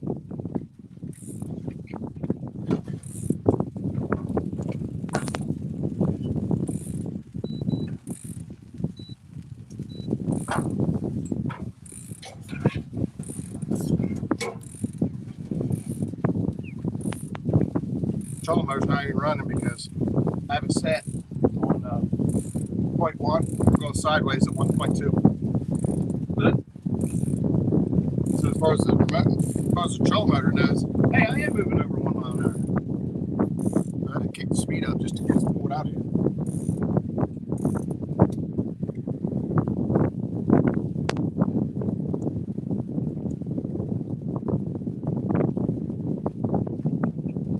Are you hungry? I'm sorry, buddy.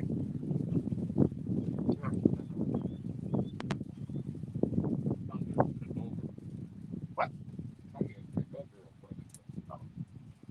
Yeah, This bite's for you. Who? Oh, for one.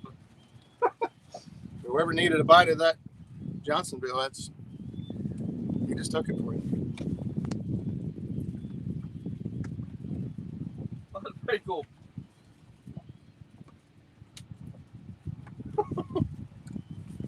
He's back there playing with the solar panel.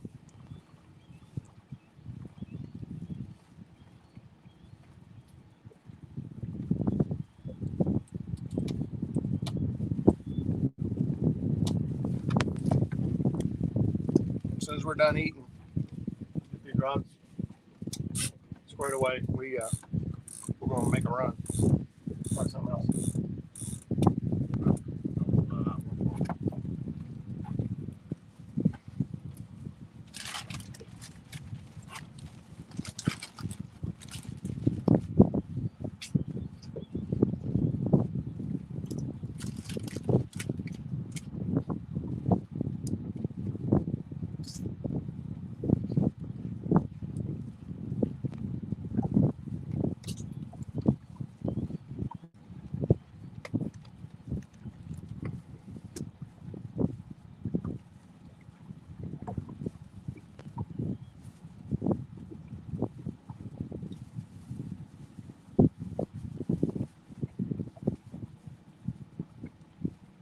still not convinced there's big blues in this lake.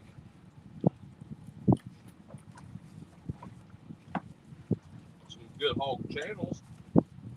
See some big flatheads. You guys have never, you guys like this area or know anything about fishing up here, look up Dave Funk. That dude catches monster flatheads out of here like every year. And he catches a boatload of blues. He says he's anchored right now all the time.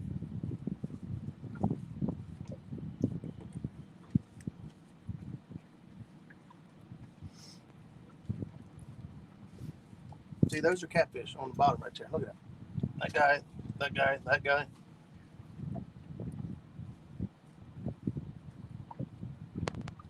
They're not hitting. There's Chris with Slime Action Outdoors. He said, "Good morning, all." Chris? He just now woke up, apparently. Dad said you caught a few fish last night. It's right in the middle. In the cooler there. And there's some water in there, too, over here. It's cold.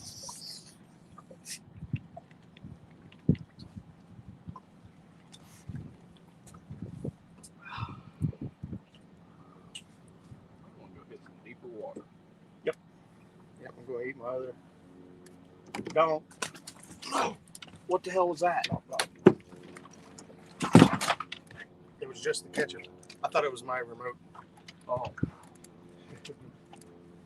My heart sank. I dropped the soda, he drops the ketchup. I just about pooped my pants. I heard something fall in the water, and I thought I dropped my my iPilot remote. Those things are like $300 some to replace. Not fun. But it was just the ketchup. Luckily, it floated. Yeah, it floated.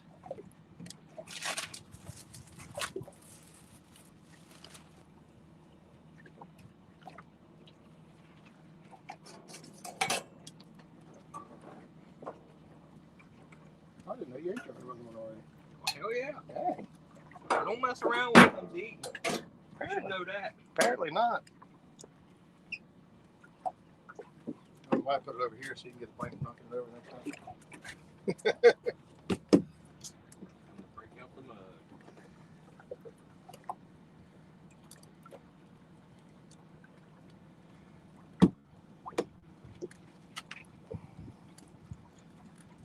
Put the ketchup back away. Dang, now I'm hungry. Catch any? We've caught what, 4? We've got 3 channels and a blue. Not going the way I had hoped. I hope our tournament tonight goes better than this.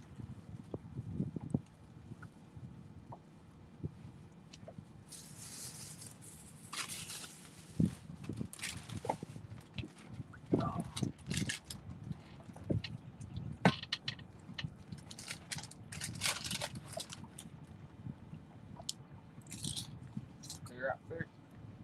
It's pretty big. That's a pretty big boat up there too.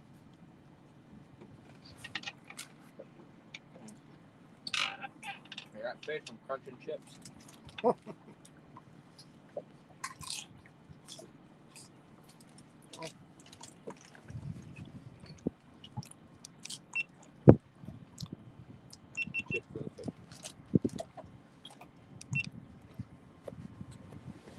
You have the birds back here in a minute.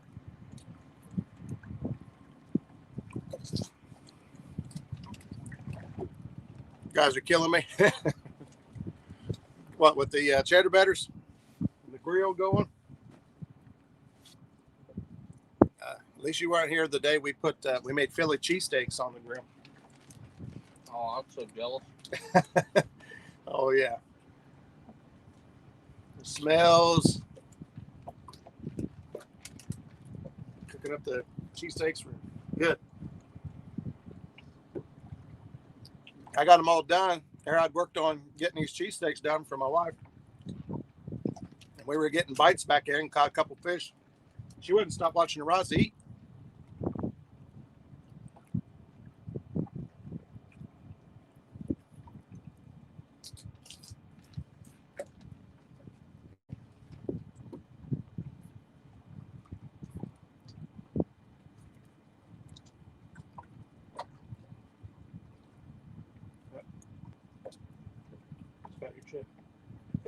Back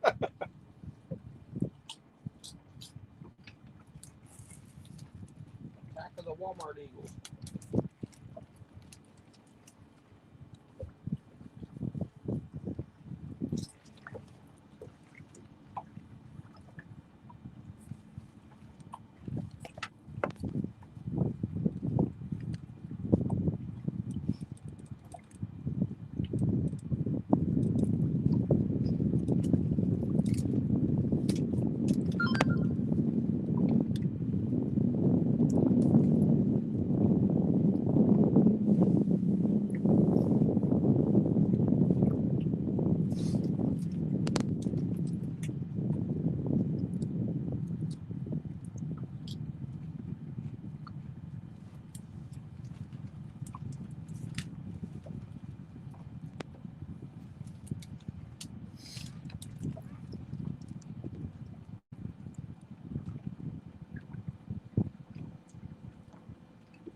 Shut that down.